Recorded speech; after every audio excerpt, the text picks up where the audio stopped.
ਵਾਹਿਗੁਰੂ ਜੀ ਕਾ ਖਾਲਸਾ ਵਾਹਿਗੁਰੂ ਜੀ ਕੀ ਫਤਿਹ। ਅਸਲਾਮ ਵਾਲੇਕਮ ਆਦਾਬ ਬਰਜ਼ ਮਹਾ ਤੁਹਾਡੀ ਹੋਸਟ ਨੀਲਮ ਕੌਰ ਤੇ ਮੈਂ ਚੀਵੀ ਫੋਰ ਦੇ ਸਾਰੇ ਦਰਸ਼ਕਾਂ ਤੇ ਸਰੋਤਿਆਂ ਨੂੰ ਜੀ ਆਇਆਂ ਕਹਿੰਦੀ ਆ। ਪ੍ਰੋਗਰਾਮ ਸੱਚੋ ਸੱਚ ਵਿੱਚ ਜਿਹੜੇ ਇਸ ਪ੍ਰੋਗਰਾਮ ਨਾਲ ਦੇਸ਼ਾਂ ਵਿਦੇਸ਼ਾਂ ਤੋਂ ਜੁੜ ਚੁੱਕੇ ਨੇ। ਖਾਲਸਾ ਅਫੇਅਰ ਸੈਂਟਰ ਦੇ ਸੰਚਾਲਕ ਡਾਕਟਰ ਅਮਰਜੀਤ ਸਿੰਘ ਜੀ ਸਟੂਡੀਓ 'ਚ ਮੇਰੇ ਨਾਲ ਸ਼ਾਮਿਲ ਨੇ। ਉਹਨਾਂ ਨਾਲ ਗੱਲਬਾਤ ਕਰਕੇ ਅੱਜ ਦੇ ਐਮਿਸ਼ੂ ਸਪੋਰਟ ਉਹਨਾਂ ਦਾ ਤਜ਼ੀਆ ਜਾਣਦੇ ਆ। ਜੀ ਡਾਕਟਰ ਸਾਹਿਬ ਵਾਹਿਗੁਰੂ ਜੀ ਕਾ ਖਾਲਸਾ ਵਾਹਿਗੁਰੂ ਜੀ ਕੀ ਫਤਿਹ। हाँ जी नीलम कौर जी ਤੁਹਾਨੂੰ ਵੀ ਤੇ ਦੁਨੀਆ ਭਰ ਚ ਬੈਠੇ ਸਾਡੇ ਬਹੁਤ ਹੀ ਪਿਆਰੇ ਸੋਹਣੇ ਸਿਆਣੇ ਟੀਵੀ 84 ਦੇ ਵਿਊਅਰਸ ਨੂੰ ਵੀ ਵਾਹਿਗੁਰੂ ਜੀ ਕਾ ਖਾਲਸਾ ਵਾਹਿਗੁਰੂ ਜੀ ਕੀ ਫਤਿਹ। ਸਾਡੇ ਬਹੁਤ ਹੀ ਪਿਆਰੇ ਮੁਸਲਮਾਨ ਭੈਣਾਂ ਭਰਾਵਾਂ ਨੂੰ ਅਸਲਾਮ ਅਲੈਕਮ।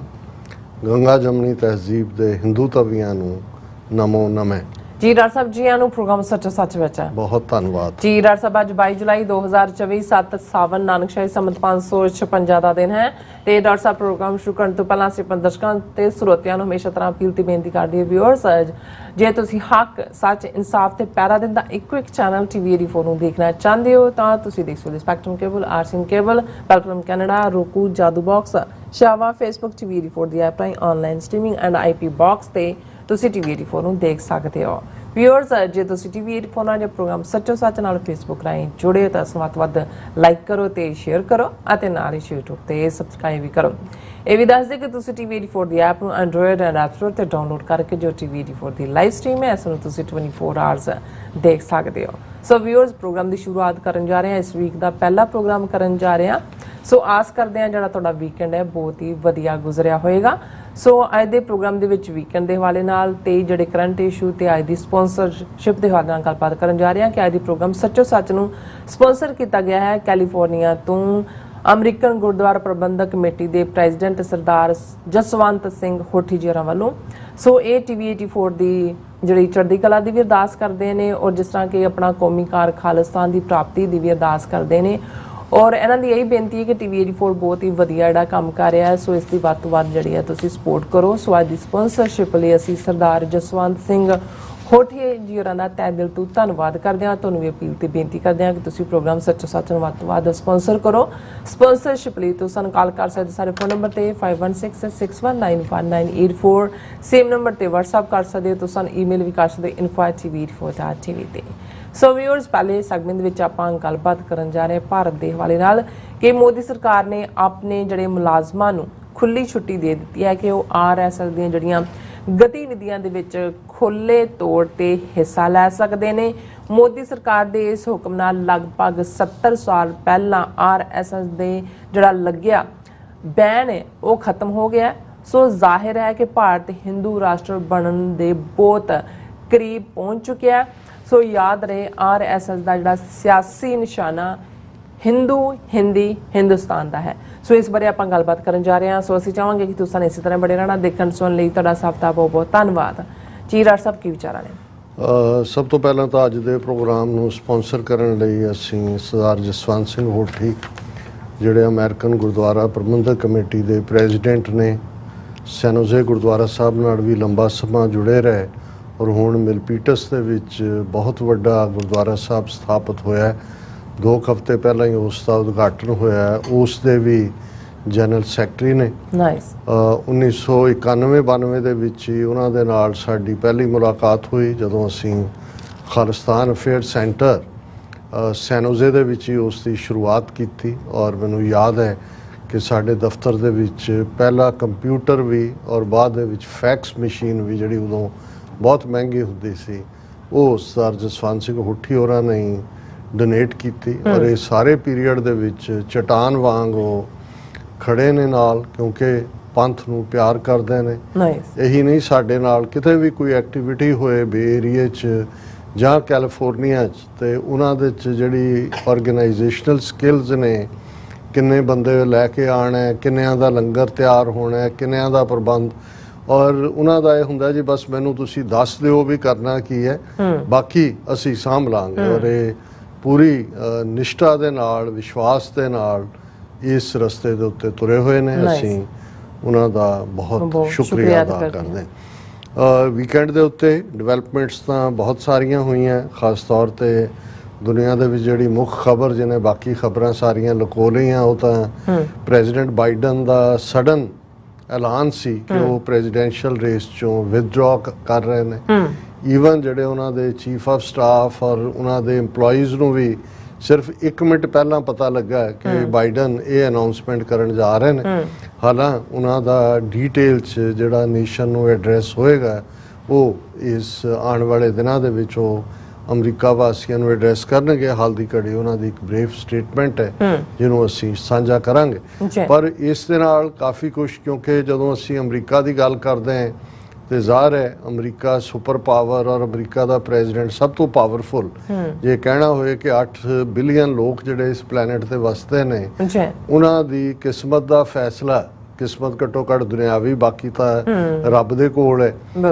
ਉਹ ਘੱਟੋ ਘੱਟ ਰੱਬ ਨੇ ਜਿਹੜਾ ਹੈ ਉਹ ਇਸ ਮੁਲਕ ਨੂੰ ਔਰ ਇਸ ਦੇ ਪ੍ਰੈਜ਼ੀਡੈਂਟ ਨੂੰ ਉਹ ਤਾਕਤਾਂ ਦਿੱਤੀਆਂ ਨੇ ਕੋਈ ਵੀ ਫੈਸਲਾ ਕਿਸੇ ਪਾਸੇ ਦਾ ਵੀ। ਔਰ ਇਹ ਇੱਕ ਬੜੀ ਇੰਟਰਸਟਿੰਗ ਰੇਸ ਬਣੀ ਹੋਈ ਸੀ ਪਹਿਲਾਂ ਹੀ, ਔਰ ਪ੍ਰੈਜ਼ੀਡੈਂਟ ਬਾਈਡਨ ਦੇ ਵਿਦਡਰਾ ਕਰਨ ਤੋਂ ਬਾਅਦ ਕਮਲਾ ਹੈਰਿਸ ਜਿਸ ਨੂੰ ਐਂਡੋਰਸ ਕੀਤਾ ਬਾਈਡਨ ਨੇ, ਅੱਜ ਨੈਂਸੀ ਪੈਲੋਸੀ ਨੇ ਵੀ ਐਂਡੋਰਸ ਕੀਤਾ।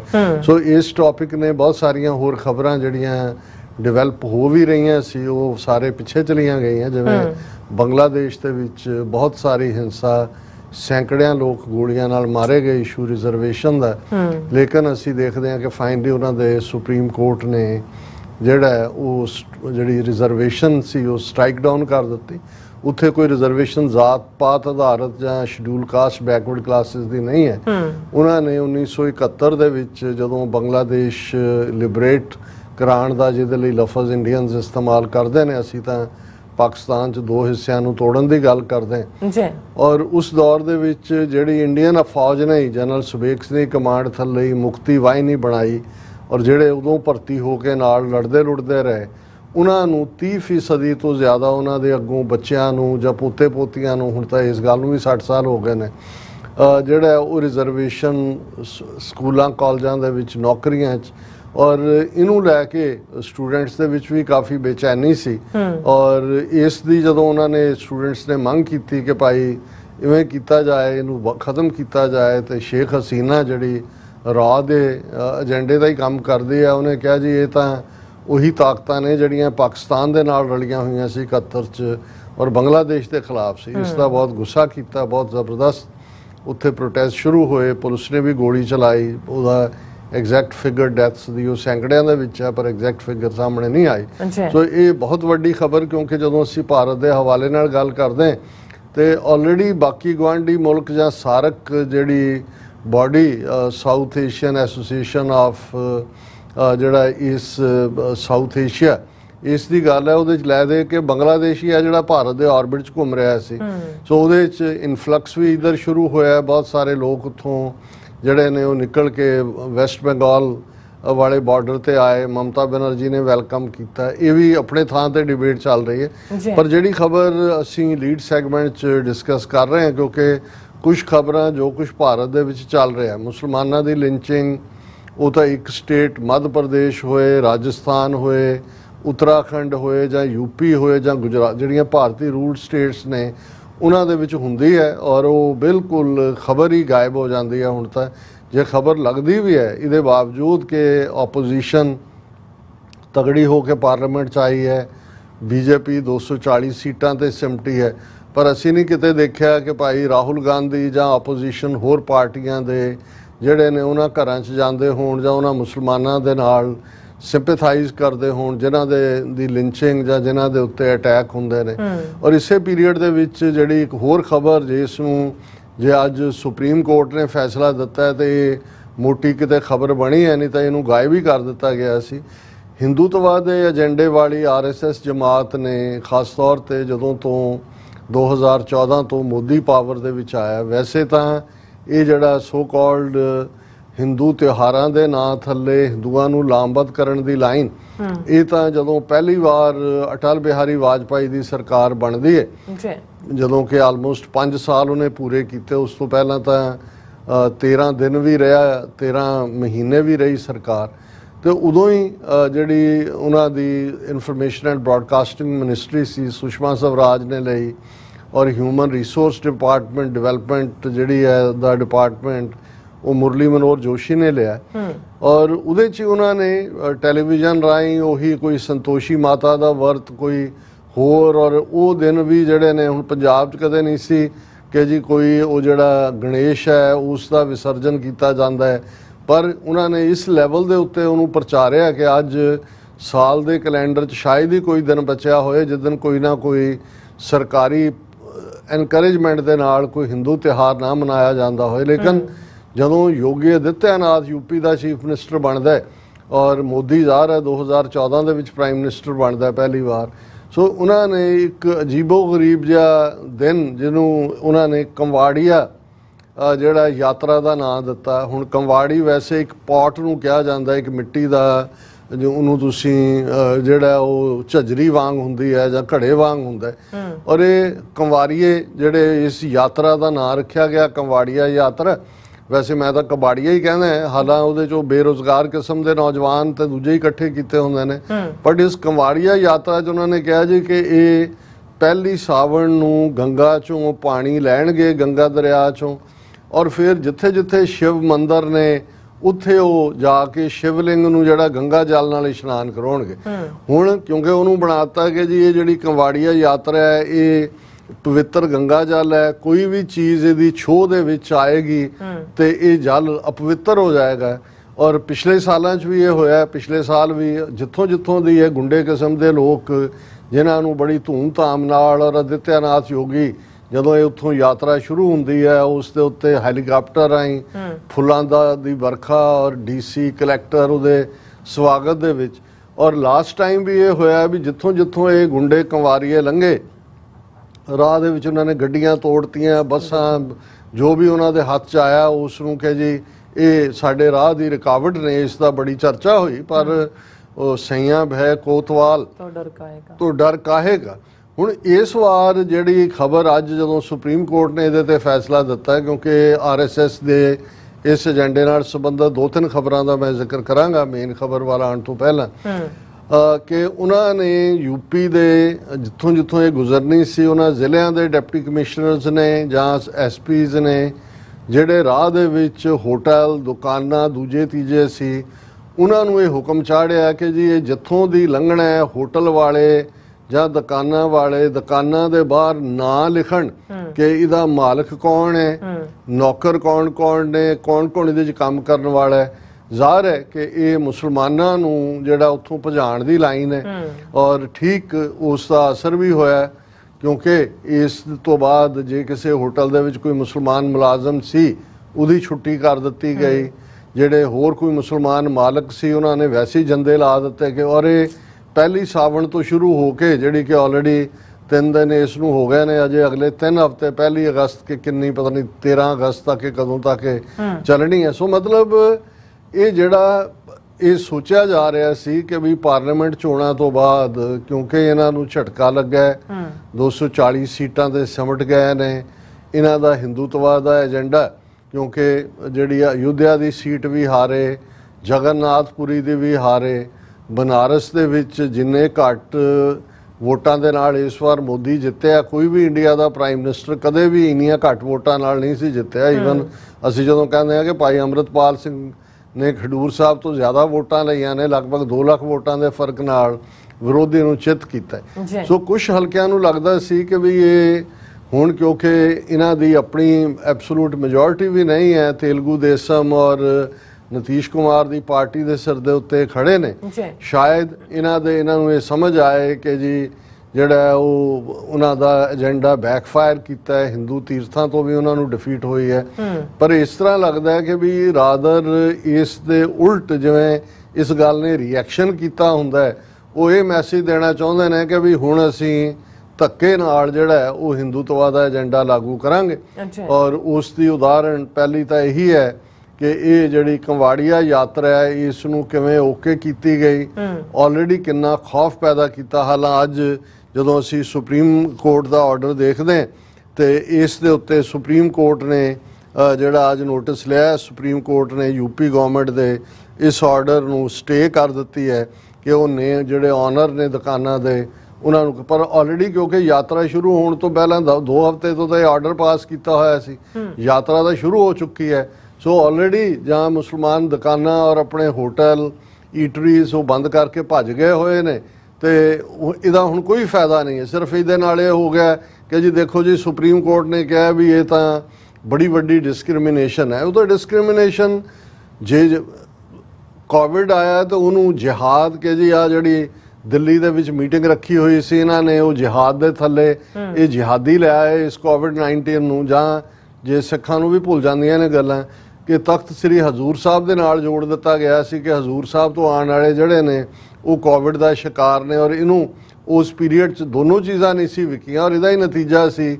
ਫਿਰ ਇਹਨਾਂ ਨੇ ਜਿਸ ਅੰਦਾਜ਼ ਦੇ ਵਿੱਚ ਜਿਹੜੇ ਖਾਸ ਤੌਰ ਤੇ ਪੰਜਾਬ ਦੇ ਹੁਸ਼ਿਆਰਪੁਰ ਔਰ ਰੋਪੜ ਦੇ ਗੁੱਜਰ ਜਿਹੜੇ ਦੁੱਧ ਦਾ ਕੰਮ ਕਰਦੇ ਨੇ ਉਹਨਾਂ ਪ੍ਰਥਾਏ ਖਬਰਾਂ ਵਿਸ਼ਵ ਹਿੰਦੂ ਪਰਿਸ਼ਦ ਔਰ ਦੂਸਰਿਆਂ ਨੇ ਘੁਮਾਈਆਂ ਕਿ ਜੀ ਇਹ ਜਿਹੜੇ ਨੇ ਦੁੱਧ ਜਿਹੜਾ ਚੋਣ ਤੋਂ ਪਹਿਲਾਂ ਉਹਦੇ 'ਚ ਥੁੱਕਦੇ ਨੇ ਕਿ ਬਈ ਇਹ ਕਾਫਰਾਂ ਨੂੰ ਪਿਉਣਾ ਹੈ ਔਰ ਦੂਸਰਾ ਔਰ ਇਹਨਾਂ ਤੋਂ ਕੋਈ ਨਾ ਲਿਆ ਜਾਏ ਕੁਛ ਵੀ। ਹਾਲਾਂ ਸਿੱਖ ਜਥੇਬੰਦੀਆਂ ਨੇ ਜਾ ਕੇ ਗੁਰਦੁਆਰਿਆਂ 'ਚੋਂ ਅਨਾਉਂਸ ਕਰਕੇ ਇਸ ਸਾਰੇ ਨੂੰ ਨੈਗੇਟ ਕੀਤਾ।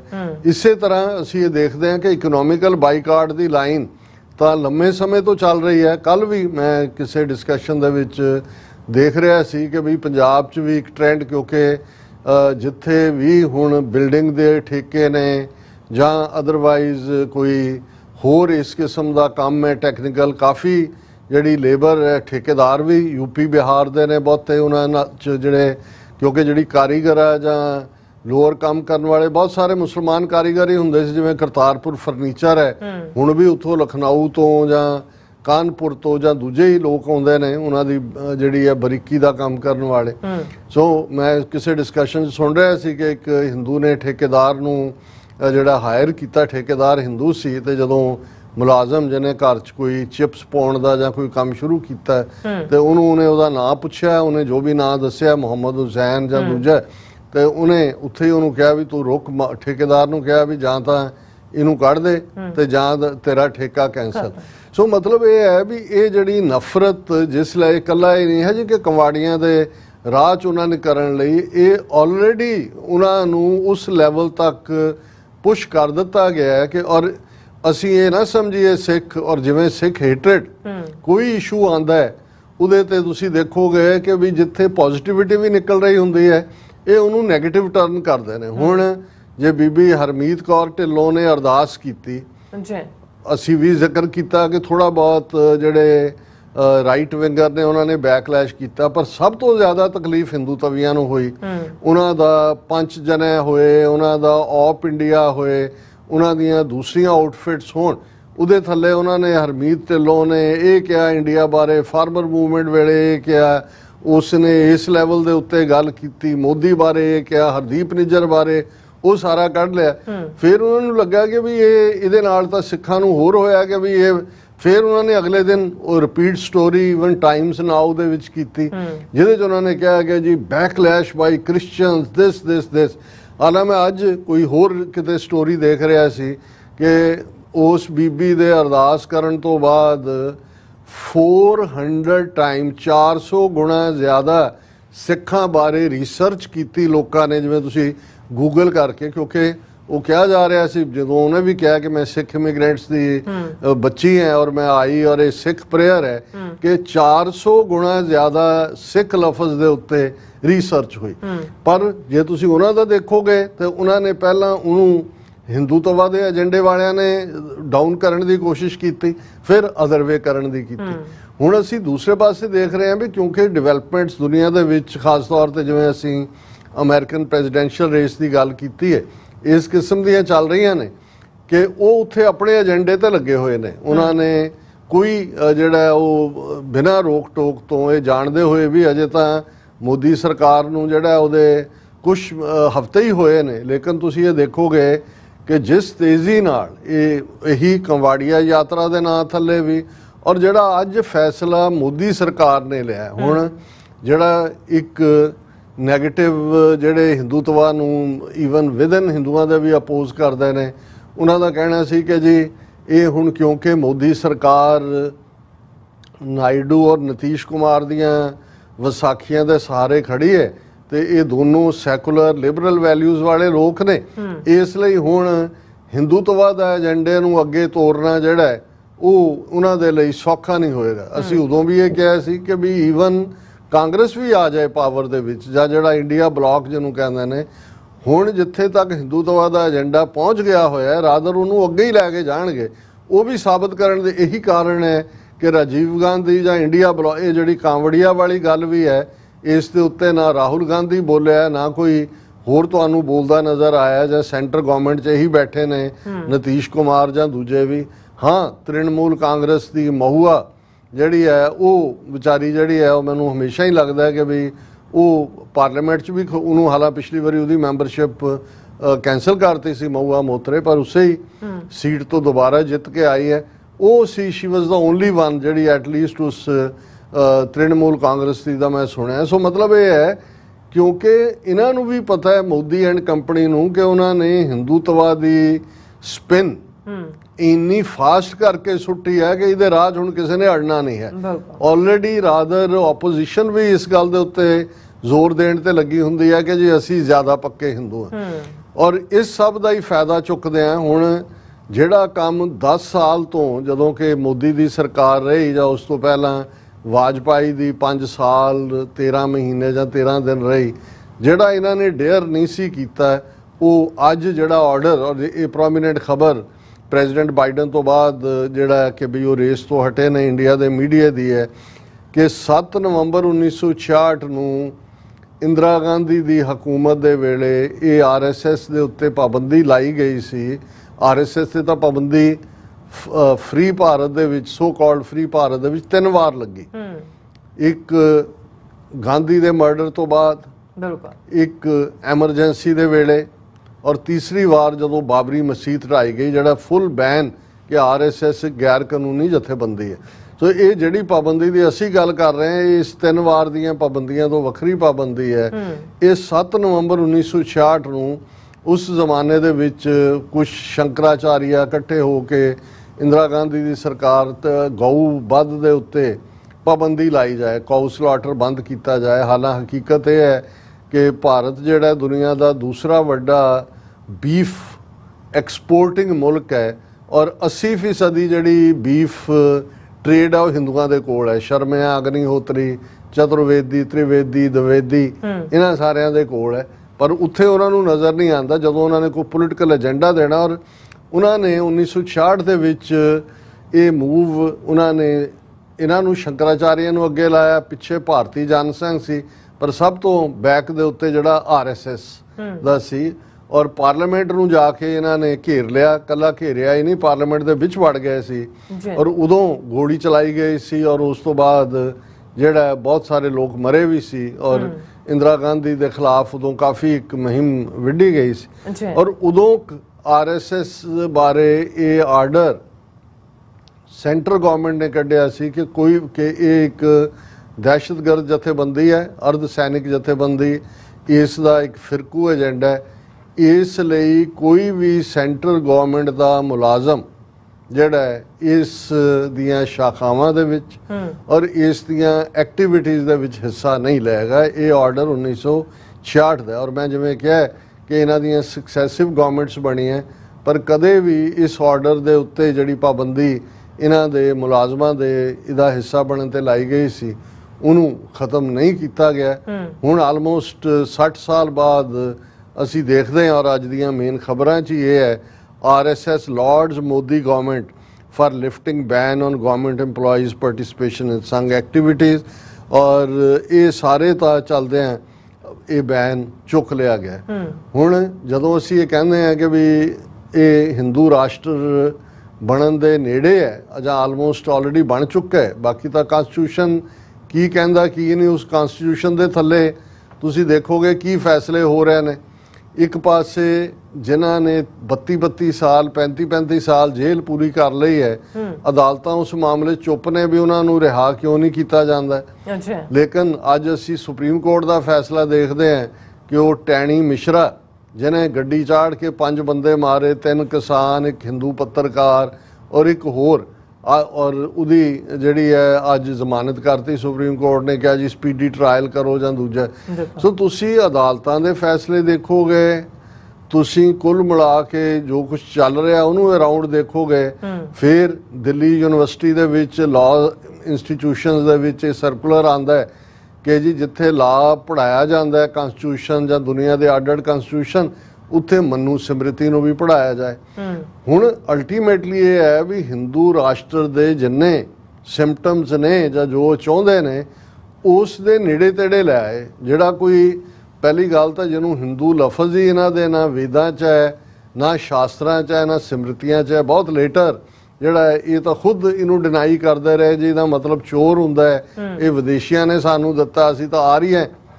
ਲੇਕਿਨ ਤੁਸੀਂ ਦੇਖੋਗੇ ਕਿ ਇਹਨਾਂ ਨੇ ਕਿਵੇਂ ਮਾਈਥੋਲੋਜੀਕਲ ਦਿਨ ਕ੍ਰੀਏਟ ਕੀਤੇ, ਉਹਨਾਂ ਦੇ ਉੱਤੇ ਇਕੱਠ, ਗਵਰਨਮੈਂਟ ਇਨਕਰੇਜਮੈਂਟ ਔਰ ਇਸ਼ਤਿਹਾਰ ਔਰ ਉਹਦੇ ਤੇ ਬਣੇ ਹੋਏ ਡਰਾਮੇ ਔਰ ਨੋਟੰਕੀਆਂ ਔਰ ਐਨੀਮੇਟਿਡ ਫਿਲਮਾਂ ਕਿ ਲੋਕਾਂ ਦੇ ਵਿੱਚ ਇੰਨੇ ਪ੍ਰਚਾਰ ਦਿੱਤੇ ਨੇ। ਤੁਹਾਨੂੰ ਈਵਨ ਸਿੱਖਾਂ ਔਰ ਮੁਸਲਮਾਨਾਂ ਦੇ ਵਿੱਚ ਵੀ, ਮੁਸਲਮਾਨਾਂ 'ਚ ਫਿਰ ਵੀ ਘੱਟ ਹੈ, ਮੁਸਲਮਾਨ ਇੰਨੇ ਹਿੰਦੂ ਰੰਗ ਭਾਵੇਂ ਗੁਰਬਤ 'ਚ ਮਾਰੇ ਹੋਏ ਨੇ, ਉਹ ਉਹਨਾਂ ਦੇ ਉੱਤੇ ਜ਼ੁਲਮ ਵੀ ਹੁੰਦੇ ਨੇ, ਪਰ ਬਹੁਤਿਆਂ ਨੇ ਜਿਹੜੀਆਂ ਨੇ ਕੋਈ ਹਿੰਦੂ ਪ੍ਰੈਕਟਿਸਿਸ ਨਹੀਂ ਅਪਣਾਈਆਂ। ਕਿਸੇ ਨੇ ਆਪਣੀ ਨਮਾਜ਼ ਨਹੀਂ ਛੱਡੀ ਹੈ, ਕਿਸੇ ਨੇ ਰੋਜ਼ੇ ਨਹੀਂ ਬਦਲੇ ਨੇ, ਜਾਂ ਕਿਸੇ ਨੇ, ਸਾਡੇ ਤਾਂ ਬਹੁਤ ਸਾਰਿਆਂ ਦਾ ਹਾਲ ਜਿਹੜਾ ਉਹ ਉਹਦਿਓਂ ਜ਼ਿਆਦਾ ਜੋਤਸ਼ੀਆਂ ਦੇ, ਤਾਂਤਰਿਕਾਂ ਦੇ, ਵਸਤੂ ਸ਼ਾਸਤਰ ਵਾਲਿਆਂ ਦੇ ਔਰ ਜਗਰਾਤਿਆਂ ਤੱਕ ਵੀ ਪਹੁੰਚ ਗਏ ਹੋਏ ਨੇ।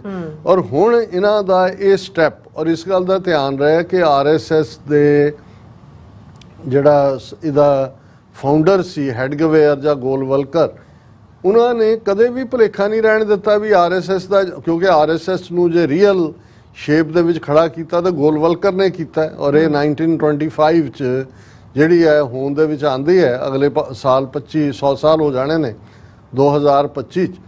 ਔਰ ਗੋਲਵਲਕਰ ਦੀ ਇਸ ਦੇ ਉੱਤੇ ਕਿਤਾਬ ਬੰਚ ਆਫ ਥਾਟਸ ਹੈ, ਜਿਹਦੇ 'ਚ ਉਹਨੇ ਕਲੀਅਰ ਹਿੰਦੁਸਤਾਨ ਤਾਂ ਹੈ ਹੀ ਹੈ, ਜੋ ਉਹਨਾਂ ਨੇ ਕਿਹਾ ਕਿ ਭਾਈ ਇਹ ਮੁਲਕ ਇਹ ਹਿੰਦੂਆਂ ਦਾ ਹੈ। ਔਰ ਇਹੀ ਨਾਰੇ ਉਹ ਦਿੰਦੇ ਨੇ ਜਦੋਂ ਉਹਨਾਂ ਦੀਆਂ ਭੀੜਾਂ ਲਿੰਚ ਕਰਦੀਆਂ ਨੇ, ਹਮਲੇ ਕਰਦੀਆਂ ਨੇ, ਹਾਂਜੀ, ਭਾਰਤ ਮੇਂ ਰਹਿਣਾ ਹੋਗਾ, ਜੈ ਸ਼੍ਰੀ ਰਾਮ ਕਹਿਣਾ ਹੋਗਾ, ਹਾਂਜੀ। ਔਰ ਇਹੀ ਹਾਲ ਉਹ ਬਾਕੀ ਹਰ ਥਾਂ ਤੇ ਕਰਦੇ ਨੇ।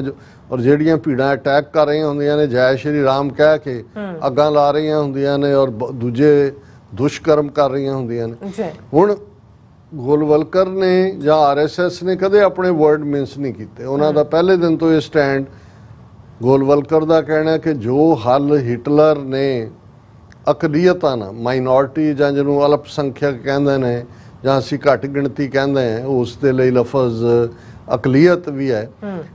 ਉਹਨਾਂ ਨੇ ਕਿਹਾ ਗੋਲਵਲਕਰ ਨੇ ਕਿ ਜਿਹੜਾ ਸੋਲੂਸ਼ਨ ਹਿਟਲਰ ਨੇ ਘੱਟ ਗਿਣਤੀਆਂ ਦਾ ਕੱਢਿਆ, ਜੋ ਉਸ ਵੇਲੇ ਯਹੂਦੀਆਂ ਨਾਲ ਕਰ ਰਿਹਾ ਸੀ, ਕੈਥੋਲਿਕਸ ਨਾਲ ਕਰ ਰਿਹਾ, ਉਹੀ ਹੱਲ ਭਾਰਤ ਦੇ ਵਿੱਚ ਈਸਾਈਆਂ ਔਰ ਮੁਸਲਮਾਨਾਂ ਦੇ ਨਾਲ ਡੀਲ ਕਰਨ ਦਾ। ਕਿਉਂਕਿ ਇਹਨਾਂ ਦੋਨਾਂ ਮਜ਼ਹਬਾਂ ਨੂੰ ਤਾਂ ਏਲੀਅਨ ਕਹਿੰਦੇ ਨੇ, ਔਰ ਉਹਦਾ ਸਾਵਰਕਰ ਨੇ ਸਿੱਧੀ ਜਿਹੀ ਡੈਫੀਨੇਸ਼ਨ ਦਿੱਤੀ ਹੋਈ ਹੈ ਕਿ ਜਿਨ੍ਹਾਂ ਦੀ ਪੁੰਨ ਭੂਮੀ ਭਾਰਤ ਤੋਂ ਬਾਹਰ ਹੈ ਉਹ ਬਾਹਰਲੇ ਮੁਲਕ ਨੇ। ਜਿੱਥੋਂ ਤੱਕ ਸਿੱਖ ਧਰਮ, ਬੁੱਧ ਧਰਮ ਜਾਂ ਜੈਨ ਧਰਮ ਦਾ ਤਾਲੁਕ ਹੈ, ਉਹਨੂੰ ਉਹ ਹਿੰਦੂ ਧਰਮ ਦੇ ਸਮੁੰਦਰ ਦੇ ਵਿੱਚ ਅੱਡ-ਅੱਡ ਲਹਿਰਾਂ ਵਾਂਗ ਦੇਖਦੇ ਨੇ, ਪਰ ਉਹਨੂੰ ਹਿੰਦੂਤਵਾ ਦੇ ਸਮੁੰਦਰ ਦਾ ਹਿੱਸਾ ਮੰਨਦੇ ਨੇ। ਇਹੀ ਕਾਰਨ ਸੀ। ਮੈਨੂੰ ਵੈਸੇ ਹੈਰਾਨੀ ਹੁੰਦੀ ਆ ਵੀ ਬੈਨ ਤਾਂ RSS ਤੇ 48 ਦੇ ਵਿੱਚ ਲੱਗ ਗਿਆ ਸੀ ਜਦੋਂ ਨਥੂਰਾਮ ਗੋਡਸੇ ਨੇ ਮਾਰਿਆ, ਪਰ ਇਹ ਆਰਟੀਕਲ 25B ਦੇ ਥੱਲੇ ਹਿੰਦੂਆਂ, ਬੌਧੀਆਂ, ਜੈਨੀਆਂ ਨੂੰ, ਸਿੱਖਾਂ, ਬੌਧੀਆਂ, ਜੈਨੀਆਂ ਨੂੰ ਹਿੰਦੂ ਮੰਨਣਾ, ਇਹ ਤਾਂ RSS ਦਾ ਏਜੰਡਾ ਸੀ। ਇਹਦਾ ਮਤਲਬ ਹੈ ਕਿ ਜਿਹੜੀ ਕਾਂਗਰਸ ਵੀ ਸੰਵਿਧਾਨ ਸਭਾ ਦੇ ਵਿੱਚ ਬੈਠੀ ਹੋਈ ਸੀ, ਜਿਹੜੇ ਉਹਨਾਂ ਦੇ ਨੁਮਾਇੰਦੇ ਕਾਂਸਟੀਟਿਊਟ ਅਸੈਂਬਲੀ ਚੁਣ ਕੇ ਹੀ ਆਏ ਸੀ, ਉਹ ਤਾਂ RSS ਦਾ ਏਜੰਡਾ ਹੀ ਲਾਗੂ ਕਰ ਰਹੇ ਸੀ। ਔਰ ਇਹੀ ਹਾਲ ਜੇ ਤੁਸੀਂ ਬਾਕੀ ਲੈਵਲ ਦੇ ਉੱਤੇ ਵੀ ਦੇਖੋ ਤੇ ਇਹੀ ਏਜੰਡਾ ਸੀ ਉਹਨਾਂ ਦਾ। ਸੋ ਫਰਕ ਇੰਨਾ ਹੀ ਸੀ ਕਿ ਉਹਨਾਂ ਨੇ ਐਕਸਪਲਿਸਿਟਲੀ ਸੈਕੂਲਰਿਜ਼ਮ ਕਹਿ ਕੇ ਹਿੰਦੂਤਵਾ ਦੀ ਪੇਸ਼ਕਦਮੀ ਕਰਵਾਈ, ਔਰ ਇਹ ਸ਼ਰੇਆਮ ਨੰਗੇ ਧੜ ਹਿੰਦੂਤਵਾ ਦੇ ਏਜੰਡੇ ਥੱਲੇ ਬਾਕੀ ਸਾਰਿਆਂ ਨੂੰ ਜਿਹੜਾ ਨੇ ਤੇ ਸੈਕੂਲਰਿਜ਼ਮ ਲਫ਼ਜ਼ ਨੂੰ ਹੀ ਵਿਦੇਸ਼ੀ ਕਹਿੰਦੇ ਨੇ। ਉਹ ਕਹਿੰਦੇ ਨੇ ਹਿੰਦੂ ਸੰਸਕ੍ਰਿਤੀ ਹੈ, ਹਿੰਦੂ ਮੁਲਕ ਹੈ, ਇਸ ਜਿਹਨੇ ਰਹਿਣਾ ਉਹ ਹਿੰਦੂ ਹੈ। ਔਰ ਕੱਲਾ ਇਹੀ ਗੱਲ ਨਹੀਂ ਵੀ ਉਹਨਾਂ ਨੇ, ਗੋਲਵਲਕਰ ਨੇ ਇਹ ਗੱਲ ਕਹੀ, ਤੁਸੀਂ 1990s ਦੇ ਅਖੀਰ 'ਚ 1998 ਜਾਂ 97 'ਚ ਉਦੋਂ ਇਹ ਰਾਮ ਜੇਠ ਮਲਾਨੀ ਜਿਹੜਾ BJP ਦਾ ਰਾਜ ਸਭਾ ਮੈਂਬਰ ਵੀ ਸੀ, ਇੱਕ ਸਟੇਜ ਤੇ ਵਾਈਸ ਪ੍ਰੈਜ਼ੀਡੈਂਟ ਵੀ ਰਿਹਾ, ਉਹ ਸੁਪਰੀਮ ਕੋਰਟ 'ਚ ਕੇਸ ਲੈ ਗਿਆ ਸੀ। ਔਰ ਸੁਪਰੀਮ ਕੋਰਟ ਦਾ ਫੈਸਲਾ ਹੈ ਜਿਹਦੇ ਥੱਲੇ ਉਹਨੇ ਕਿਹਾ ਕਿ ਜਿਹੜਾ ਹਿੰਦੂ ਹੈ ਇਹ ਧਰਮ ਨਹੀਂ ਹੈ, ਵੇ ਆਫ ਲਾਈਫ ਹੈ। ਇਹਦਾ ਮਤਲਬ ਇਹ ਹੈ ਵੀ ਉਸ ਤੋਂ ਬਾਅਦ ਹਿੰਦੂਤਵਾ ਦੀ ਗੱਲ ਕਰਨ ਦੇ ਉੱਤੇ ਤਾਂ ਖੁੱਲੀ ਛੁੱਟੀ ਹੈ।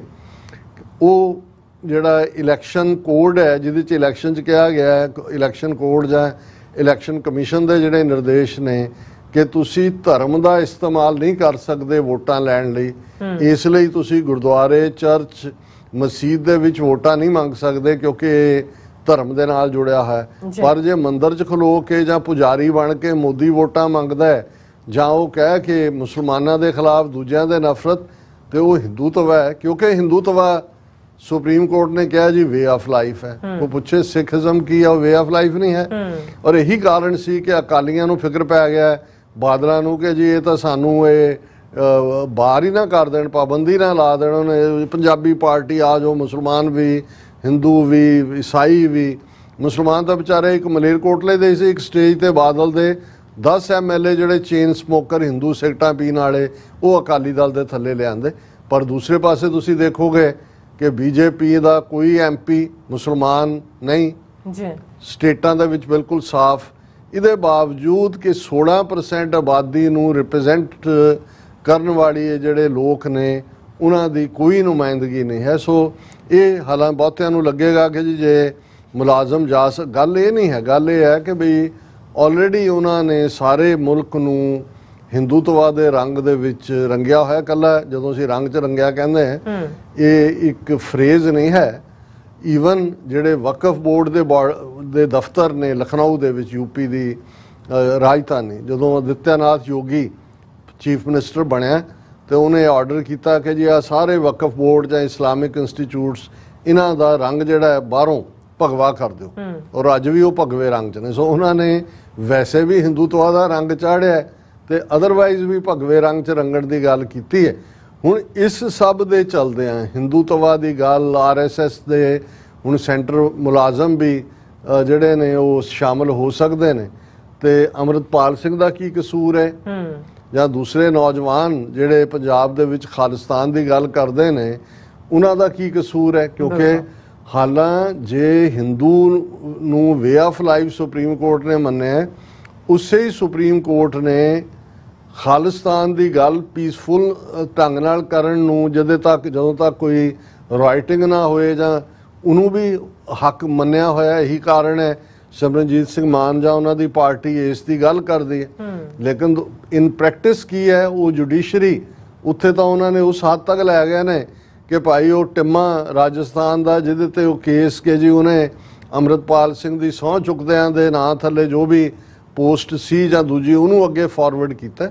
ਸੋ ਇਹ ਸਾਡੇ ਵੀਰਾਂ ਭੈਣਾਂ ਨੂੰ ਸਮਝਣਾ ਹੋਏਗਾ। ਗੱਲਾਂ ਉਹੀ ਨੇ, ਤੁਸੀਂ ਇਧਰੋਂ ਕਰ ਲਓ, ਘੁਮਾ ਕੇ ਇਧਰੋਂ ਕਰ ਲਓ, ਕਿ ਇਵੈਂਚੁਅਲੀ ਇਹਨਾਂ ਨੇ ਤੁਹਾਨੂੰ ਬਿਲਕੁਲ ਇਸ ਤਰੀਕੇ ਦੇ ਨਾਲ ਹਿੰਦੂਤਵਾ ਦੀ ਉਸ ਖੱਡ ਦੇ ਵਿੱਚ ਧੱਕਾ ਦੇ ਦਿੱਤਾ ਕਿ ਉਹ ਹੁਣ ਜਿਹੜੇ ਲੋਕ ਖੱਡ ਨੂੰ ਪਤਾ ਨਹੀਂ ਸਮਝਦੇ ਨੇ ਕਿ ਨਹੀਂ, ਪਹਾੜੀ ਖੇਤਰਾਂ ਦੇ ਵਿੱਚ ਜਾਂ ਪਹਾੜੀ ਇਲਾਕਿਆਂ 'ਚ ਨਦੀਆਂ, ਨਾਲੇ, ਦਰਿਆ ਇਹ ਤਾਂ ਵੱਡੇ ਨੇ, ਇੱਕ ਛੋਟੀ ਖੱਡ ਹੁੰਦੀ ਹੈ, ਉੱਥੇ ਬਹੁਤ ਵਾਰੀ ਜਿਹੜੇ ਬੱਸਾਂ ਦੇ ਐਕਸੀਡੈਂਟ ਹੁੰਦੇ ਨੇ, ਖੱਡ ਦੇ ਵਿੱਚ ਬੜਾ ਉਬੜ ਖਾਬੜ ਹੁੰਦੇ ਥੱਲੇ ਤੱਕ ਭਾਵੇਂ ਪਾਣੀ ਉਹਦੇ 'ਚ ਬਹੁਤ ਜ਼ਿਆਦਾ ਨਹੀਂ ਹੁੰਦਾ, ਲੇਕਿਨ ਉਹ ਇੰਨੀ ਕੁ ਉਚਾਈ ਤੋਂ ਤੁਸੀਂ ਥੱਲੇ ਡਿੱਗਦੇ ਹੋ ਕਿ ਮੁੜ ਕੇ ਈਵਨ ਆਮ ਹਾਲਤ ਦੇ ਵਿੱਚ ਡਿੱਗੀ ਹੋਈ ਗੱਡੀ ਨੂੰ ਕ੍ਰੇਨ ਵੀ ਨਹੀਂ ਕੱਢ ਸਕਦੀ। ਉਹਦੀ ਵੀ ਕਿੰਨੀ ਕੁ ਲੰਬੀ ਤਾਰ ਹੁੰਦੀ ਹੈ, ਖੱਡਾਂ ਇੰਨੀਆਂ ਡੂੰਘੀਆਂ ਹੁੰਦੀਆਂ। ਸੋ ਤੁਹਾਨੂੰ ਉਹਨਾਂ ਨੇ ਉਸ ਖੱਡ ਦੇ ਵਿੱਚ ਧੱਕਾ ਦੇ ਦਿੱਤਾ ਹੋਇਆ ਕਿ ਜਿਹਦੇ 'ਚੋਂ ਅਸੀਂ ਆਲੇ ਦੁਆਲੇ ਦੇਖਦੇ ਹਾਂ ਕਿ ਭਾਈ ਸਾਡੇ ਕੋਲ ਕੋਈ ਬਚਣ ਦਾ ਚਾਂਸ ਨਹੀਂ ਹੈ। ਸੋ ਇਹੀ ਜੇ ਇੱਕੋ ਇੱਕ ਤਰੀਕਾ, ਇੱਕ ਤਾਂ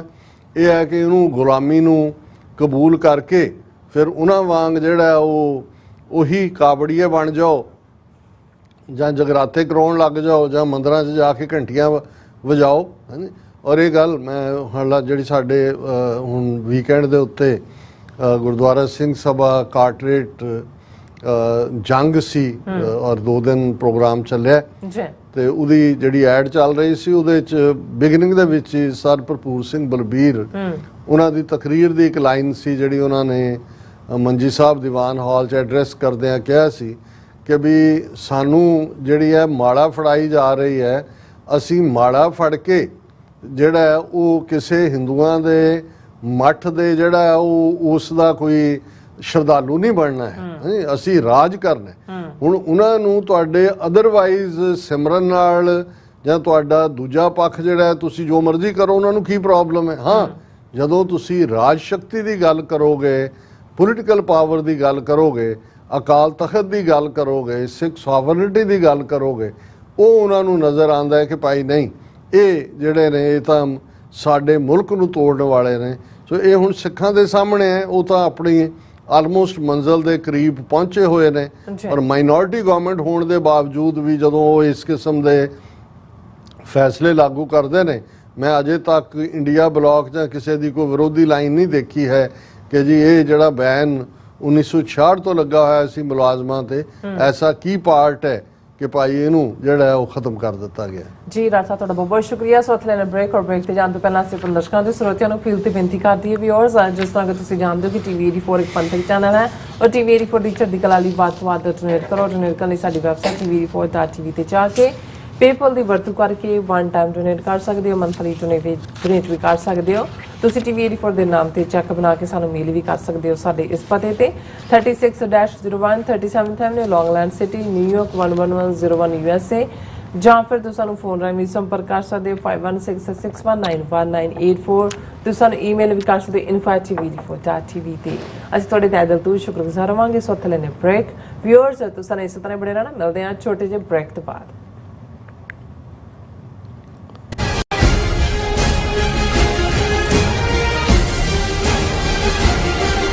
ਅਮਰੀਕਾ ਵਿੱਚ ਰਹਿ ਰਹੇ ਹੋ ਅਤੇ ਡਰਾਈਵਿੰਗ ਲਾਇਸੈਂਸ ਲੈਣਾ ਚਾਹੁੰਦੇ ਹੋ ਤੇ ਲੱਭ ਰਹੇ ਹੋ ਇੱਕ ਤਜਰਬੇਕਾਰ ਡਰਾਈਵਿੰਗ ਸਕੂਲ, ਤਾਂ ਤੁਹਾਡੇ ਲਈ ਹੈ ਵੱਡੀ ਖੁਸ਼ਖਬਰੀ। ਕੈਲੀਫੋਰਨੀਆ ਦਾ ਸਟਾਕਟਨ ਟਰੱਕ ਡਰਾਈਵਿੰਗ ਸਕੂਲ ਤੁਹਾਨੂੰ ਦੇਵੇਗਾ ਡਰਾਈਵਿੰਗ ਸਿਖਲਾਈ ਅਤੇ ਡਰਾਈਵਿੰਗ ਦੌਰਾਨ ਪੇਸ਼ ਆਉਂਦੀਆਂ ਮੁਸ਼ਕਲਾਂ ਨਾਲ ਨਜਿੱਠਣ ਦੀ ਸਿਖਲਾਈ। 25 ਸਾਲ ਤੋਂ ਵੀ ਵੱਧ ਦੇ ਤਜਰਬੇ ਨਾਲ ਤੁਹਾਨੂੰ ਮਿਲੇਗੀ ਡਰਾਈਵਿੰਗ ਨਾਲ ਸੰਬੰਧਿਤ ਹਰ ਤਰ੍ਹਾਂ ਦੀ ਸਿਖਲਾਈ, ਉਹ ਵੀ ਵਾਜਿਬ ਕੀਮਤ ਵਿੱਚ। ਫਿਰ ਦੇਰ ਕਿਸ ਗੱਲ ਦੀ, ਅੱਜ ਹੀ ਸੰਪਰਕ ਕਰੋ 209788330308 ਜਾਂ ਫਿਰ 2093139919 ਨੰਬਰਾਂ ਤੇ ਅਤੇ ਪਾਓ ਆਪਣਾ driving licence. UK, Italy, Geneva, Austria, Australia, Toronto, Vancouver ਅਤੇ ਕੈਲੀਫੋਰਨੀਆ ਤੋਂ ਬਾਅਦ ਖਾਲਿਸਤਾਨ ਰੈਫਰੈਂਡਮ ਦੀਆਂ ਵੋਟਾਂ ਹੁਣ ਕੈਲਗਰੀ ਵਿੱਚ। ਕੈਲਗਰੀ ਵਿੱਚ ਖਾਲਿਸਤਾਨ ਦੀਆਂ ਵੋਟਾਂ 28 ਜੁਲਾਈ ਦਿਨ ਐਤਵਾਰ ਨੂੰ ਸਵੇਰੇ 9 ਵਜੇ ਤੋਂ ਲੈ ਕੇ ਸ਼ਾਮ ਦੇ 5 ਵਜੇ ਤੱਕ ਪੈਣਗੀਆਂ। ਵੋਟਿੰਗ ਸੈਂਟਰ ਦੀ ਲੋਕੇਸ਼ਨ ਜਾਣਨ ਲਈ ਜਾਂ ਵਾਲੰਟੀਅਰ ਕਰਨ ਦੇ ਲਈ ਸੰਪਰਕ ਕਰੋ 403 409 1445 ਜਾਂ 403 409 1446। This ad is paid by Gurdwara Dashmesh culture centre. ਕੀ ਤੁਸੀਂ ਆਪਣੇ ਟੈਕਸਿਸ ਨੂੰ ਲੈ ਕੇ ਚਿੰਤਤ ਹੋ? ਤੁਸੀਂ ਆਪਣੀ ਕਮਾਈ ਲਈ ਮਿਹਨਤ ਕਰਦੇ ਹੋ, ਭਾਵੇਂ ਤੁਸੀਂ ਨੌਕਰੀ ਵਿੱਚ ਹੋਵੋ ਜਾਂ ਆਪਣਾ ਬਿਜ਼ਨਸ ਚਲਾਉਂਦੇ ਹੋ। ਜਦੋਂ ਟੈਕਸ ਭਰਨ ਦਾ ਸਮਾਂ ਆਉਂਦਾ ਤਾਂ ਤੁਹਾਨੂੰ ਇੱਕ ਭਰੋਸੇਯੋਗ ਟੈਕਸ ਅਕਾਊਂਟੈਂਟ ਦੀ ਲੋੜ ਹੈ, ਜੋ ਟੈਕਸ ਬੈਲੈਂਸ ਦਾ ਤੁਹਾਡੇ ਪੱਖ ਵਿੱਚ ਜਾਣਾ ਯਕੀਨੀ ਬਣਾਵੇ। ਸਿਆਟਲ ਦੀ ਜਾਣੀ ਪਹਿਚਾਣੀ company accurate accountants and taxes ਤੁਹਾਡੀ ਸੇਵਾ ਵਿੱਚ ਹਾਜ਼ਰ ਹੈ। ਅਸੀਂ ਹਰ ਤਰ੍ਹਾਂ ਦੇ ਟੈਕਸ ਭਰਨ ਵਿੱਚ ਤੁਹਾਡੀ ਮਦਦ ਕਰਾਂਗੇ। ਟੈਕਸ ਸੰਬੰਧੀ ਕਿਸੇ ਵੀ ਤਰ੍ਹਾਂ ਦੇ ਸਵਾਲ ਲਈ ਅੱਜ ਹੀ ਸਾਡੇ ਤੱਕ ਪਹੁੰਚ ਕਰੋ। Accurate accountants and Texas.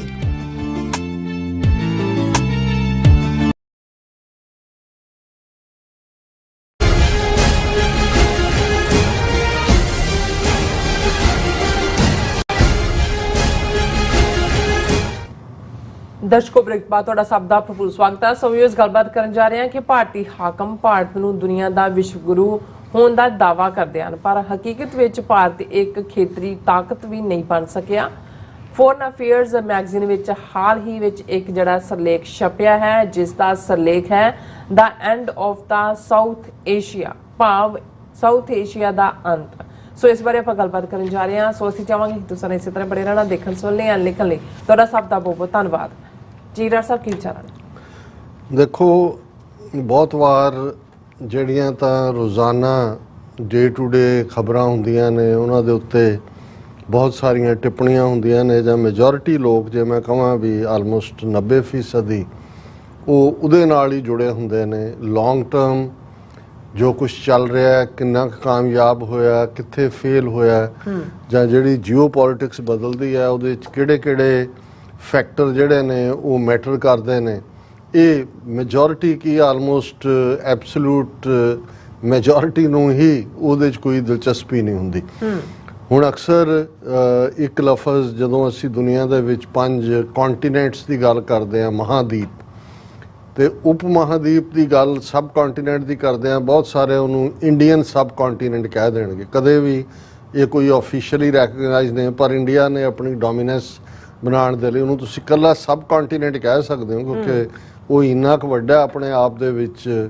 ਫਿਰ ਉਹਨੂੰ ਜਿਓਗ੍ਰਾਫੀਕਲ ਰੀਜਨ ਦੇ ਤੌਰ ਤੇ ਦੇਖਣ ਦੇ ਲਈ ਜਿਹੜੀ ਟਰਮ ਐਕੈਡੈਮਿਸ਼ੀਅਨਸ ਨੇ ਵੀ ਘੜੀ, ਔਰ ਜਦੋਂ ਕਿ ਸਾਊਥ ਈਸਟ ਏਸ਼ੀਆ ਚੱਲ ਰਿਹਾ ਸੀ, ਯੂਰਪੀਅਨ ਯੂਨੀਅਨ ਬਣੀ, ਸਾਊਥ ਅਮਰੀਕਨ ਅਲਾਇੰਸ ਬਣਿਆ, ਜਾਂ ਅਫਰੀਕਨ ਨੇਸ਼ਨਸ ਦਾ ਜਿਹੜਾ ਆਪਸੀ ਅਲਾਇੰਸ ਬਣਿਆ, ਤੇ ਉਸ ਪੀਰੀਅਡ ਦੇ ਵਿੱਚ ਇਹ ਹਾਲਾਂ ਬੰਗਲਾਦੇਸ਼ ਦਾ ਜਿਹੜਾ ਪ੍ਰੈਜ਼ੀਡੈਂਟ ਬਣਿਆ ਸੀ, ਇਹਨੂੰ ਮਾਰ ਕੇ ਮੁਜੀਬੁਰ ਰਹਿਮਾਨ ਦੇ ਟੱਬਰ ਨੂੰ, ਜ਼ਿਆਉਰ ਰਹਿਮਾਨ, ਆਈਡੀਆ ਉਹਦਾ ਹੀ ਸੀ 1970s ਦੇ ਵਿੱਚ।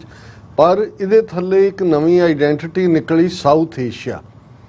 ਸਾਊਥ ਏਸ਼ੀਆ ਦੀ ਬਾਡੀ ਜਿਹਨੂੰ ਸਾਰਕ ਕਿਹਾ ਗਿਆ, south Asian association of regional conference.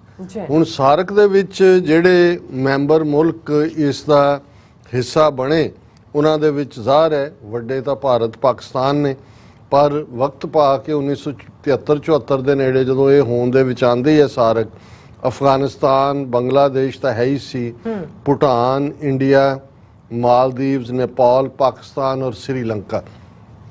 ਹੁਣ ਸਾਰਕ ਤਾਂ ਚਲੋ ਇੱਕ ਰੀਜਨਲ ਬਾਡੀ ਬਣੀ ਕਿ ਵੀ ਜਿਵੇਂ ਯੂਰਪੀਅਨ ਯੂਨੀਅਨ ਵਾਲੇ ਆਪਸ 'ਚ ਕਰਦੇ ਨੇ ਤਾਲਮੇਲ, ਜਾਂ ਸਾਊਥ ਈਸਟ ਏਸ਼ੀਆ ਵਾਲੇ ਕਰਦੇ ਨੇ, ਜਾਂ ਦੂਜਾ ਵੀ ਇਹ ਇੱਕ ਇਸ ਕਿਸਮ ਦਾ ਜਿਹੜਾ ਉਹ ਵਜੂਦ ਬਣੇਗਾ। ਔਰ ਬਹੁਤ ਸਾਰੇ ਐਕੈਡੈਮਿਸ਼ੀਅਨਸ, ਅਸੀਂ ਵੀ ਜਦੋਂ ਗੱਲ ਕੋਈ ਕਰਦਾ ਹੈ ਕਿ ਜੀ ਖਾਲਿਸਤਾਨ ਕਿੱਥੇ ਹੈ, ਤੇ ਮੈਂ ਸਾਊਥ ਏਸ਼ੀਆ ਹੀ ਕਹਿੰਦਾ, ਕਿਉਂਕਿ ਆਪਣੇ ਆਪ ਦੇ ਵਿੱਚ ਹੀ ਇਹ ਸਾਊਥ ਏਸ਼ੀਆ ਜਦੋਂ ਅਸੀਂ ਕਹਿੰਦੇ ਹਾਂ, ਜਦੋਂ ਤੁਸੀਂ ਇੱਥੇ ਵੀ ਕੋਈ ਖਾਨਾ ਭਰੋਗੇ, ਕਈ ਆਪਣੇ ਆਪ ਨੂੰ ਏਸ਼ੀਅਨ ਲਿਖਣਗੇ, ਪਰ ਕਦੇ ਵੀ ਏਸ਼ੀਅਨ ਦਾ ਮਤਲਬ ਬਹੁਤ ਵਾਰ ਚੀਨੀ ਜਾਪਾਨੀ ਹੁੰਦਾ, ਇੰਡੀਆ ਨੂੰ ਜਾਂ ਪਾਕਿਸਤਾਨ ਜਾਂ ਇਹਨਾਂ ਨੂੰ ਨਹੀਂ। ਸੋ ਉਹਦੇ 'ਚੋਂ ਇੱਕ ਟਰਮ ਸਾਊਥ ਏਸ਼ੀਆ ਵੀ ਨਿਕਲੀ ਕਿ ਜੀ ਸਾਊਥ ਏਸ਼ੀਅਨ।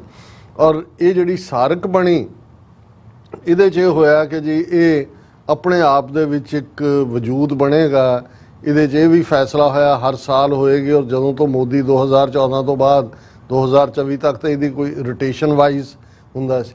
ਪਰ ਕਿਉਂਕਿ ਸਾਰਕ ਦੇ ਕਨਸਟੀਟਿਊਸ਼ਨ ਦੇ ਵਿੱਚ ਇਹ ਸੀ ਵੀ ਫੈਸਲੇ ਕੰਸੈਂਸਸ ਨਾਲ ਹੋਣਗੇ, ਵੀ ਹਰ ਮੁਲਕ ਦੀ ਰਜ਼ਾਮੰਦੀ ਹੋਏਗੀ, ਕੋਈ ਇੱਕ ਦਿਨ ਹੀ ਚੱਲੇਗੀ। ਤੇ ਭਾਰਤ ਨੂੰ ਲੱਗਿਆ ਵੀ ਹੁਣ ਭਾਰਤ ਗਵਾਂਢੀਆਂ ਨੂੰ ਤਾਂ ਗਵਾਂਢੀ ਸਮਝਦਾ ਹੀ ਨਹੀਂ ਹੈ, ਉਹ ਤਾਂ ਸਮਝਦਾ ਹੈ ਕਿ ਵੀ ਇਹਨਾਂ ਨੂੰ ਮੈਂ ਨਿਗਲਣਾ, ਅਲਟੀਮੇਟਲੀ ਉਹਨਾਂ ਦਾ ਤਾਂ ਅਖੰਡ ਭਾਰਤ ਦਾ ਏਜੰਡਾ ਹੈ। ਇਸ ਲਈ 2014 ਬਾਅਦ ਸਾਰਕ ਦੀ ਕੋਈ ਕਾਨਫਰੰਸ ਨਹੀਂ ਹੋਣ ਦਿੱਤੀ। ਔਰ ਐਟੀਟਿਊਡ ਵੀ ਇਹਨਾਂ ਦਾ ਗਵਾਂਢੀਆਂ ਦੇ ਨਾਲ ਬੁਲਿੰਗ ਵਾਲਾ ਹੈ। ਅਸੀਂ ਬੰਗਲਾਦੇਸ਼ ਦਾ ਓਪਨਿੰਗ 'ਚ ਗੱਲ ਕਰਕੇ ਹਟੇ ਕਿ ਵੀ ਆ ਜਿਹੜੀਆਂ ਹੁਣ ਵੀ ਇਲੈਕਸ਼ਨਸ ਹੋਈਆਂ, ਸ਼ੇਖ ਹਸੀਨਾ ਉਸੇ ਹੀ ਮੁਜੀਬੁਰ ਰਹਿਮਾਨ ਦੀ ਡਾਟਰ ਹੈ, ਜਿਹਦੀ ਸਾਰੀ ਫੈਮਿਲੀ, ਇਹ ਔਰ ਇਹਦੀ ਇੱਕ ਭੈਣ ਬਾਹਰ ਸੀ, ਇਹ ਬਚੇ, ਬਾਕੀ ਉਹਦੇ ਸ਼ੇਖ ਮੁਜੀਬ ਦੇ ਸਾਰੇ ਹੀ ਪਤਾ ਨਹੀਂ ਕਿੰਨੇ 16 ਕੇ 17 ਜੀ ਫੌਜ ਨੇ ਮਾਰ ਦਿੱਤੇ ਸੀ ਜਦੋਂ ਇਹਨੇ ਜ਼ਿਆਉਰ ਰਹਿਮਾਨ ਨੇ ਜਿਹੜਾ ਉਹ ਉੱਥੇ ਸੋ ਕਾਲਡ ਰੈਵੋਲੂਸ਼ਨ ਕੀਤਾ। ਔਰ ਉਹ ਸ਼ੇਖ ਮੁਜੀਬੁਰ ਰਹਿਮਾਨ ਜਿਹਨੂੰ ਬੰਗ ਬੰਧੂ ਕਹਿੰਦੇ ਸੀ, ਜਿਹਨੇ ਜਿਹੜਾ ਉਹ ਮੈਜੋਰਟੀ ਉਹਦੀ ਨੈਸ਼ਨਲ ਅਵਾਮੀ ਪਾਰਟੀ ਉਹਦੀ ਪਾਰਟੀ ਸੀ, ਉਹ ਮੈਜੋਰਿਟੀ 'ਚ ਆਈ। ਯਹੀਆ ਖਾਨ ਪਾਕਿਸਤਾਨ ਦਾ ਡਿਕਟੇਟਰ ਸੀ, ਉਹਨੂੰ ਮੌਕਾ ਨਹੀਂ ਦਿੱਤਾ ਕਿਉਂਕਿ ਉਹ ਜ਼ੁਲਫਿਕਾਰ ਅਲੀ ਭੁੱਟੋ, ਉਹਦੀ ਪਾਰਟੀ ਪੀਪਲਸ ਪਾਰਟੀ ਦੂਸਰੇ ਪਾਸਿਓਂ ਸੀ, ਪਰ ਸੀਟਾਂ ਦਾ ਬੰਗਲਾਦੇਸ਼ ਦੇ ਲੋਕਾਂ ਦੀਆਂ ਜਾਂ ਬੰਗਾਲੀਆਂ ਦੀਆਂ ਜ਼ਿਆਦਾ ਸੀ। ਔਰ ਉਹਨਾਂ ਨੇ ਕੈਦ ਕਰ ਲਿਆ, ਟਰੀਜਨ 'ਚ ਪਾਕਿਸਤਾਨ ਸੱਦਿਆ, ਕੈਦ ਕਰ ਲਿਆ ਔਰ ਫੌਜ ਭੇਜ ਦਿੱਤੀ ਬੰਗਾਲ 'ਚ, ਪੂਰਬੀ ਬੰਗਾਲ, ਮਸ਼ਰਕੀ ਬੰਗਾਲ ਕਹਿੰਦੇ ਸੀ। ਔਰ ਉਹਨਾਂ ਤੋਂ ਫੌਜ ਨੇ ਜ਼ੁਲਮ ਕੀਤੇ ਔਰ ਉਹਦਾ ਰਿਬੈਲੀਅਨ, ਔਰ ਇੰਡੀਆ ਨੇ ਅਟੈਕ ਕੀਤਾ ਫੌਜੀ, ਨਤੀਜੇ ਦੇ ਤੌਰ ਤੇ ਬੰਗਲਾਦੇਸ਼ ਬਣਾ ਦਿੱਤਾ। ਹੁਣ ਉੱਥੇ ਕੋਈ ਫੇਅਰ ਇਲੈਕਸ਼ਨਸ ਨਹੀਂ ਨੇ ਬੰਗਲਾਦੇਸ਼ ਦੇ ਵਿੱਚ, ਇਹ ਇੱਕੋ ਇੱਕ। ਬਾਕੀ ਅਸੀਂ ਗੱਲ ਕੀਤੀ ਸੀ ਕਿ ਈਵਨ ਨੇਪਾਲ, ਉਸ ਦਾ ਹਾਲ ਹੀ ਵਿੱਚ ਮਿਸਟਰ ਆਇਲੀ ਪ੍ਰਾਈਮ ਮਿਨਿਸਟਰ, ਉਹ ਸਭ ਤੋਂ ਪਹਿਲਾਂ ਰਸ਼ੀਆ ਜਾਂ ਮਾਲਦੀਵਸ, ਨਿੱਕਾ ਜਿਹਾ ਮੁਲਕ ਸੀ ਜਿਹਦਾ ਟੂਰਿਜ਼ਮ 60-65% ਇੰਡੀਆ ਤੇ ਸੀ, ਪਰ ਉਹਨੇ ਚਾਈਨਾ ਵੱਲ ਰੁਖ ਕਰ ਲਿਆ। ਪਾਕਿਸਤਾਨ ਦੇ ਨਾਲ ਤਾਂ ਹਾਲਾਤ ਕੀ ਬਣਾਏ ਹੋਏ ਨੇ ਇਹਨਾਂ ਨੇ, ਉਹ ਤੁਸੀਂ ਦੇਖ ਹੀ ਸਕਦੇ ਹੋ। ਔਰ ਭੂਟਾਨ, ਜਿਹਦੇ ਬਦੋ ਹਾਲਾਂ ਜਿਹੜਾ ਉਹ ਇੰਡੀਆ ਦੀ ਬਾਉਂਡਰੀ ਕੋਈ ਉੱਥੇ ਡੋਕਲਾਮ 'ਚ ਲੱਗਦੀ ਨਹੀਂ ਹੈ ਚਾਈਨਾ, ਪਰ ਉਹਨੂੰ ਅੱਗੇ ਕਰਕੇ ਚਾਈਨਾ ਨਾਲ ਪੰਗਾ ਲੈਣ ਦੀ ਕੋਸ਼ਿਸ਼ ਕੀਤੀ। ਉਹਨੇ ਆ ਕੇ ਆਪਣੀਆਂ ਪੱਕੀਆਂ ਉੱਥੇ ਬਣਾ ਲਈਆਂ, ਐਨਕਰੋਚਮੈਂਟ ਕਰ ਲਈ ਪੱਕੀ। ਜੀ। ਭੂਟਾਨ ਵੀ ਟੁਵਰਡ ਚਾਈਨਾ। ਸੋ ਬੰਗਲਾਦੇਸ਼ ਹੁਣ ਆ ਜੋ ਉੱਥੇ ਰਿਬੈਲੀਅਨ ਚੱਲ ਰਿਹਾ, ਨੈਕਸਟ ਉੱਥੇ ਇਹੀ ਇਹਦਾ ਰਿਜ਼ਰਵੇਸ਼ਨ ਦੇ ਉੱਤੇ ਹੈ। ਨੈਕਸਟ ਇਹ ਹੋਣਾ ਵੀ ਇਹਨੂੰ ਕੱਢੋ ਇੰਡੀਆ ਨੂੰ, ਜਿਹੜਾ ਵਿੱਚ ਵੜਿਆ ਹੋਇਆ ਸ਼ੇਖ ਹਸੀਨਾ ਦਾ। ਸੋ ਮਤਲਬ ਇਹ ਹੈ ਵੀ ਇੱਕ ਪਾਸੇ ਭਾਰਤ ਦਾ ਇਹ ਦਾਅਵਾ, ਉਹਨਾਂ ਦੇ ਲੀਡਰ ਇੱਥੇ ਦੁਮ ਛੱਲੇ ਕਿ ਜੀ ਅਸੀਂ ਵਿਸ਼ਵ ਗੁਰੂ ਬਣ ਗਏ ਹਾਂ ਅਸੀਂ, ਦੂਜਾ ਜਦੋਂ ਅਸੀਂ ਇਹ ਕਹਿੰਦੇ ਆ ਵੀ ਇਹ ਤਾਂ ਖੇਤਰੀ ਪਾਰਟੀ ਵੀ ਨਹੀਂ ਨੇ। ਔਰ ਇਹ ਗੱਲ ਹੁਣ ਮੈਂ ਨਹੀਂ ਕਹਿ ਰਿਹਾ, ਫੋਰਨ ਅਫੇਅਰਸ ਦੁਨੀਆ ਦੀ ਇੱਕ ਰੈਪੂਟੇਬਲ ਮੈਗਜ਼ੀਨ ਹੈ। ਇਹਦੇ 'ਚ ਜਿਹੜੇ ਵਿਚਾਰ ਹੁੰਦੇ ਨੇ, ਜਿਹੜੇ ਇਹਨਾਂ ਦੇ ਕਾਲਮਨਿਸਟ ਨੇ ਜਾਂ ਹਿਸਟੋਰੀਅਨਸ ਜਾਂ ਜਿਹੜੇ ਇਨਵੈਸਟੀਗੇਟਿਵ ਜਰਨਲਿਸਟ ਹੁੰਦੇ ਨੇ, ਉਹ ਜਿੰਨੇ ਵੀ ਫੋਰਨ ਪਾਲਿਸੀ ਨੂੰ ਪੜ੍ਹਦੇ ਨੇ ਜਾਂ ਬਣਾਉਂਦੇ ਨੇ, ਉਹ ਇਹਨੂੰ ਪੜ੍ਹਦੇ ਨੇ। ਜਿਵੇਂ ਵਾਸ਼ਿੰਗਟਨ ਪੋਸਟ ਆਪਣੇ ਆਪ ਦੇ ਵਿੱਚ ਜਦੋਂ ਤੁਸੀਂ ਕੋਈ ਕੋਟ ਕਰਦੇ ਹੋ ਕਿ ਵਾਸ਼ਿੰਗਟਨ ਪੋਸਟ 'ਚ ਛਪਿਆ, ਇਹਦਾ ਮਤਲਬ ਹੈ ਉਹ ਇੰਨਾ ਹੀ ਕ੍ਰੈਡੀਬਲ ਹੈ ਜਿੰਨਾ ਸਟੇਟ ਡਿਪਾਰਟਮੈਂਟ ਦੀ ਰਿਪੋਰਟ ਹੈ ਜਾਂ ਜਿੰਨੀ ਪੈਂਟਾਗਨ ਦੀ ਕੋਈ ਪ੍ਰੈਸ ਰਿਲੀਜ਼। ਇਸੇ ਤਰ੍ਹਾਂ ਫੋਰਨ ਅਫੇਅਰਸ ਮੈਗਜ਼ੀਨ ਦੇ ਵਿੱਚ ਪਾਲਿਸੀ ਦੇ ਨਾਲ ਰਿਲੇਟਡ ਜਿਹੜਾ ਪਾਰਟ ਹੁੰਦਾ, ਉਹ ਪੂਰਾ ਉਹਨੂੰ ਛਾਣ ਕੇ, ਪਰਖ ਕੇ, ਤੋਲ ਕੇ, ਜਿਹੜਾ ਉਹ ਨਿਖਾਰ ਕੇ ਸਾਹਮਣੇ ਲਿਆਂਦਾ। ਹੁਣ ਇਹ ਪੂਰਾ 9 ਸਫ਼ੇ ਦਾ ਆਰਟੀਕਲ ਹੈ, ਮੈਂ ਸਾਰਾ ਤਾਂ ਨਹੀਂ ਸਾਂਝਾ ਕਰ ਸਕਾਂਗਾ, ਪਰ ਮੈਂ ਇਹ ਜ਼ਰੂਰ ਦੱਸਣਾ ਚਾਹੁੰਦਾ ਹੁੰਦਾ ਹੈ ਬਾਕੀਆਂ 'ਚ ਕੀ ਛਪਦਾ ਉਹਦੇ ਰਾਹੀਂ ਆਪਣੇ TV 84 ਦੇ ਵਿਊਅਰਸ ਨੂੰ, ਕਿ ਜਦੋਂ ਅਸੀਂ ਆਪਣੇ ਮੁਲਕ ਦੀ ਗੱਲ ਕਰਦੇ ਹਾਂ ਜਾਂ ਜੀਓ ਪੋਲਿਟਿਕਸ ਦੇ ਹਵਾਲੇ ਨਾਲ ਖਾਲਿਸਤਾਨ ਦੀ ਪੋਸੀਬਿਲਿਟੀ ਦੀ ਗੱਲ ਕਰਦੇ ਹਾਂ ਜਾਂ ਇੰਡੀਆ ਦੀ ਫੇਲਿਅਰਸ ਦੀ ਗੱਲ ਕਰਦੇ ਹਾਂ, ਤੇ ਇਹ ਸਿਰਫ ਸਾਡਾ ਕੋਈ ਡ੍ਰੀਮ ਨਹੀਂ ਹੁੰਦਾ ਜਾਂ ਕੋਈ ਇਹ ਨਹੀਂ ਹੈ ਵੀ ਅਸੀਂ ਕੋਈ ਡੇ ਡ੍ਰੀਮਿੰਗ ਕਰ ਰਹੇ ਹੁੰਦੇ ਆ। ਜਿਹੜੇ ਗੰਭੀਰ ਚਿੰਤਕ ਨੇ ਦੂਜੇ ਪਾਸੇ ਬੈਠੇ, ਉਹ ਦੇਖ ਰਹੇ ਹੁੰਦੇ ਨੇ ਕਿ ਭਾਈ ਇਹ ਚੱਲ ਕੀ ਰਿਹਾ। ਹੁਣ ਇਹ ਜਿਹੜਾ ਫੋਰਨ ਅਫੇਅਰਸ ਦਾ ਆਰਟੀਕਲ ਹੈ ਜਿਹਨੂੰ ਮਿਸਟਰ ਹੈਪੀ ਮੋਹਨ ਜੈਕਬ ਨੇ ਲਿਖਿਆ, ਔਰ ਇਹ 22 ਜੁਲਾਈ ਜਿਹੜਾ ਉਹਦੀ ਡੇਟ ਲਾਈਨ ਹੈ, ਉਹਦੀ ਹੈਡਲਾਈਨ ਹੀ ਇਹ ਹੈ, the end of south Asia, ਕਿ ਸਾਊਥ ਏਸ਼ੀਆ ਦਾ ਭੋਗ। ਇਹ ਰੀਜਨ ਇਨ ਨੇਮ ਓਨਲੀ, ਕਿ ਸਿਰਫ ਇਹਦਾ ਇੱਕ ਨਾਂ ਰਹਿ ਗਿਆ, ਹੋਰ ਕੁਛ ਨਹੀਂ ਹੈ। ਔਰ ਇਹ ਜਿਹੜਾ ਉਹਨਾਂ ਨੇ ਇਹਦੀ ਸ਼ੁਰੂਆਤ ਹੀ ਇਹ ਕੀਤੀ ਹੈ ਕਿ ਜੀ ਕਈ ਦਹਾਕਿਆਂ ਤੋਂ ਪਾਲਿਸੀ ਮੇਕਰ, ਸਕਾਲਰ ਜਿਹੜੇ ਵੈਸਟ ਟ੍ਰੇਨਡ ਹੋਏ ਨੇ, ਉਹ ਜਦੋਂ ਉੱਥੋਂ ਦੇ ਸਬ ਕੰਟੀਨੈਂਟ ਵੱਲ ਦੇਖਦੇ ਨੇ ਤਾਂ ਉਹ ਉਹਨੂੰ ਇੱਕ ਕੋਹਰੈਂਟ ਰੀਜਨ ਕਿ ਜੀ ਇੱਕ ਦੂਜੇ ਨਾਲ ਜੁੜਿਆ ਹੋਇਆ ਸਾਊਥ ਏਸ਼ੀਆ ਕਹਿ ਕੇ ਹੈਡ ਕਰਦੇ ਨੇ। ਔਰ ਸਾਊਥ ਏਸ਼ੀਆ ਜਿਹਦੇ 'ਚ ਅਫਗਾਨਿਸਤਾਨ, ਬੰਗਲਾਦੇਸ਼, ਭੂਟਾਨ, ਇੰਡੀਆ, ਮਾਲਦੀਵ, ਨੇਪਾਲ, ਪਾਕਿਸਤਾਨ, ਸ੍ਰੀਲੰਕਾ ਹੈ। ਇਹ ਕੁੱਲ ਜਿੰਨੀ ਪਾਪੂਲੇਸ਼ਨ ਹੈ ਇਸ ਦੁਨੀਆ ਦੇ, ਉਹਦੀ 1/4 ਪਾਪੂਲੇਸ਼ਨ ਉੱਥੇ ਰਹਿੰਦੀ ਹੈ। 25% ਲੋਕ ਇਸ ਪਲੈਨਟ ਦੇ ਉਸ ਖਿੱਤੇ 'ਚ ਰਹਿੰਦੇ ਨੇ। ਅੱਡ-ਅੱਡ ਉਹਨਾਂ ਦੀਆਂ ਜ਼ਬਾਨਾਂ ਨੇ, ਅੱਡ-ਅੱਡ ਹਿਸਟਰੀਜ਼ ਨੇ, ਔਰ ਇੱਕ ਉਹਨਾਂ ਦੀ ਕਾਮਨੈਲਿਟੀ ਸੀ ਕਿ ਬ੍ਰਿਟਿਸ਼ ਕਲੋਨੀਅਲ ਜਦੋਂ ਬਸਤੀਵਾਦ ਬ੍ਰਿਟਿਸ਼ ਨੇ ਰੂਲ ਕੀਤਾ ਤੇ ਇਹ ਸਾਰੇ ਹੀ ਉਹਨਾਂ ਦੇ ਬ੍ਰਿਟਿਸ਼ ਕੰਟਰੋਲ ਥੱਲੇ ਰਹੇ। ਔਰ ਇਹਨਾਂ ਦੇ ਵਿੱਚ ਜੇ ਕੋਈ ਚੀਜ਼ ਕਾਮਨ ਰਹੀ ਹੈ ਉਹ ਕ੍ਰਿਕਟ ਤੇ ਬਾਲੀਵੁੱਡ ਫਿਲਮਸ, ਐਥਨਿਕ ਟਾਈਜ਼ ਤੇ ਮਿਊਜ਼ੀਕਲ ਜਾਂ ਦੂਜਾ ਬਹੁਤ ਥੋੜੀਆਂ ਪ੍ਰੈਕਟਿਸਿਸ। ਔਰ 20ਵੀਂ ਸਦੀ ਦੇ ਐਂਡ ਤੱਕ ਪਹੁੰਚਦੇ ਆ ਇਹ ਸਾਰਿਆਂ ਨੂੰ ਵੀ ਖਿਆਲ ਆਇਆ ਕਿ ਭਾਈ ਅਸੀਂ ਜਿਵੇਂ ਸਾਊਥ ਈਸਟ ਏਸ਼ੀਆ ਜਾਂ association of south East Asian nations ਜਾਂ ਯੂਰਪੀਅਨ ਯੂਨੀਅਨ 'ਚ ਆਇਆ ਵੀ ਅਸੀਂ ਵੀ ਸਾਊਥ ਏਸ਼ੀਆ ਦੀ ਬਾਡੀ ਬਣਾਈਏ। ਪਰ ਉਹਨਾਂ ਨੇ ਕਿਹਾ ਵੀ ਉਹ ਸਾਰਕ ਦੇ ਨਾਂ ਥੱਲੇ ਬਣੀ। ਪਰ ਅੱਜ 4 ਦਹਾਕਿਆਂ ਬਾਅਦ ਇਹ ਗੱਲ ਬਿਲਕੁਲ ਹੈ ਕਿ ਵੀ ਇਹਦੇ 'ਚ ਕੋਈ ਵੀ ਅੱਗੇ ਨਹੀਂ ਤੁਰੀ ਗੱਲ, ਔਰ ਇਹ ਕਿਸੇ ਦਾ ਇੱਕ ਦੂਜੇ ਤੇ ਇਤਬਾਰ ਨਹੀਂ ਹੈ, ਮਿਸਟਰਸਟ ਹੈ। ਔਰ ਕਿਉਂਕਿ ਉਹਨਾਂ ਨੇ ਕਿਹਾ ਵੀ ਇਹ ਤਾਂ ਭਾਰਤ ਨੇ ਦੱਸਣਾ ਸੀ ਵੀ ਉਹਨੇ ਆਪਣੇ ਗਵਾਂਢੀਆਂ ਨੂੰ ਇੰਨਾ ਕੰਫਰਟੇਬਲ ਮਹਿਸੂਸ ਕਰਵਾਉਂਦਾ ਕਿ ਵੀ ਉਹ ਭਾਰਤ ਨੂੰ ਲੀਡਰਸ਼ਿਪ ਦੇ ਰੋਲ 'ਚ ਦੇਖਦੇ ਔਰ ਉਹਦੇ 'ਚ ਕਾਮਨ ਵਪਾਰ ਹੁੰਦਾ, ਬਾਰਡਰਸ ਡਿਲਿਊਟ ਹੁੰਦੇ ਜਾਂ ਆਣ ਜਾਣ ਹੁੰਦਾ। ਪਰ ਇਸ ਦੇ ਉਲਟ ਭਾਰਤ ਦਾ ਜਿਹੜਾ ਐਟੀਚਿਊਡ ਹੈ ਉਹ ਤਾਂ ਬਿਲਕੁਲ ਬੁਲਡੋਜ਼ ਕਰਨ ਵਾਲਾ ਰਿਹਾ। ਨਤੀਜੇ ਦੇ ਤੌਰ ਦੇ ਉੱਤੇ ਜਿਹੜਾ ਕਿਸੇ ਵੀ ਮੁਲਕ ਨੇ ਭਾਰਤ ਦੇ ਉੱਤੇ ਇਤਬਾਰ ਨਹੀਂ ਕੀਤਾ, ਔਰ ਉਸ ਦਾ ਨਤੀਜਾ ਫਿਰ ਉਹਨਾਂ ਨੇ ਕਿਹਾ ਕਿ ਵੀ ਇਹ ਜਦੋਂ ਸ਼ੁਰੂ 'ਚ ਬਣੀ ਉਦੋਂ ਇੱਕ ਡ੍ਰੀਮ ਇਹ ਵੀ ਸੀ ਕਿ ਜੀ ਇਹ ਜਿਹੜਾ ਸਾਰਕ ਔਰ ਇਹ ਇੰਦਰ ਕੁਮਾਰ ਗੁਜਰਾਲ 1997-98 'ਚ ਉਹਨੇ ਥੋੜ੍ਹਾ ਬਹੁਤ ਉਹਨੂੰ ਪੁਸ਼ ਕਰਨ ਦੀ ਕੋਸ਼ਿਸ਼ ਕੀਤੀ, ਲੇਕਿਨ ਇਹ ਸਾਰਾ ਟੋਟਲ ਫੇਲ ਹੋਇਆ। ਔਰ ਹੁਣ ਤੱਕ 18 ਕਾਨਫਰੰਸਿਸ 1970 ਤੋਂ ਜਦੋਂ ਬਣੀ ਹੈ ਸਾਰਕ ਦੀਆਂ ਹੋਈਆਂ ਨੇ, 2014 ਤੋਂ ਬਾਅਦ ਬਿਲਕੁਲ ਹੀ ਨਹੀਂ ਹੋਈ। ਔਰ ਇਸ ਸਾਰੇ 'ਚ ਜਿਹੜਾ 3-4 ਉਹਨਾਂ ਦੇ ਇਨੀਸ਼ੀਅਲ ਕਨਸਟੀਟਿਊਸ਼ਨਲ ਸੀ ਕਿ south Asia free trade area ਹੋਏਗਾ, ਫ੍ਰੀ ਟ੍ਰੇਡ ਐਗਰੀਮੈਂਟ 2004 'ਚ ਸਾਈਨ ਵੀ ਹੋਇਆ ਮਨਮੋਹਨ ਸਿੰਘ ਦੀ ਸਰਕਾਰ ਵੇਲੇ, ਲੇਕਿਨ ਕਦੇ ਵੀ ਇੰਡੀਆ ਨੇ ਉਹਦੇ 'ਚ ਕੋਈ ਦਿਲਚਸਪੀ ਨਹੀਂ ਦਿਖਾਈ, ਇਸ ਲਈ ਅੱਗੇ ਨਹੀਂ ਵਧਿਆ। ਇਸੇ ਤਰ੍ਹਾਂ ਇੱਕ ਇਹ ਸੀ ਕਿ ਸਾਊਥ ਏਸ਼ੀਅਨ ਯੂਨੀਵਰਸਿਟੀ ਸਾਰਕ ਨੇ ਇਹ ਕਿਹਾ ਕਿ ਜੀ 2010 'ਚ ਦਿੱਲੀ ਦੇ ਵਿੱਚ ਅਸੀਂ ਸਥਾਪਿਤ ਕਰਾਂਗੇ, ਪਰ ਅੱਜ ਜਾ ਕੇ ਤੁਸੀਂ ਦੇਖੋ ਉੱਥੇ ਭੂਤ ਹੀ ਵਸਦੇ ਨੇ। ਮਤਲਬ ਇਹ ਸੀ ਕਿ ਵੀ ਇਸ ਰੀਜਨ ਦੀ ਇੱਕ ਸਾਂਝੀ ਯੂਨੀਵਰਸਿਟੀ ਜਿੱਥੇ ਸਟੂਡੈਂਟ ਪੜ੍ਹਨ ਆਉਣਗੇ, south Asian human rights think tank ਇਹ ਉਹ ਹੋਏਗਾ, ਇਹ ਟੋਟਲ ਫੇਲਿਓਰ। ਉਹਨੇ ਕਿਹਾ ਵੀ ਇਹ ਕਿਉਂਕਿ ਸਾਊਥ ਏਸ਼ੀਅਨ ਪ੍ਰੋਬਲਮ ਦੀ ਲੌਪਸਾਈਡਡਨੈਸ ਇਹ ਹੈ, ਉਹਦੇ 'ਚ ਉਹਨੇ ਕਿਹਾ ਕਿ India is the regions biggest and most powerful country. its dominance has had a paradoxical impact on the development of regional structures। ਲੇਕਿਨ ਇਸ ਸਭ ਦੇ ਬਾਵਜੂਦ ਇੰਡੀਆ ਇਹਨਾਂ ਬਾਕੀ 6 ਮੁਲਕਾਂ ਨੂੰ ਜਿਹੜੇ ਸਾਰਕ ਦੇ, ਉਹਨਾਂ ਨੂੰ ਤਾਂ ਬੰਦਾ ਹੀ ਨਹੀਂ ਸਮਝਦਾ, ਗਵਾਂਢੀ ਵੀ ਉਹਨਾਂ ਨੂੰ ਤਾਂ ਸਮਝਦਾ ਵੀ ਇਹ ਤਾਂ ਸਾਡਾ ਹਿੱਸਾ ਹੀ ਨਹੀਂ, ਇਸ ਲਈ ਇਹਨਾਂ ਨੂੰ ਜਿਹੜਾ ਕੋਈ ਪ੍ਰਾਇੋਰਟੀ ਨਾ ਦਿੱਤਾ ਜਾਏ। ਉਹਨੇ ਕਿਹਾ ਵੀ ਇਹੀ ਕਾਰਨ ਹੈ ਕਿ new Delhi does not always C the value of building regional structures as such structures cannot add to the predominance of India which already it enjoys in the region।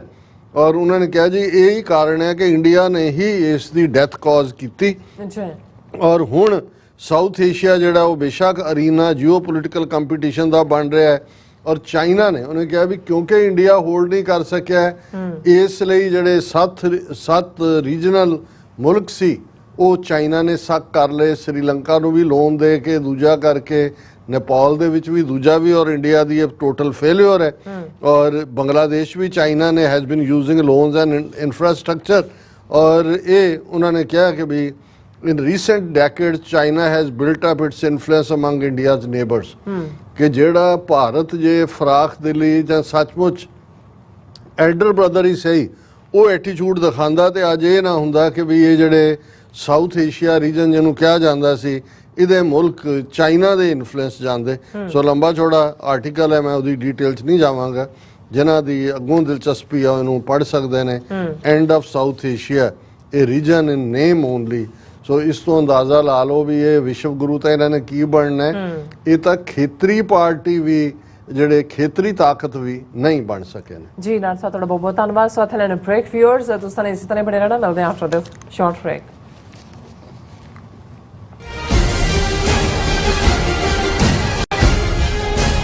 ਕੀ ਤੁਸੀਂ ਆਪਣੇ ਟੈਕਸਿਸ ਨੂੰ ਲੈ ਕੇ ਚਿੰਤਤ ਹੋ?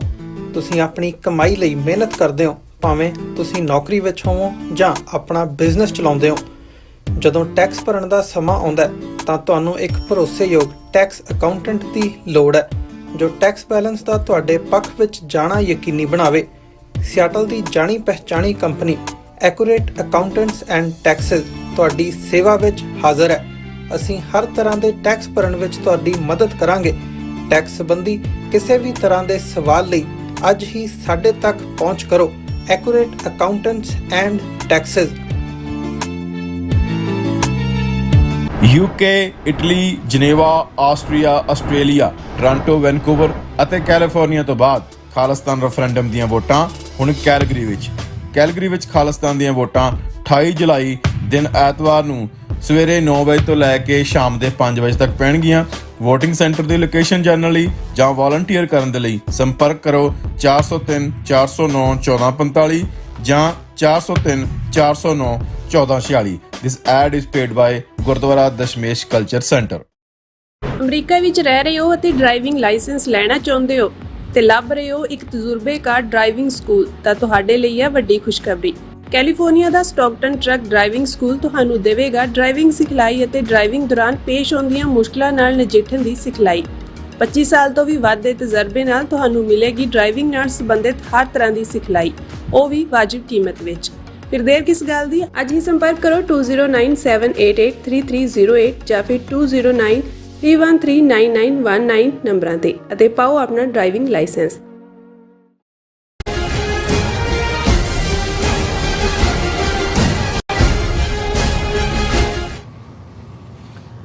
Viewers welcome back to programme. So viewers ਗੱਲਬਾਤ ਕਰਾਂਗੇ ਕਿ America ਦੇ ਸਿਕਿਉਰਿਟੀ ਐਡਵਾਈਜ਼ਰ ਜੈਕ ਸਲੀਵਾਨ ਨੇ ਕਿਹਾ ਹੈ ਕਿ ਭਾਰਤ ਰੂਸ ਨਾਲੋਂ ਹੌਲੀ-ਹੌਲੀ ਕਿਨਾਰਾ ਕਰ ਰਿਹਾ ਹੈ। ਇੱਕ ਸਵਾਲ ਦੇ ਜਵਾਬ ਵਿੱਚ ਜੈਕ ਸਲੀਵਾਨ ਨੇ ਇਹ ਕਿਹਾ ਹੈ ਕਿ ਗੁਰਪਤਵੰਤ ਪੰਨੂ ਮਰਡਰ ਪਲੋਟ ਸੰਬੰਧੀ ਭਾਰਤ ਨਾਲ ਪ੍ਰਭਾਵਸ਼ਾਲੀ ਜਿਹੜੀ ਗੱਲਬਾਤ ਹੈ ਉਹ ਵੀ ਕੀਤੀ ਜਾ ਰਹੀ ਹੈ। ਸੋ ਇਸ ਬਾਰੇ ਆਪਾਂ ਗੱਲਬਾਤ ਕਰਨ ਜਾ ਰਹੇ ਹਾਂ। ਸੋ ਅਸੀਂ ਚਾਹਾਂਗੇ ਕਿ ਤੁਸੀਂ ਇਸੇ ਤਰ੍ਹਾਂ ਬਣੇ ਰਹਿਣਾ, ਦੇਖਣ ਸੁਣ ਲਈ ਐਂਡ ਲਿਖਣ ਲਈ ਤੁਹਾਡਾ ਸਭ ਦਾ ਬਹੁਤ ਬਹੁਤ ਧੰਨਵਾਦ ਜੀ। ਡਾਕਟਰ ਸਾਹਿਬ ਕੀ ਵਿਚਾਰਾਂ ਨੇ? ਦੇਖੋ, ਵੈਸੇ ਤਾਂ ਅਮਰੀਕਾ ਦੇ ਵਿੱਚ ਜਦੋਂ ਲਾਸਟ ਈਅਰ ਚੱਲ ਰਿਹਾ ਹੁੰਦਾ ਹੈ ਪ੍ਰੈਜ਼ੀਡੈਂਟ ਟਰਮ ਦਾ, ਤੇ ਉਦੋਂ ਐਡਮਿਨਿਸਟ੍ਰੇਸ਼ਨ ਦੇ ਵਿੱਚ ਕੋਈ ਬਹੁਤ ਨਵੀਂ ਨੀਤੀ ਬਣਾਉਣ ਦੀ ਲਾਈਨ ਨਹੀਂ ਹੁੰਦੀ, ਕਿਉਂਕਿ ਅਮਰੀਕਾ ਸਾਡੇ ਉੱਥੋਂ ਦੇ ਸਾਊਥ ਏਸ਼ੀਆ ਦੇ ਮੁਲਕਾਂ ਵਾਲਾ ਸਿਸਟਮ ਨਹੀਂ ਹੈ ਕਿ ਉਹਨੂੰ ਬਿਊਰੋਕਰੈਟ ਰਨ ਕਰਦੇ ਨੇ। ਉਹ ਕੋਈ ਹਕੂਮਤ ਆ ਜਾਏ, ਬਹੁਤੇ ਤਾਂ ਅੰਗੂਠਾ ਛਾਪ ਹੀ ਹੁੰਦੇ ਨੇ ਮਿਨਿਸਟਰ, ਉਹਨਾਂ ਨੂੰ ਜਿਹੜੇ ਉੱਥੇ ਬੈਠੇ ਬਿਊਰੋਕਰੈਟ ਨੇ, ਜਿਨ੍ਹਾਂ ਨੂੰ ਅਫਸਰਸ਼ਾਹੀ ਕਹਿੰਦੇ ਨੇ ਜਾਂ ਲਾਲ ਫੀਤਾਸ਼ਾਹੀ ਵੀ ਕਹਿੰਦੇ ਨੇ, ਉਹੀ ਰਨ ਕਰਦੇ ਨੇ। ਪਰ ਅਮਰੀਕਾ ਜਿਵੇਂ ਨਹੀਂ ਹੁੰਦਾ। ਅਮਰੀਕਾ 'ਚ ਜਦੋਂ ਚੇਂਜ ਆਫ ਗਾਰਡ ਹੁੰਦੀ ਹੈ, ਵਾਈਟ ਹਾਊਸ 'ਚ ਨਵਾਂ ਪ੍ਰੈਜ਼ੀਡੈਂਟ ਆਉਂਦਾ ਹੈ, ਉਹ ਪੁਰਾਣਾ ਜਿਹੜੇ ਨਾਲ ਦੀ ਨਾਲ ਹੀ ਸਭ ਤੁਰ ਜਾਂਦੇ ਨੇ। ਉਹਨਾਂ ਦੇ ਜੋ ਸਿਕਿਉਰਿਟੀ ਐਡਵਾਈਜ਼ਰ ਨੇ, ਦੂਜੇ ਨੇ, ਔਰ ਈਵਨ ਜੇ ਪ੍ਰੈਜ਼ੀਡੈਂਟ ਨੇ ਆਪਣੀ ਕੈਬਨਿਟ 'ਚ ਕਿਸੇ ਨੂੰ ਲੈਣਾ, ਜਿਹਦੇ ਲਈ ਲਫ਼ਜ਼ ਸੈਕਟਰੀ ਕਿਹਾ ਜਾਂਦਾ ਹੈ, ਤੇ ਉਹ ਕੋਈ ਜ਼ਰੂਰੀ ਨਹੀਂ ਹੁੰਦਾ ਕਿ ਉਹ ਇਲੈਕਟਡ ਨੁਮਾਇੰਦਾ ਹੋਏ, ਉਹ ਕਾਂਗਰਸਮੈਨ ਹੋਏ ਜਾਂ ਸੈਨੇਟਰ ਹੋਏ, ਉਹ ਬਾਹਰੋਂ ਵੀ ਲੈਂਦੇ ਨੇ। ਔਰ ਈਵਨ ਦਰਬਾਰ ਦੇ ਚਪੜਾਸੀ ਤੋਂ ਲੈ ਕੇ ਦਰਬਾਰ ਦੇ ਉੱਪਰ ਤੱਕ ਸਾਰਾ ਹੀ ਸਿਸਟਮ ਜਿਹੜਾ ਹੈ, ਉਹ ਜਦੋਂ ਐਡਮਿਨਿਸਟ੍ਰੇਸ਼ਨ ਗਿਆ, ਉਹਦਾ ਮਤਲਬ ਹੈ ਵੀ ਜਿਹੜਾ ਨਵਾਂ ਆਏਗਾ। ਔਰ ਇਹ ਇੱਕ ਬਹੁਤ ਚੰਗਾ ਸਿਸਟਮ ਹੈ, ਕਿਉਂਕਿ ਇਹਦੇ ਥੱਲੇ ਬਹਾਨਾ ਮੁੱਕ ਜਾਂਦਾ ਹੈ ਕਿ ਜੀ ਅਸੀਂ ਤਾਂ ਕੁਝ ਕਰਨਾ ਚਾਹੁੰਦੇ ਸੀ ਪਰ ਕਰਨ ਨਹੀਂ ਦਿੱਤਾ। ਜਿਵੇਂ ਬਹੁਤ ਵਾਰ ਹੋਏਗਾ ਜੀ, ਦੇਖੋ ਜੀ ਅਫਸਰਸ਼ਾਹੀ ਤਾਂ ਫਲਾਣੀ ਸਰਕਾਰ ਦੇ ਵੇਲੇ ਦੀ ਹੈ, ਕਾਂਗਰਸ ਦੀ ਹੈ ਜਾਂ ਫਲਾਣੇ ਦੀ ਹੈ, ਅਸੀਂ ਕਰਨਾ ਚਾਹੁੰਦੇ ਹਾਂ ਪਰ ਉਹ ਰੁਕਾਵਟ ਪਾ ਦਿੰਦੇ ਨੇ, ਉਹ ਫਲਾਣਾ ਕਰ ਦਿੰਦੇ ਨੇ। ਔਰ ਇਹ ਸਿਸਟਮ ਸਾਰਾ ਜਿਹੜਾ ਉਹ ਪ੍ਰੈਜ਼ੀਡੈਂਟ ਦੇ ਨਾਲ ਹੀ, ਨੀਤੀਆਂ ਵੀ ਦੂਜੀਆਂ ਵੀ, ਹਾਂ ਜਿਹੜਾ ਉਹਨਾਂ ਦਾ ਅਦਰਵਾਈਜ਼ ਸਿਕਿਉਰਿਟੀ ਸਟਾਫ ਜਾਂ ਦੂਜੇ ਤੀਜੇ ਨੇ, ਉਹ ਇੱਕ ਵੱਖਰੀ ਕਹਾਣੀ ਹੈ, ਉਹ ਤਾਂ ਉਹ ਇੱਕ ਡਿਫਰੈਂਟ ਮਹਿਕਮੇ ਦੇ ਥੱਲੇ ਆਉਂਦੇ ਨੇ। ਪਰ ਪਾਲਿਸੀ ਮੇਕਿੰਗ ਜਿਹੜੀ ਹੈ ਕਿਸੇ ਵੀ ਐਡਮਿਨਿਸਟ੍ਰੇਸ਼ਨ ਦੀ, ਉਹ ਹਰ ਪ੍ਰੈਜ਼ੀਡੈਂਟ ਦੇ ਨਾਲ ਜਿਹੜਾ ਉਹਦਾ ਹਮਲਾ ਫੈਲਾ, ਉਹ ਥੱਲਿਓਂ ਉੱਤੇ ਤੱਕ ਉਹੀ ਆਉਂਦੇ ਨੇ, ਉਹੀ ਨਾਲ ਦੀ ਨਾਲ ਨਿਕਲ ਜਾਂਦੇ ਨੇ, ਕੋਈ ਪੱਕੀ ਨੌਕਰੀ ਰੱਖ ਕੇ ਨਹੀਂ ਬੈਠੇ ਹੁੰਦੇ। ਅੱਛਾ, ਇਸ ਲਈ ਹੁਣ ਇਹਨਾਂ ਅਗਲੇ ਅੱਜ ਅਸੀਂ ਜੁਲਾਈ ਆਲਮੋਸਟ ਖਾਤਮੇ ਵੱਲ ਜਾ ਰਿਹਾ, ਗੱਲ ਕਰ ਰਹੇ ਹਾਂ। ਅਮਰੀਕਾ 'ਚ ਰਾਦਰ ਡੈਮੋਕ੍ਰੈਟਿਕ ਐਡਮਿਨਿਸਟ੍ਰੇਸ਼ਨ 'ਚ ਬਾਈਡਨ 'ਚ ਤਾਂ ਹੋਰ ਵੀ ਭੁਚਾਲ ਆਇਆ, ਕਿਉਂਕਿ ਬਾਈਡਨ ਦੀ ਜਿਹੜੀ ਇਨਐਫੀਸ਼ੀਐਂਸੀ ਸੀ ਈਵਨ ਡਿਲੀਵਰ ਕਰਨ 'ਚ, ਉਹਦਾ ਫਰੀਜ਼ ਹੋ ਜਾਣਾ ਡਿਬੇਟ 'ਚ, ਸਟੇਜ ਤੋਂ ਉਤਰਨ ਤੋਂ ਗਵਾਚ ਜਾਣਾ। ਜਿਵੇਂ ਟਰੰਪ ਨੇ ਉਸ ਦਾ ਜਿਹੜਾ ਉਹ ਮਜ਼ਾਕ ਬਣਾਇਆ, ਔਰ ਇੱਕ ਵਿਦਨ ਸਿਸਟਮ ਵੀ ਆਵਾਜ਼ ਉੱਠੀ, ਜਿਹਦੇ 'ਚ ਬਾਅਦ 'ਚ ਜਿਹੜਾ ਉਹ ਓਬਾਮਾ ਨੇ ਔਰ ਨੈਂਸੀ ਪੈਲੋਸੀ ਔਰ ਉਹਨਾਂ ਸਾਰਿਆਂ ਨੇ ਪ੍ਰਾਈਵੇਟਲੀ ਬਾਈਡਨ ਨੂੰ ਕਿਹਾ ਕਿ ਭਾਈ ਚੱਲਦੇ ਹੋ ਨਹੀਂ, ਔਰ ਉਹਨੇ ਵੀਕਐਂਡ ਤੇ ਵਿਦਡਰਾ ਕਰ ਲਿਆ। ਹੁਣ ਕਿਉਂਕਿ ਆਲ ਆਫ ਏ ਸਡਨ, ਹਾਲਾਂ ਇਹ ਜ਼ਰੂਰੀ ਨਹੀਂ ਹੈ ਵੀ ਕਮਲਾ ਹੈਰਿਸ ਹੀ ਬਣੇ, ਕੋਈ ਹੋਰ ਵੀ ਉਮੀਦਵਾਰ ਉੱਤਰ, ਪਰ ਜ਼ਿਆਦਾ ਪੋਸੀਬਿਲਿਟੀ ਕਿਉਂਕਿ ਬਾਈਡਨ ਨੇ ਵੀ ਐਂਡੋਰਸ ਕੀਤਾ ਕਮਲਾ ਨੂੰ ਔਰ ਨੈਂਸੀ ਪੈਲੋਸੀ ਨੇ ਵੀ ਕੀਤਾ, ਦੂਸਰੇ ਵੀ। ਔਰ ਇਹ ਹੁਣ ਸੰਭਾਵਨਾਵਾਂ ਆਪਣੇ ਤੌਰ ਤੇ ਲੱਗ ਰਹੀਆਂ ਨੇ ਵੀ ਕੀ ਚਾਂਸਸ ਨੇ ਇੱਕ ਅਫਰੀਕਨ ਅਮਰੀਕਨ ਪਲੱਸ ਇੰਡੀਅਨ ਮੂਲ ਦੀ ਵੂਮਨ ਤੇ ਅਮਰੀਕਾ ਵਾਈਟ ਮੁਲਕ, ਜਿੱਥੇ ਇੱਕ ਪਾਸੇ ਟੋਟਲ ਰੇਸਿਜ਼ਮ ਦਾ ਏਜੰਡਾ ਖੜਾ ਕੀਤਾ, ਅਸੀਂ ਜ਼ਿਕਰ ਕਰਾਂਗੇ ਉਹਦਾ ਵੇਰਵੇ ਨਾਲ। ਪਰ ਮੈਂ ਕਿਉਂਕਿ ਇਸ ਐਡਮਿਨਿਸਟ੍ਰੇਸ਼ਨ ਦਾ ਜਦੋਂ ਅਸੀਂ ਨੈਸ਼ਨਲ ਸਿਕਿਉਰਿਟੀ ਐਡਵਾਈਜ਼ਰ ਦੀ ਗੱਲ ਕਰਦੇ ਹਾਂ, ਤੇ ਇਹ ਮੇਨ ਮਾਊਥ ਪੀਸ ਹੈ ਜਿਹੜਾ ਵੀ ਗੱਲ ਵਿਦਨ ਨੈਸ਼ਨਲ ਸਿਕਿਉਰਿਟੀ ਦੇ ਜੈਕ ਸਲੀਵਾਨ ਦੇ ਸਾਹਮਣੇ ਜਦੋਂ ਗੁਰਪਤਵੰਤ ਮਰਡਰ ਪਲਾਟ ਵਾਲੀ ਕਹਾਣੀ, ਅਸੀਂ ਜਿਹਦੀ ਇੰਡਾਇਕਟਮੈਂਟ ਜੂਨ 2023 ਚ ਹੁੰਦੀ ਹੈ, ਅਰੇਂਜਮੈਂਟ ਜਿਹੜੀ ਹੈ ਉਹ ਅਸੀਂ ਨਵੰਬਰ ਦੇ ਵਿੱਚ ਦੇਖਦੇ ਹਾਂ। ਇਸ ਸਾਲ ਦੇ ਵਿੱਚ ਨਿਖਲ ਗੁਪਤਾ ਦੀ ਐਕਸਟ੍ਰੈਡੀਸ਼ਨ, ਔਰ ਇਸ ਸਾਰੇ ਪੀਰੀਅਡ 'ਚ ਜੈਕ ਸਲੀਵਾਨ ਜਿਹੜੇ ਨੇ ਜੂਨ ਤੋਂ ਪਹਿਲਾਂ ਦਿੱਲੀ ਜਾਣਾ ਹੋਇਆ। ਫਿਰ ਜਦੋਂ ਇਹ ਮਰਡਰ ਪਲਾਟ ਸਾਹਮਣੇ ਆਇਆ, ਉਸ ਤੋਂ ਬਾਅਦ ਅਸੀਂ ਇੱਕ ਵਾਰ ਦੇਖਿਆ, ਫਿਰ 2 ਵਾਰ ਮੀਟਿੰਗ ਜਿਹੜੀਆਂ ਨੇ, ਜਿਹੜੀ ਟ੍ਰਿਪ ਸੀ ਇਹਨਾਂ ਦੀ ਜਾਣ ਦੀ, ਉਹ ਕੈਂਸਲ ਹੋਈ। ਔਰ ਸ਼ਾਇਦ ਇਹਨਾਂ ਦੀ ਐਡਵਾਈਸ ਦੇ ਉੱਤੇ ਹੀ ਜਿਹੜਾ 26 ਜਨਵਰੀ ਨੂੰ ਬਾਈਡਨ ਨੇ ਰਿਪਬਲਿਕ ਡੇ ਪੈਰੇਡ ਦੇ ਉੱਤੇ ਜਾਣਾ ਸੀ, ਉਹ ਕੈਂਸਲ ਕੀਤਾ। ਹੁਣ ਜਦੋਂ ਪਿੱਛੇ ਜਾ ਕੇ ਗਏ ਵੀ, ਔਰ ਉਦੋਂ ਵੀ ਅਸਲੀ ਗੱਲ ਇਹੀ ਸੀ ਕਿ ਵੀ ਗੁਰਪਤਵੰਤ ਪੰਨੂ ਮਰਡਰ ਜਾਂ ਜੋ ਅਮਰੀਕਨ ਸੋਇਲ ਦੇ ਉੱਤੇ ਇਹਨਾਂ ਦੀ ਸੋਵਰਨਿਟੀ ਵਾਇਲੇਟ ਕਰਨਾ, ਇੰਟਰਨੈਸ਼ਨਲ ਲਾਅ ਵਾਇਲੇਟ ਕਰਨਾ, ਇਸ ਦਾ ਜ਼ਿਕਰ। ਫਿਰ ਅਸੀਂ ਵਾਪਸੀ ਦੇ ਉੱਤੇ ਦੇਖਦੇ ਹਾਂ ਕਿ ਬਾਕੀਆਂ ਦਾ ਵੀ ਜਿਹੜਾ ਇਸ ਦੇ ਉੱਤੇ ਕੀ ਰਿਐਕਸ਼ਨ ਹੈ ਡਿਪਟੀ ਸੈਕਟਰੀ ਸਟੇਟ ਡਿਪਾਰਟਮੈਂਟ ਦਾ। ਫਿਰ 9 ਜੁਲਾਈ ਪਹੁੰਚਦਿਆਂ ਤੱਕ ਮੋਦੀ ਦਾ ਪੁਤਨ ਨੂੰ ਬੇਅਰ ਹੱਗ ਮਾਈ ਫਰੈਂਡ ਕਰਕੇ ਪਹੁੰਚ ਜਾਣਾ। ਔਰ ਇਹਦੇ ਬਾਵਜੂਦ ਕਿ 32 ਮੁਲਕਾਂ ਦੇ ਨੁਮਾਇੰਦੇ ਇੱਥੇ ਬੈਠੇ ਸੀ ਨੈਟੋ ਦੇ, ਉਦੋਂ ਵੀ ਇਹਨਾਂ ਦਾ ਬੜਾ ਕੌਸ਼ਨ ਰਿਸਪੌਂਸ ਸੀ। ਹੁਣ ਵੀ ਕਿਉਂਕਿ ਜੈਕ ਸਲੀਵਾਨ ਬੀਤੇ ਕੱਲ ਕੋਲੋਰਾਡੋ ਦੇ ਵਿੱਚ ਸੀ, ਉੱਥੇ ਐਸਪਨ ਸਿਕਿਉਰਿਟੀ ਫੋਰਮ ਦੇ ਵਿੱਚ ਉਹਨਾਂ ਨੇ ਐਡਰੈਸ ਕਰਨਾ ਸੀ, ਕੀਤਾ ਉਹਨਾਂ ਨੇ ਐਡਰੈਸ। ਔਰ ਉਹਦੇ 'ਚ ਜ਼ਾਹਰ ਹੈ ਕਿ ਵੀ ਇੰਡੀਆ ਨੂੰ ਲੈ ਕੇ ਅਮਰੀਕਾ ਦੀਆਂ ਜਿੰਨੀਆਂ ਮਰਜ਼ੀ ਫੋਰਮਸ ਨੇ ਉਹ ਇਹ ਦੇਖਦੇ ਨੇ ਕਿ ਵੀ ਇਹ ਜਿਹਨੂੰ ਪੰਜਾਬੀ 'ਚ ਕਹਿੰਦੇ ਨੇ ਕਿ ਵੀ ਆਂਡਾ ਕਿਤੇ ਤੇ ਕੁੜਕੁੜ ਕਿਤੇ, ਕਿ ਵੀ ਇਹ ਇੰਡੀਆ ਜਾ ਕੇ ਪੁਤਨ ਦੇ ਗੱਲ ਨੂੰ ਚੰਬੜ ਗਿਆ ਮੋਦੀ, ਤੇ ਇਹ ਅਮਰੀਕਾ ਦੇ ਸਟ੍ਰੈਟੇਜਿਕ ਪਾਰਟਨਰ ਤੇ ਫਲਾਣਾ ਤੇ ਕੁਆਡ ਦਾ ਹਿੱਸਾ ਬਣਾਇਆ ਹੋਇਆ ਸੀ। ਸੋ ਇਹੀ ਸਵਾਲ ਜਿਹੜਾ ਹੈ ਉਹ ਇਹਨੂੰ ਜੈਕ ਸਲੀਵਾਨ ਨੂੰ ਉੱਥੇ ਵੀ ਪੁੱਛਿਆ ਗਿਆ ਕੋਲੋਰਾਡੋ ਦੇ ਫੋਰਮ 'ਚ, ਔਰ ਇਹਦੇ ਤੇ ਉਹਨੇ ਦੋ ਕਿਉਂਕਿ ਇਹਦੇ ਨੁਕਤੇ ਸੀ, ਇੱਕ ਤਾਂ ਇੰਡੀਆ ਰਸ਼ੀਆ ਰਿਲੇਸ਼ਨਸ਼ਿਪ ਕਿ ਵੀ ਇਹ ਕੀ ਹੈ ਵੀ ਉਹ ਫਲਾਊਟ ਕਰ ਰਿਹਾ ਹੈ, ਸੈਂਕਸ਼ਨਸ ਨੂੰ ਫਲਾਊਟ ਕਰ ਰਿਹਾ ਹੈ, ਦੂਸਰਾ ਮਰਡਰ ਪਲਾਟ ਇਸ, ਔਰ ਇਹਦੇ ਤੇ ਜਿਹੜੇ ਦੋਨੋਂ ਹੀ ਉਹਦੇ ਜਵਾਬ ਨੇ ਬੜੇ ਗੋਲ ਮੋਲ ਨੇ।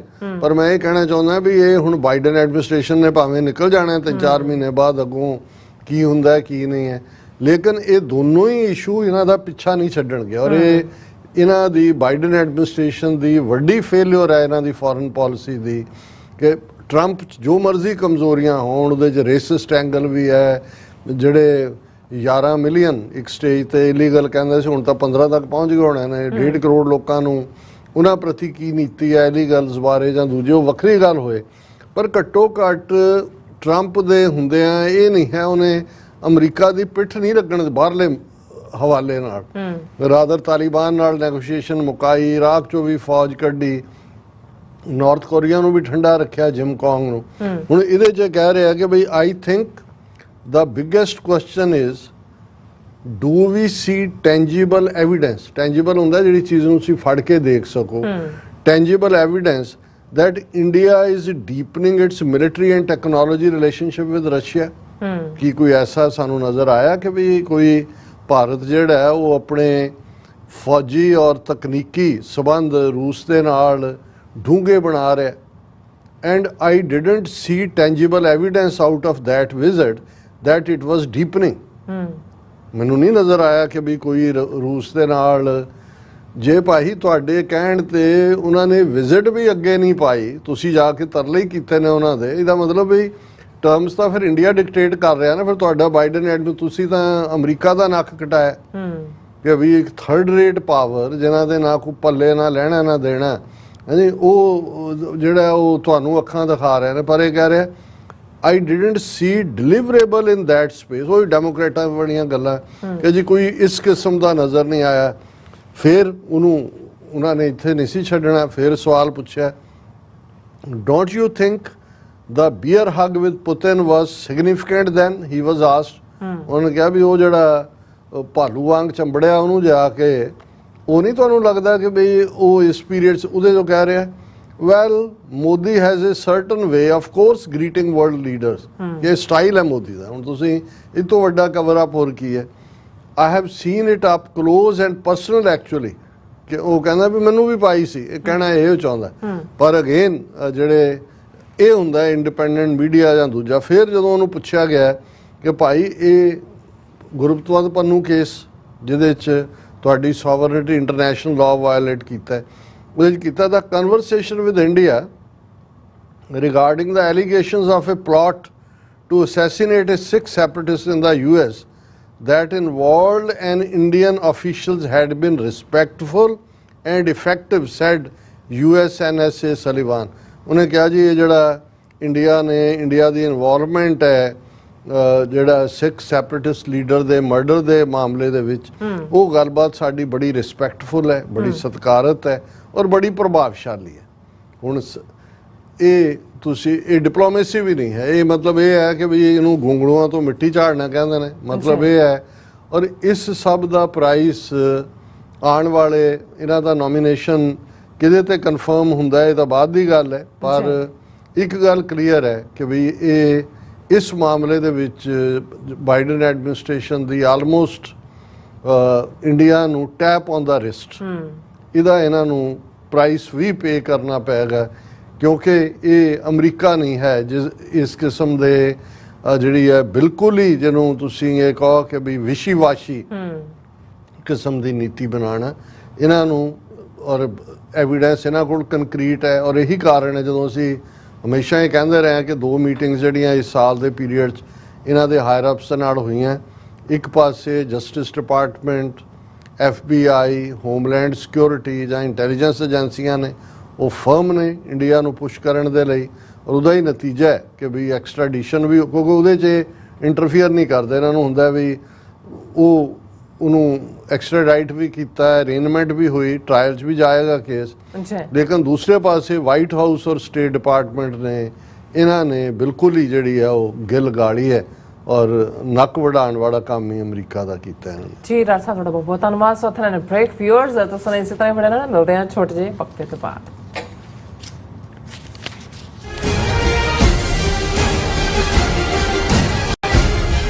UK, Italy, Geneva, Austria, Australia, Toronto, Vancouver ਅਤੇ ਕੈਲੀਫੋਰਨੀਆ ਤੋਂ ਬਾਅਦ ਖਾਲਿਸਤਾਨ ਰੈਫਰੈਂਡਮ ਦੀਆਂ ਵੋਟਾਂ ਹੁਣ ਕੈਲਗਰੀ ਵਿੱਚ। ਕੈਲਗਰੀ ਵਿੱਚ ਖਾਲਿਸਤਾਨ ਦੀਆਂ ਵੋਟਾਂ 28 ਜੁਲਾਈ ਦਿਨ ਐਤਵਾਰ ਨੂੰ ਸਵੇਰੇ 9 ਵਜੇ ਤੋਂ ਲੈ ਕੇ ਸ਼ਾਮ ਦੇ 5 ਵਜੇ ਤੱਕ ਪੈਣਗੀਆਂ। ਵੋਟਿੰਗ ਸੈਂਟਰ ਦੀ ਲੋਕੇਸ਼ਨ ਜਾਣਨ ਲਈ ਜਾਂ ਵਾਲੰਟੀਅਰ ਕਰਨ ਦੇ ਲਈ ਸੰਪਰਕ ਕਰੋ 403 409 1445 ਜਾਂ 403 409 1446। This ad is paid by Gurdwara Dashmesh culture centre. America ਵਿੱਚ ਰਹਿ ਰਹੇ ਹੋ ਅਤੇ ਡਰਾਈਵਿੰਗ ਲਾਇਸੈਂਸ ਲੈਣਾ ਚਾਹੁੰਦੇ ਹੋ ਤੇ ਲੱਭ ਰਹੇ ਹੋ ਇੱਕ ਤਜਰਬੇਕਾਰ ਡਰਾਈਵਿੰਗ ਸਕੂਲ, ਤਾਂ ਤੁਹਾਡੇ ਲਈ ਹੈ ਵੱਡੀ ਖੁਸ਼ਖਬਰੀ। ਕੈਲੀਫੋਰਨੀਆ ਦਾ ਸਟਾਕਟਨ ਟਰੱਕ ਡਰਾਈਵਿੰਗ ਸਕੂਲ ਤੁਹਾਨੂੰ ਦੇਵੇਗਾ ਡਰਾਈਵਿੰਗ ਸਿਖਲਾਈ ਅਤੇ ਡਰਾਈਵਿੰਗ ਦੌਰਾਨ ਪੇਸ਼ ਆਉਂਦੀਆਂ ਮੁਸ਼ਕਲਾਂ ਨਾਲ ਨਜਿੱਠਣ ਦੀ ਸਿਖਲਾਈ। 25 ਸਾਲ ਤੋਂ ਵੀ ਵੱਧ ਦੇ ਤਜਰਬੇ ਨਾਲ ਤੁਹਾਨੂੰ ਮਿਲੇਗੀ ਡਰਾਈਵਿੰਗ ਨਾਲ ਸੰਬੰਧਿਤ ਹਰ ਤਰ੍ਹਾਂ ਦੀ ਸਿਖਲਾਈ, ਉਹ ਵੀ ਵਾਜਿਬ ਕੀਮਤ ਵਿੱਚ। ਫਿਰ ਦੇਰ ਕਿਸ ਗੱਲ ਦੀ, ਅੱਜ ਹੀ ਸੰਪਰਕ ਕਰੋ 2097883308 ਜਾਂ ਫਿਰ 2093139919 ਨੰਬਰਾਂ ਤੇ ਅਤੇ ਪਾਓ ਆਪਣਾ ਡਰਾਈਵਿੰਗ ਲਾਇਸੈਂਸ।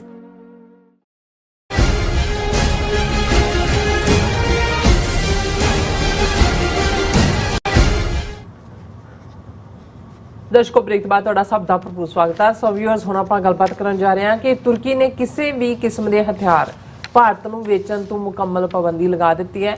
ਭਾਰਤ ਵੱਲੋਂ ਇਸ ਦੇ ਅਜੇ ਤੱਕ ਕੋਈ ਵੀ ਜਿਹੜਾ ਰਿਐਕਸ਼ਨ ਹੈ ਉਹ ਨਹੀਂ ਦਿੱਤਾ ਗਿਆ।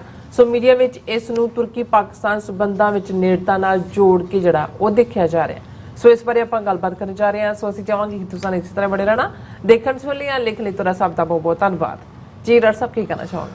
ਦੇਖੋ, ਜਦੋਂ ਅਸੀਂ ਲਫ਼ਜ਼ ਤੁਰਕ ਕਹਿੰਦੇ ਹਾਂ ਸਾਡੇ ਲਿਟਰੇਚਰ 'ਚ, ਗੁਰਬਾਣੀ ਦੇ ਵਿੱਚ ਵੀ ਔਰ ਉਸ ਪੀਰੀਅਡ 'ਚ ਵੀ, ਤੇ ਇਹ ਸੰਬੰਧ ਜਾ ਕੇ ਤੁਰਕੀ ਦੇ ਨਾਲ ਜੁੜਦਾ ਹੈ। ਤੁਰਕ ਕਬੀਲੇ ਜਿਨ੍ਹਾਂ ਨੂੰ ਅੰਗਰੇਜ਼ੀ ਦੇ ਵਿੱਚ ਟਰਕ ਲਿਖਿਆ ਜਾਂਦਾ ਹੈ, ਔਰ ਇਸ ਲਈ ਜਿਹੜਾ ਮੁਲਕ ਦਾ ਨਾਮ ਵੀ ਟਰਕੀ ਬਣਿਆ। ਹੁਣ ਤਾਂ ਜਿਹੜਾ ਉਸ ਨੂੰ ਤਰਕੀਆ ਜਾਂ ਤੁਰਕੀਆ ਜਿਹੜਾ ਹੁਣ ਅਫੀਸ਼ੀਅਲ ਨੇਮ ਉਹਨਾਂ ਨੇ ਚੇਂਜ ਕੀਤਾ ਹੈ।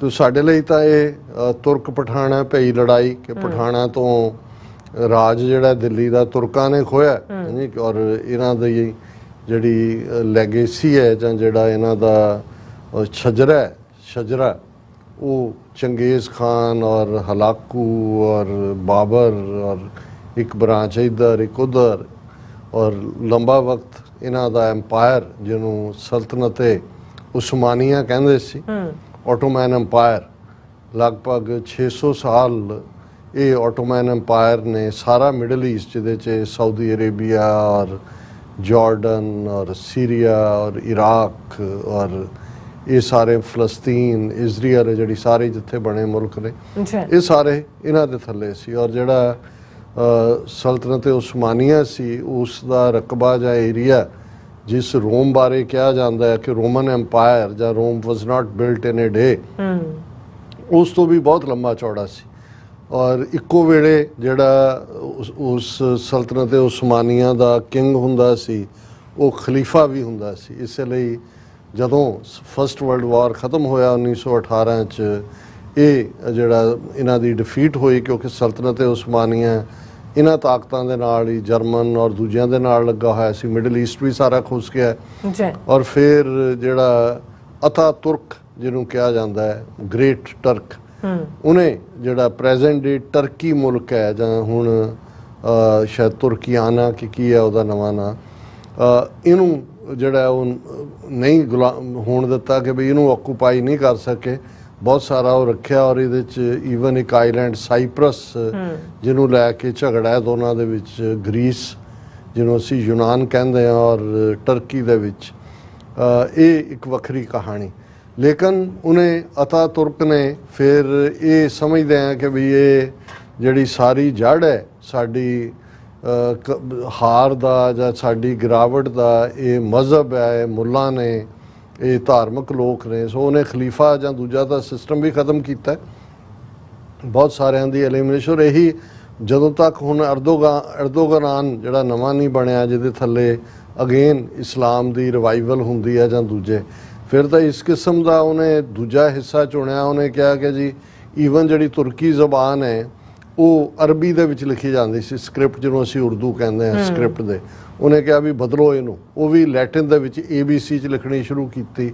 ਇਸਲਾਮ ਨਾਲੋਂ ਮੁਕੰਮਲ ਕਿਨਾਰਾ, ਈਵਨ ਸਿਰ ਢੱਕਣ ਦੇ ਉੱਤੇ ਵੀ ਪਾਬੰਦੀ ਲਾ ਦਿੱਤੀ ਔਰ ਬਹੁਤ ਸਾਰੀਆਂ ਹੋਰ ਜਿਹੜਾ ਹੈ ਉਹ ਸਾਰਾ ਇੱਕ ਨਵਾਂ ਤੁਰਕੀ ਬਣਾਉਣ ਦੇ ਨਾਂ ਥੱਲੇ ਉਹਨੇ ਮਾਡਰਨਾਈਜ਼ ਕਰਕੇ। ਔਰ ਇਹੀ ਕਾਰਨ ਸੀ ਕਿ ਇਹ ਤੁਰਕੀ ਜਿਹੜਾ ਹੈ ਜਦੋਂ ਇਜ਼ਰਾਈਲ 1948 'ਚ ਬਣਿਆ, ਮੁਸਲਮਾਨ ਮੁਲਕਾਂ 'ਚੋਂ ਤਾਂ ਬਹੁਤਿਆਂ ਨੇ ਅਜੇ ਤੱਕ ਵੀ ਉਹਨੂੰ ਰੈਕਗਨਾਈਜ਼ ਨਹੀਂ ਕੀਤਾ, ਪਰ ਤੁਰਕੀ ਸਭ ਤੋਂ ਪਹਿਲਾ ਮੁਲਕ ਸੀ ਮੁਸਲਮਾਨਾਂ ਦਾ ਜਿਹਨੇ ਇਜ਼ਰਾਈਲ ਨੂੰ ਰੈਕਗਨਾਈਜ਼ ਕੀਤਾ।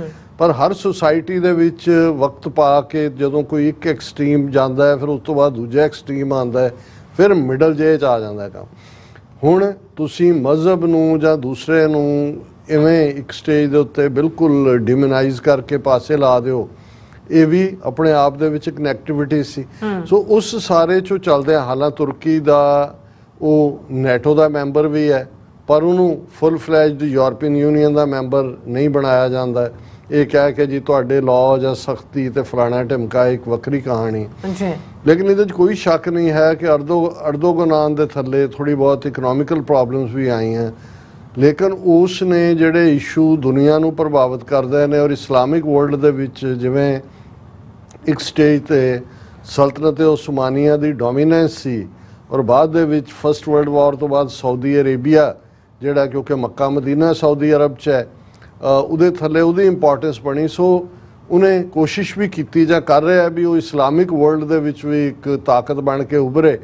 ਇਸ ਲਈ ਉਹਨੇ ਇਜ਼ਰਾਈਲ ਦੇ ਬਾਰੇ ਵੀ ਸਖਤ ਲਾਈਨ ਲਈ, ਫਲਸਤੀਨੀਆਂ ਦੇ ਹੱਕ 'ਚ, ਔਰ ਖ਼ਾਸ ਤੌਰ 'ਤੇ ਪਾਕਿਸਤਾਨ ਦੇ ਇਮਰਾਨ ਖਾਨ ਜਿਹੜੇ ਹੁਣ ਤਾਂ ਜਿਹੜੇ ਨੇ ਜੇਲ੍ਹ 'ਚ ਬੰਦ ਨੇ ਔਰ ਉੱਥੇ ਇੱਕ ਹੋਰ ਕ੍ਰਾਈਸਿਸ ਖੜਾ ਹੋਇਆ। ਲੇਕਿਨ ਉਸ ਪੀਰੀਅਡ ਦੇ ਵਿੱਚ ਜਿਹੜਾ ਇਮਰਾਨ ਖਾਨ ਔਰ ਟਰਕੀ ਦੇ ਪ੍ਰੈਜ਼ੀਡੈਂਟ ਅਰਦੋਗਾਨ ਦੇ ਬੜੇ ਕਲੋਜ਼ ਰਿਲੇਸ਼ਨਸ਼ਿਪ ਵੀ ਹੋਈ। ਰਾਦਰ ਉਸ ਦਾ ਪ੍ਰਾਈਸ ਵੀ ਇਮਰਾਨ ਖਾਨ ਨੂੰ ਪੇ ਕਰਨਾ ਪਿਆ, ਕਿਉਂਕਿ ਸਾਊਦੀ ਅਰੇਬੀਆ ਔਰ ਇਹਨਾਂ ਦੀ, ਕਿਉਂਕਿ ਟਰਕੀ ਇਹ ਹੌਸਟਿਲ ਬੜੀ ਪੁਰਾਣੀ ਹੈ, ਉਹਨਾਂ ਨੂੰ ਲੱਗਾ ਕਿ ਵੀ ਪਾਕਿਸਤਾਨ ਜਿਹੜਾ ਉਹ ਟਰਕੀ ਦੇ ਖੈਮੇ 'ਚ ਜਾ ਰਿਹਾ ਔਰ ਇੱਕ ਦੀ ਕਾਨਫਰੰਸ ਵੀ ਕਰਾਉਣ ਦੀ ਕੋਸ਼ਿਸ਼ ਹੋਈ, ਉਹ ਇੱਕ ਵੱਖਰਾ ਵਿਸ਼ਾ ਹੈ।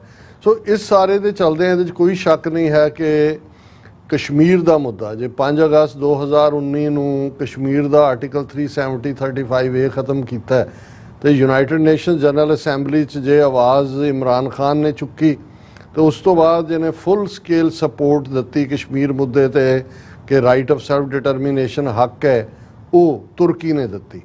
ਔਰ ਇਸ ਤਰ੍ਹਾਂ ਹੀ ਬਾਕੀ ਮੁੱਦੇ। ਤਾਂ ਹੁਣ ਜਿਹੜੀ ਖਬਰ ਇੱਕ ਨਿਕਲ ਕੇ ਬਾਹਰ ਆਈ ਹੈ, ਇਸ ਦਾ ਸੰਬੰਧ ਵੀ ਕਿਉਂਕਿ ਉਸ ਦੌਰ ਨਾਲ ਹੀ ਜੋੜਿਆ ਜਾਂਦਾ ਹੈ ਕਿ ਵੀ ਕਿਉਂਕਿ ਪਾਕਿਸਤਾਨ ਨਾਲ ਤੁਰਕੀ ਦੀਆਂ ਇੰਨੀਆਂ ਕੁ ਨਜ਼ਦੀਕੀਆਂ ਹੋਈਆਂ ਕਿ ਇੰਡੀਆ ਪ੍ਰਤੀ ਉਹਨੇ ਹਾਰਡ ਲਾਈਨ ਲਈ ਹੈ। 3-4 ਡਿਫਰੈਂਟ ਸੋਰਸਿਸ ਤੋਂ ਖਬਰ ਦੇ ਟਾਈਟਲ ਨੇ, turkey black listed India imposes ban on defense exports in favor of Pakistan, ਕਿ ਤੁਰਕੀ ਨੇ ਕਿਸੇ ਵੀ ਕਿਸਮ ਦੀ ਡਿਫੈਂਸ ਇਕਵਿਪਮੈਂਟ ਭਾਰਤ ਨੂੰ ਵੇਚਣ ਦੇ ਉੱਤੇ ਪੂਰੀ ਪਾਬੰਦੀ ਲਾ ਦਿੱਤੀ ਹੈ।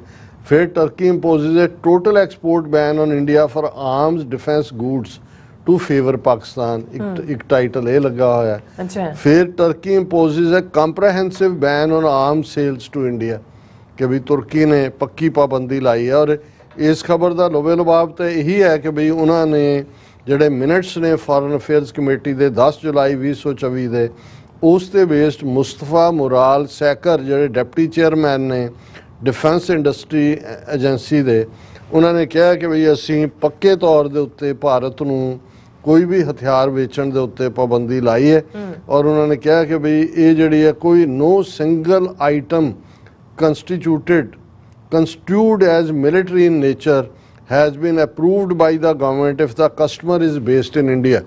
ਇਹੀ ਨਹੀਂ ਵੀ ਇੰਡੀਆ ਨੂੰ ਗਵਰਨਮੈਂਟ ਲੈਵਲ ਤੇ ਜੇ ਕੋਈ ਇੰਡੀਆ ਦੀ ਪ੍ਰਾਈਵੇਟ ਕੰਪਨੀ ਵੀ ਕੁਝ ਲੈਣਾ ਚਾਹੁੰਦੀ ਹੈ ਉਹਦਾ ਬੇਸ ਇੰਡੀਆ 'ਚ ਹੈ ਤਾਂ ਉਹਨੂੰ ਨਹੀਂ ਦਿੱਤਾ ਜਾਏਗਾ। ਹਾਲਾਂਕਿ ਇੰਡੀਅਨ ਕੰਪਨੀਆਂ ਜਾਂ ਦੂਜੀਆਂ ਦਾ ਆਪਣੇ ਲੈਵਲ ਦੇ ਉੱਤੇ ਹੁਣ ਇੱਕ ਖਬਰ ਜਿਹੜੀ 2 ਦਿਨ ਪਹਿਲਾਂ ਹੀ ਸੀ ਕਿ ਜਿਹੜੀ ਚਾਬਹਾਰ ਪੋਰਟ ਹੈ ਜਿਹਨੂੰ ਇੰਡੀਆ ਈਰਾਨ ਨਾਲ ਮਿਲ ਕੇ ਡਿਵੈਲਪ ਕਰ ਰਿਹਾ ਜਿਹਦੇ ਰਾਹੀਂ ਅਫਗਾਨਿਸਤਾਨ ਤੱਕ ਸਿੱਧੀ ਪਹੁੰਚ ਹੋਏਗੀ।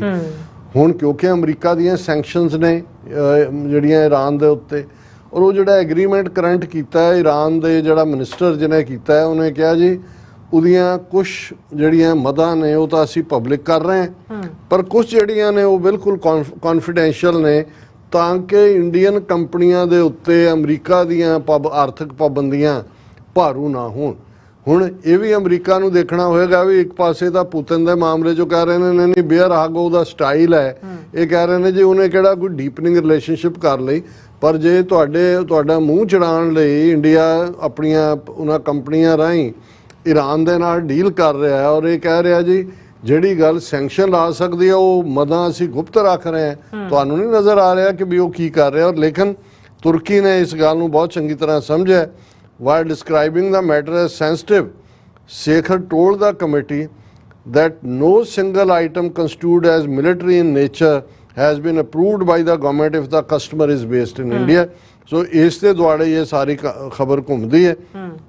ਹਾਲਾਂਕਿ ਉਹਨਾਂ ਨੇ ਕਿਹਾ ਵੀ ਇਹ ਭਾਰਤ ਜਿਹੜਾ ਦੁਨੀਆ ਦੇ ਉਹਨਾਂ 5 ਵੱਡੇ ਹਥਿਆਰਾਂ ਦੇ ਖਰੀਦਦਾਰਾਂ 'ਚੋਂ ਹੈ, ਬੜੀ ਵੱਡੀ ਮਾਰਕੀਟ ਹੈ ਔਰ ਸਾਡੇ ਕਿਉਂਕਿ ਸਿਆਸੀ ਸਰਕਮਸਟੈਂਸਿਸ ਇਸ ਕਿਸਮ ਦੇ ਨੇ ਅਸੀਂ ਪਾਕਿਸਤਾਨ ਦੀ ਫੋਰਨ ਜਿਹੜਾ ਦੇ ਨਾਲ ਵੀ ਤਾਲਮੇਲ ਕਰਦੇ ਔਰ ਸਾਨੂੰ ਜਿਹੜੀ ਫੀਡਬੈਕ ਮਿਲੀ ਹੈ ਉਸ ਤੋਂ ਅਸੀਂ ਇਹ ਦੇਖਦੇ ਹਾਂ ਕਿ ਵੀ ਅਸੀਂ ਇੰਡੀਆ ਦੀ ਕਿਸੇ ਕੰਪਨੀ ਦੇ ਨਾਲ ਨਹੀਂ, ਇਹ ਕਸ਼ਮੀਰ ਇਸ਼ੂ ਤੋਂ ਬਾਅਦ ਹੀ ਕਿਉਂਕਿ 2019 ਦੇ ਵਿੱਚ ਹੀ ਇਹ ਸਾਰਾ ਹੋਇਆ ਜਦੋਂ ਉਹਨਾਂ ਨੇ ਕਸ਼ਮੀਰ ਦਾ ਸਟੇਟਸ ਖਤਮ ਕੀਤਾ ਔਰ ਹਾਲਾਂ ਇਹ ਸਾਰੇ ਦੇ ਉੱਤੇ ਜਿਹੜਾ ਦੂਸਰਾ ਇਸ਼ੂ ਹੁਣ ਟਰਕੀ ਜਿਹੜਾ ਇਹ ਵੀ G20 ਮੁਲਕਾਂ ਦਾ ਮੈਂਬਰ ਹੈ, ਇੰਡੀਆ ਨੇ ਬੜਾ ਕੀਤਾ ਸੀ ਜੀ ਮੋਦੀ G20 ਪਰ ਉਹਦੇ 'ਚ ਵੀ ਇਹਨਾਂ ਨੇ ਕਿਉਂਕਿ ਯੂਰਪੀਅਨ ਕੋਰੀਡੋਰ ਕਿ ਜੀ ਇੰਡੀਆ ਤੋਂ ਇਜ਼ਰਾਈਲ ਤੱਕ ਔਰ ਉੱਥੋਂ ਫਿਰ ਯੂਰਪ 'ਚ ਕੋਰੀਡੋਰ ਜਾਏਗਾ ਕਿਉਂਕਿ Turkey one belt one road initiative ਦਾ ਵੀ ਹਿੱਸਾ ਹੈ ਔਰ ਉਹਨਾਂ ਨੇ ਟਰਕੀ ਨੇ ਜਿਹੜਾ ਈਵਨ ਉਸ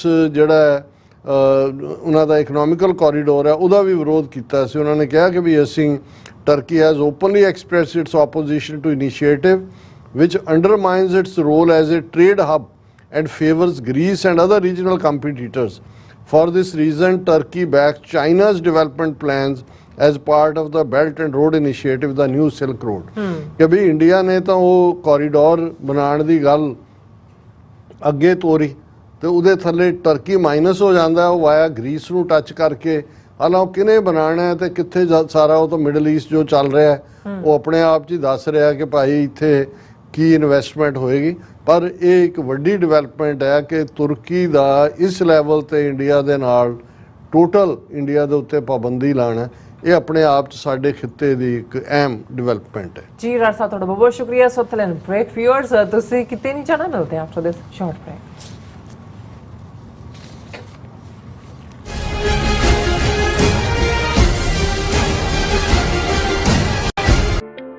ਸਿਗਨੇਚਰ ਟਰੱਕ ਸਰਵਿਸ ਰਾਊਟ 81 ਉੱਤੇ ਐਗਜ਼ਿਟ 235 ਤੇ ਟਰੱਕਰ ਵੀਰਾਂ ਲਈ 24 ਘੰਟੇ ਰੋਡ ਸਰਵਿਸ ਦੀ ਸੁਵਿਧਾ ਮੌਜੂਦ। Heavy duty repair, oil change, ਪੁਰਾਣੇ ਅਤੇ ਨਵੇਂ tyre, computer diagnostic, DPF cleaning, brake service ਜਾਂ ਰਸਤੇ ਵਿੱਚ ਆਈ ਹਰ ਤਰ੍ਹਾਂ ਦੀ ਰਿਪੇਅਰ ਪ੍ਰੋਫੈਸ਼ਨਲ ਟੀਮ ਵੱਲੋਂ ਕੀਤੀ ਜਾਂਦੀ ਹੈ। ਬ੍ਰੇਕਫਾਸਟ, ਲੰਚ ਅਤੇ ਡਿਨਰ ਲਈ ਪੰਜਾਬੀ ਢਾਬੇ ਦਾ ਆਨੰਦ ਵੀ ਮਾਣੋ। ਡਰਾਈਵਰ ਅਤੇ ਟਰੱਕ ਆਪਰੇਟਰ ਵੀਰ ਡਿਸਪੈਚ ਦੀ ਸਰਵਿਸ ਲਈ ਸਾਡੇ ਨਾਲ ਸੰਪਰਕ ਕਰਨ। Signature truck service 58 triangle drive, Weyers Cave, Virginia 24486। UK, Italy, Geneva, Austria, Australia, Toronto, Vancouver ਅਤੇ ਕੈਲੀਫੋਰਨੀਆ ਤੋਂ ਬਾਅਦ ਖਾਲਿਸਤਾਨ ਰੈਫਰੈਂਡਮ ਦੀਆਂ ਵੋਟਾਂ ਹੁਣ ਕੈਲਗਰੀ ਵਿੱਚ ਖਾਲਿਸਤਾਨ ਦੀਆਂ ਵੋਟਾਂ 28 ਜੁਲਾਈ ਦਿਨ ਐਤਵਾਰ ਨੂੰ ਸਵੇਰੇ 9 ਵਜੇ ਤੋਂ ਲੈ ਕੇ ਸ਼ਾਮ ਦੇ 5 ਵਜੇ ਤੱਕ ਪੈਣਗੀਆਂ। ਵੋਟਿੰਗ ਸੈਂਟਰ ਦੀ ਲੋਕੇਸ਼ਨ ਜਾਣਨ ਲਈ ਜਾਂ ਵਾਲੰਟੀਅਰ ਕਰਨ ਦੇ ਲਈ ਸੰਪਰਕ ਕਰੋ 403 409 1445 ਜਾਂ 403 409 1446। This ad is paid by Gurdwara Dashmesh culture centre.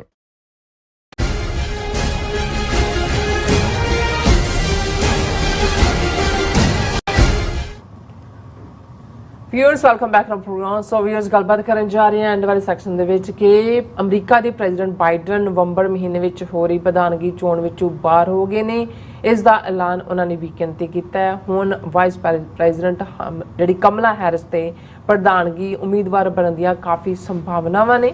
ਸੋ ਇਹ ਤਬਦੀਲੀ ਅਮਰੀਕੀ ਪ੍ਰਧਾਨਗੀ ਰੇਸ ਨੂੰ ਕਿਵੇਂ ਪ੍ਰਭਾਵਿਤ ਕਰੇਗੀ ਅਤੇ ਅਮਰੀਕਾ ਦੇ ਭਾਰਤ ਨਾਲ ਜਿਹੜੇ ਸਬੰਧਾਂ ਤੇ ਕੀ ਅਸਰ ਹੋਣਗੇ, ਇਸ ਬਾਰੇ ਆਪਾਂ ਸਮਝਣ ਦੀ ਕੋਸ਼ਿਸ਼ ਕਰਾਂਗੇ। ਸੋ ਅਸੀਂ ਚਾਹਾਂਗੇ ਕਿ ਤੁਸੀਂ ਇਸੇ ਤਰ੍ਹਾਂ ਬਣੇ ਰਹਿਣਾ, ਦੇਖਣ ਸੁਣ ਲਈ ਐਂਡ ਲਿਖਣ ਲਈ ਤੁਹਾਡਾ ਸਭ ਦਾ ਬਹੁਤ ਬਹੁਤ ਧੰਨਵਾਦ ਜੀ। ਡਾਕਟਰ ਸਾਹਿਬ ਕੀ ਕਹਿਣਾ ਚਾਹੋਗੇ? ਦੇਖੋ, ਅਸੀਂ ਓਪਨਿੰਗ ਸੈਗਮੈਂਟ 'ਚ ਵੀ ਔਰ ਵਿਚਾਲੇ ਵੀ ਗੱਲ ਕੀਤੀ, ਕਿਉਂਕਿ ਇਹ ਖਬਰ ਇਸ ਵੇਲੇ ਵੀਕਐਂਡ ਤੋਂ ਬਾਅਦ ਦੁਨੀਆ ਭਰ ਦੇ ਵਿੱਚ ਡਿਸਕਸ ਹੋ ਰਹੀ ਹੈ ਕਿ ਪ੍ਰੈਜ਼ੀਡੈਂਟ ਬਾਈਡਨ ਜਿਹੜੇ ਨੇ ਉਹਨਾਂ ਨੇ ਆਪਣੇ ਆਪ ਨੂੰ ਐਕਸਕਿਊਜ਼ ਕਰ ਲਿਆ ਹੈ ਸੈਕੰਡ ਟਰਮ ਤੋਂ ਔਰ ਰੇਸ ਤੋਂ ਬਾਹਰ ਹੋ ਗਏ ਨੇ। ਕਮਲਾ ਹੈਰਿਸ ਵਾਈਸ ਪ੍ਰੈਜ਼ੀਡੈਂਟ ਨੂੰ ਉਹਨਾਂ ਨੇ ਐਂਡੋਰਸ ਕੀਤਾ ਹੈ। ਇਸ ਦਾ ਕੀ ਇਫੈਕਟ ਹੋਏਗਾ ਕਿ ਜਿਹੜਾ ਟਰੰਪ ਜਿਸ ਲੈਵਲ ਤੇ ਜਾ ਕੇ ਖਲੋਤਾ ਹੈ ਔਰ ਆਲਰੇਡੀ ਬਾਈਡਨ ਨੂੰ ਉਹ ਬੀਟ ਕਰ ਰਹੇ ਸੀ, ਕਿਉਂਕਿ ਬਾਈਡਨ ਦੀ ਜਿਹੜੀ ਹੈ ਉਹ ਫਿਜ਼ੀਕਲ ਹਾਲਤ ਖਾਸ ਤੌਰ ਤੇ ਮੈਂਟਲ ਉਹ ਇੱਕ ਵੱਡਾ ਕਾਰਨ ਸੀ ਕਿ ਕੀ ਕਮਲਾ ਹੈਰਿਸ ਜਿਸ ਦੀਆਂ ਜਿਹੜੀਆਂ ਜੜ੍ਹਾਂ ਨੇ ਉਹ ਅਫਰੀਕਨ ਮੂਲ ਦੀਆਂ ਵੀ ਨੇ, ਹਾਲਾਂ ਜਿਹੜਾ ਇਹ ਇਹਨਾਂ ਦੀ ਤਮਿਲਨਾਡੂ ਦੇ ਨਾਲ ਮਾਂ ਦਾ ਸੰਬੰਧ ਹੈ, ਪਰ ਫਾਦਰ ਜਮਾਇਕਨ ਸ਼ਾਇਦ ਮੂਲ ਦਾ ਸੀ, ਅਫਰੀਕਨ ਮੂਲ ਦਾ, ਔਰ ਡਾਈਵੋਰਸ ਵੀ ਹੋ ਗਿਆ। ਇਹ ਇਕੱਲੀ ਪਲੀ ਹੈ, 6-7 ਸਾਲ ਦੀ ਸੀ ਔਰ ਚੰਗਾ ਪ੍ਰਭਾਵ ਹੈ, ਵਕਾਲਤ ਵੀ ਕੀਤੀ ਹੋਈ ਹੈ ਐਡਮਿਨਿਸਟ੍ਰੇਸ਼ਨ 'ਚ ਵੀ ਐਜ਼ ਏ ਵਾਈਸ ਪ੍ਰੈਜ਼ੀਡੈਂਟ। ਤਾਂ ਬਹੁਤ ਵਾਰ ਕਿਉਂਕਿ ਅਮਰੀਕਾ 'ਚ ਅੰਡਰਸਟੈਂਡਿੰਗ ਹੁੰਦੀ ਹੈ ਕਿ ਵਾਈਸ ਪ੍ਰੈਜ਼ੀਡੈਂਟ ਮੀਡੀਆ ਦੇ ਸਾਹਮਣੇ ਬਹੁਤਾ ਨਹੀਂ ਹੁੰਦਾ, ਹਾਲਾਂ ਪ੍ਰੈਜ਼ੀਡੈਂਟ ਦੇ ਬਹੁਤ ਸਾਰੇ ਕੰਮ ਉਹੀ ਸਾਂਭ ਰਿਹਾ ਹੁੰਦਾ ਔਰ ਉਹ ਜਿਹਨੂੰ ਤੁਸੀਂ ਇਹ ਕਹਿ ਸਕਦੇ ਹੋ ਕਿ ਵੀ ਬਿਹਾਈਂਡ ਦਾ ਕਰਟਨ ਹੀ ਕੰਮ ਕਰਦੀ ਹੈ। ਲੇਕਿਨ ਕੋਈ ਵੀ ਇਸ ਕਿਸਮ ਦਾ ਫੌਪਾ ਨਹੀਂ ਹੋਇਆ ਜਿਹੜੇ ਜੇ ਤੁਸੀਂ ਪ੍ਰੈਜ਼ੀਡੈਂਟ ਸੀਨੀਅਰ ਬੁਸ਼ ਦੇ ਵੇਲੇ ਵਾਈਸ ਪ੍ਰੈਜ਼ੀਡੈਂਟ ਸੀ ਜਾਂ ਕੋਈ ਹੋਰ ਸੀ, ਇੱਕ ਦੋ ਡਿਸਟਿੰਗੁਇਸ਼ਡ ਰਹੇ ਜਿਵੇਂ ਐਲ ਗੌਰ ਸੀ ਕਲਿੰਟਨ ਦੇ ਵੇਲੇ ਜਾਂ ਦੂਸਰੇ, ਅਦਰਵਾਈਜ਼ ਜਿਹੜੇ ਨੇ ਕੋਈ ਬਹੁਤੇ ਰੜਕਦੇ ਨਹੀਂ ਹੁੰਦੇ ਵਾਈਸ ਪ੍ਰੈਜ਼ੀਡੈਂਟ। ਉਹ ਸੈਨੇਟ ਦੀ ਨੂੰ ਚੇਅਰ ਕਰਦੇ ਨੇ, ਕਈ ਵਾਰੀ ਉਹਨਾਂ ਦੀ ਇੱਕ ਵੋਟ ਹੁੰਦੀ ਹੈ ਜਿਹੜੀ ਜਦੋਂ ਬਰਾਬਰ ਦੇ ਸੈਨੇਟਰ ਹੋਣ ਉਹਨੂੰ ਉਹਦੇ 'ਚੋਂ ਕਾਸਟਿੰਗ ਵੋਟ ਹੁੰਦੀ ਹੈ, ਡਿਸਾਈਸਿਵ ਵੋਟ।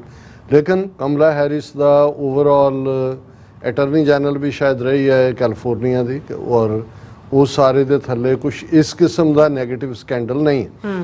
ਲੇਕਿਨ ਜਿਹੜੀ ਡਿਬੇਟ ਇਹ ਸਾਹਮਣੇ ਆ ਰਹੀ ਹੈ ਕਿ ਕੀ ਪਹਿਲੀ ਗੱਲ ਕਿ ਅਮਰੀਕਨ ਜਿਹੜਾ ਵਾਈਟ ਮੈਜੋਰਟੀ ਕੰਟਰੀ ਹੈ, 74-75% ਤੋਂ ਵੀ ਸ਼ਾਇਦ ਜ਼ਿਆਦਾ ਹੀ ਵਾਈਟ ਰੇਸ ਹੈ, ਕਿ ਇੱਕ ਔਰਤ ਨੂੰ ਪ੍ਰੈਜ਼ੀਡੈਂਟ ਐਕਸੈਪਟ ਕਰਨ ਲਈ ਤਿਆਰ ਹੈ। ਫਿਰ ਔਰਤ ਗੋਰੀ ਹੋਏ ਤਾਂ ਸਮਝ ਆ ਸਕਦਾ ਹੈ, ਕਾਲੀ ਅਫਰੀਕਨ ਐਂਡ ਇੰਡੀਅਨ ਉਹਨੂੰ। ਸੋ ਬਹੁਤ ਸਾਰਿਆਂ ਦਾ ਪਹਿਲਾ ਰਿਐਕਸ਼ਨ ਤਾਂ ਇਹ ਹੈ ਕਿ ਵੀ ਹੁਣ ਟਰੰਪ ਦੀ ਜਿੱਤ ਜਿਹੜੀ ਹੈ ਸ਼ੋਰ। ਹਾਲਾਂ ਕਮਲਾ ਹੈਰਿਸ ਨੂੰ ਵੀ ਉਹ ਸਾਰੀ ਪ੍ਰੋਸੈਸ 'ਚੋਂ ਲੰਘਣਾ ਪਏਗਾ ਔਰ ਫਾਈਨਲ ਜਦੋਂ ਡੈਮੋਕ੍ਰੈਟਾਂ ਦੀ ਕਨਵੈਨਸ਼ਨ ਹੋਏਗੀ ਉਹਦੇ 'ਚ ਹੀ ਐਂਡੋਰਸਮੈਂਟ ਹੋਏਗੀ। ਪਰ ਜ਼ਿਆਦਾ ਚਾਂਸਿਸ ਨੇ ਇਸ ਹਾਲਾਂ ਜਿਹੜੀ ਬਰਾਬਰ ਦੇ ਉੱਤੇ ਮਿਸ਼ੀਗਨ ਦੀ ਗਵਰਨਰ ਹੈ ਉਹ ਵੀ ਲੇਡੀ ਹੈ, ਪੈਨਸਿਲਵੇਨੀਆ ਦਾ ਗਵਰਨਰ ਵੀ he can throw his hat in the ring, California ਦੇ ਗਵਰਨਰ ਦਾ ਵੀ ਨਾਮ ਆ, ਯਾਨੀ 4-5-6 ਉਮੀਦਵਾਰ ਉੱਭਰ ਰਹੇ ਨੇ। ਪਰ ਇਸ ਵੇਲੇ ਜਿਹੜੀ ਐਂਡੋਰਸਮੈਂਟ ਬਾਈਡਨ ਨੇ ਵੀ ਕਮਲਾ ਹੈਰਿਸ ਦੀ ਕੀਤੀ, ਨੈਂਸੀ ਪੈਲੋਸੀ ਨੇ ਵੀ ਕੀਤੀ, ਹਾਲਾਂ ਪ੍ਰੈਜ਼ੀਡੈਂਟ ਓਬਾਮਾ ਨੇ ਨਹੀਂ ਕੀਤੀ ਹੈ, ਕਿਉਂਕਿ ਸੋਸ਼ਲ ਮੀਡੀਆ ਦੇ ਉੱਤੇ ਇੱਕ ਟ੍ਰੈਂਡ ਇਹ ਵੀ ਹੈ ਕਿ ਜੇ ਮਿਸ਼ਲ ਓਬਾਮਾ ਆਏ ਤੇ ਉਹਦੇ ਜ਼ਿਆਦਾ ਚਾਂਸਿਸ ਨੇ ਕਿ ਉਹ ਜਿੱਤ ਸਕਦੀ ਹੈ। ਪਰ ਉਹਨੇ ਕਿਹਾ ਵੀ ਨਹੀਂ, ਮੇਰੀ ਕੋਈ ਦਿਲਚਸਪੀ ਨਹੀਂ। ਪਰ ਇੱਥੇ ਕਿਆ ਕੁਛ ਜਾਂਦਾ, ਕੀਤਾ ਕੁਛ ਜਾਂਦਾ। ਪਰ ਇਸ ਸਾਰੇ ਦੇ ਬਾਵਜੂਦ ਇਹੀ ਨਜ਼ਰ ਆਉਂਦਾ ਹੈ ਵੀ ਕਿਸੇ ਵੀ ਹਾਲਤ 'ਚ ਕੀ ਅਮਰੀਕਾ 'ਚ ਇਹ ਇੱਕ ਤਬਦੀਲੀ ਹੋਏਗੀ ਕਿ ਵੀ ਇੱਕ ਅਫਰੀਕਨ ਅਮਰੀਕਨ ਔਰ ਇੰਡੀਅਨ ਮੂਲ ਦੀ ਬੀਬੀ ਉਸ ਨੂੰ ਅਮਰੀਕਨ ਐਜ਼ ਏ ਪ੍ਰੈਜ਼ੀਡੈਂਟ, ਫਿਰ ਐਜ਼ ਏ ਵਾਈਸ ਪ੍ਰੈਜ਼ੀਡੈਂਟ ਉਹ ਕਿਹਨੂੰ ਲੈਗੀ, ਇਹ 'ਤੇ ਵੀ ਡਿਪੈਂਡ ਕਰਦਾ। ਚਲੋ, ਲੇਕਿਨ ਅੱਜ ਦੀ ਡੇਟ 'ਚ ਜੇ ਕਹਿਣਾ ਹੋਏ ਤੇ ਇਸ ਵੇਲੇ ਟਰੰਪ ਦਾ ਜਿਹੜਾ ਪਲੜਾ ਉਹ ਭਾਰੀ ਹੈ ਔਰ ਇਹਦੇ 'ਚ ਹੁਣ ਮੈਂ ਪਹਿਲਾਂ ਤਾਂ ਜਿਹੜੀ ਗ੍ਰੇਸ ਹੁੰਦੀ ਹੈ ਕਿਸੇ ਵੀ ਸਿਸਟਮ ਦੀ, ਉਹਦੀ ਜੇ ਮੈਂ ਗੱਲ ਕਰਾਂ, ਬਾਈਡਨ ਨੇ ਅਜੇ ਨੇਸ਼ਨ ਨੂੰ ਐਡਰੈਸ ਤਾਂ ਨਹੀਂ ਕੀਤਾ। ਉਹ ਉਹਨਾਂ ਨੇ ਆਪਣੀ ਇਸ ਲਿਖਤ ਦੇ ਵਿੱਚ ਕਿਹਾ ਵੀ ਮੈਂ ਆਉਣ ਵਾਲੇ ਦਿਨਾਂ 'ਚ ਕਰਾਂਗਾ, ਪਰ ਉਹਨਾਂ ਨੇ ਸ਼ੁਰੂ ਇੱਥੋਂ ਕੀਤਾ, ਮਾਈ ਫੈਲੋ Americans, over the past 3.5 years we have made great progress as a nation। ਹੁਣ ਆਪਣੀਆਂ ਪ੍ਰਾਪਤੀਆਂ ਦੱਸ ਰਹੇ ਨੇ ਕਿ ਵੀ ਅਸੀਂ ਕਿਵੇਂ ਤਰੱਕੀਆਂ ਕੀਤੀਆਂ ਨੇ। ਉਹ ਕਹਿੰਦੇ ਨੇ ਜੀ ਅਮਰੀਕਾ ਦੀ ਇਸ ਵੇਲੇ ਦੁਨੀਆ 'ਚ ਸਭ ਤੋਂ ਸਟਰੋਂਗ ਇਕੋਨਮੀ ਹੈ, ਅਸੀਂ ਹਿਸਟੋਰੀਕਲ ਇਨਵੈਸਟਮੈਂਟਸ ਕੀਤੀਆਂ ਨੇ, ਔਰ ਇਸ ਵੇਲੇ ਜਿਹੜੀਆਂ ਪ੍ਰੈਸਕ੍ਰਿਪਸ਼ਨ ਡਰੱਗਸ ਨੇ ਉਹਨਾਂ ਦੀ ਕੀਮਤ ਘੱਟ ਹੈ, ਸੀਨੀਅਰਸ ਨੂੰ ਰਾਹਤ ਹੈ। ਇਸੇ ਤਰ੍ਹਾਂ ਅਸੀਂ ਐਫੋਰਡੇਬਲ ਹੈਲਥ ਕੇਅਰ ਜ਼ਿਆਦਾ ਲੋਕਾਂ ਤੱਕ ਪਹੁੰਚਾਈ ਹੈ, ਔਰ ਇਸੇ ਤਰ੍ਹਾਂ ਅਸੀਂ ਜਿਹੜੀ ਹੈ ਨੀਡਡ ਕੇਅਰ ਹੈ, 1 ਮਿਲੀਅਨ ਵੈਟਰਨ ਜਿਹੜੇ ਫੌਜੀ ਰਹੇ ਨੇ ਉਹਨਾਂ ਨੂੰ ਅਸੀਂ ਟੌਕਸਿਕ ਸਬਸਟੈਂਸਿਸ ਤੋਂ ਬਚਾਇਆ ਹੈ।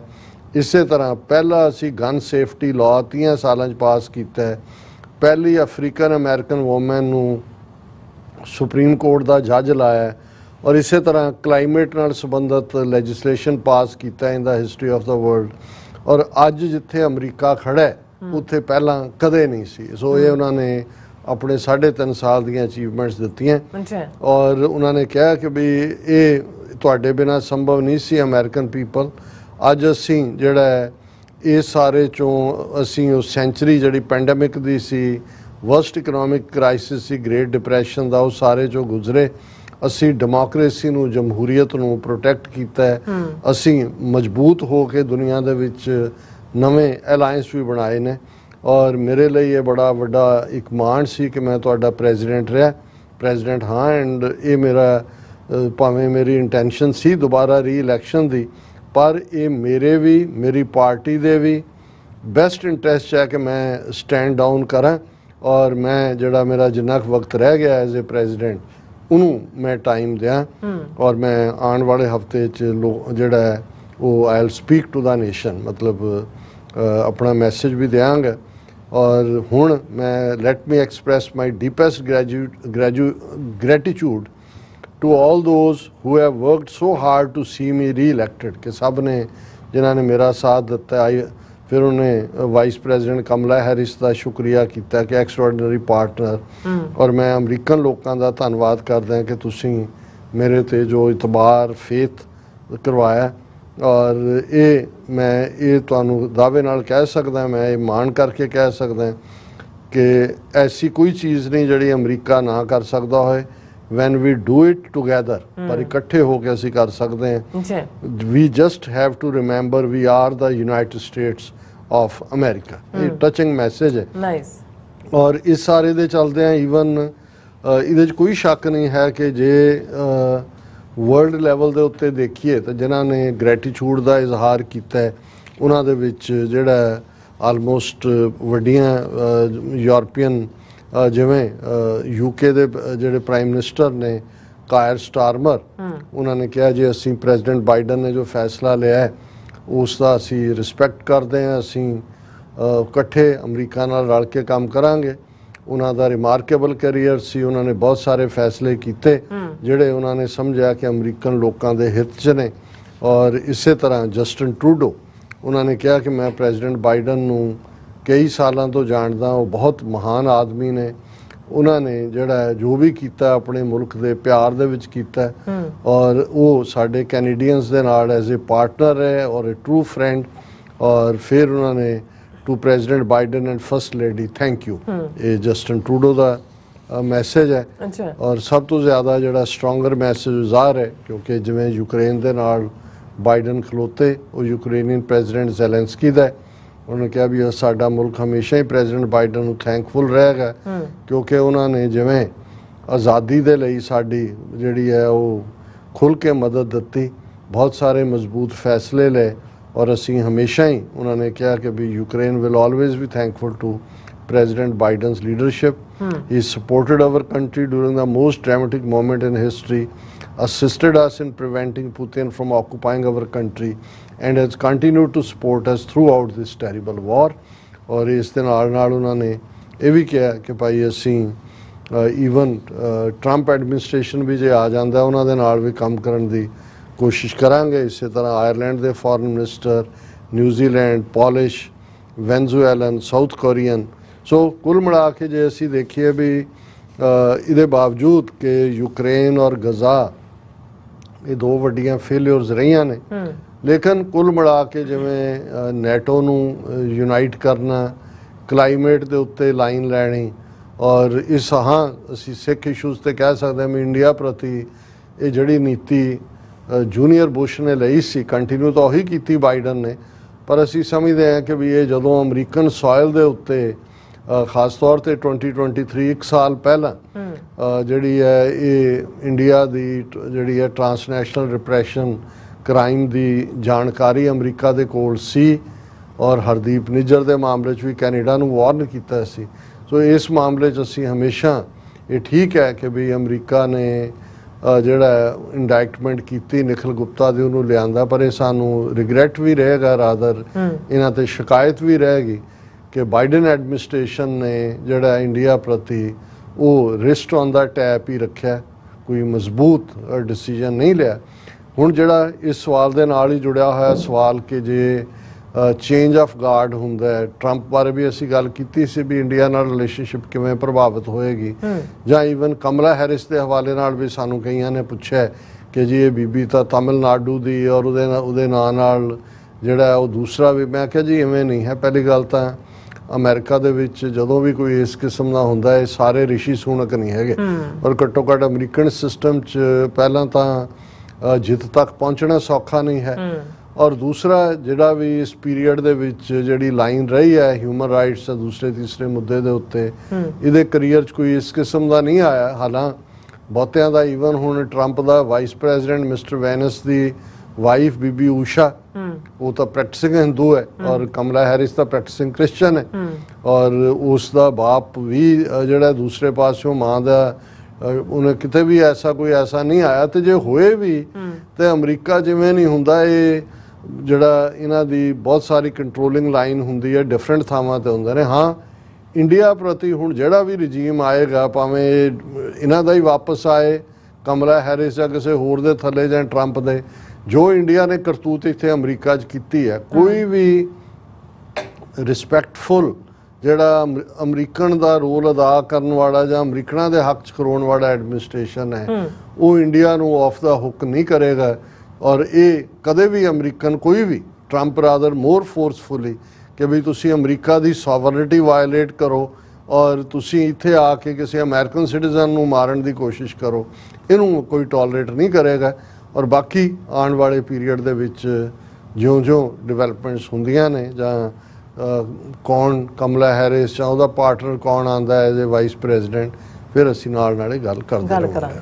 ਜੀ ਡਾਕਟਰ ਸਾਹਿਬ, ਤੁਹਾਡਾ ਬਹੁਤ ਬਹੁਤ ਸ਼ੁਕਰੀਆ। ਹੁਣ ਆਪਾਂ ਆਪਣੇ ਜਿਹੜੇ ਵਿਊਅਰਸ ਮੈਸੇਜ ਨੇ ਉਹ ਲੈਣ ਜਾ ਰਹੇ ਹਾਂ। ਸਭ ਦਾ ਬਹੁਤ ਬਹੁਤ ਸ਼ੁਕਰੀਆ ਅਦਾ ਕਰਦੇ ਹਾਂ। ਪਹਿਲਾ ਮੈਸੇਜ ਸਾਡੇ ਕੋਲ ਆ ਗਿਆ ਇੰਦਰਜੀਤ ਸਿੰਘ ਸੰਧੂ ਜੀ, ਇਹ ਸਾਨੂੰ ਫਤਿਹ ਬੁਲਾਉਂਦੇ ਨੇ, ਖਾਲਸਾ ਜ਼ਿੰਦਾਬਾਦ ਕਹਿੰਦੇ ਨੇ।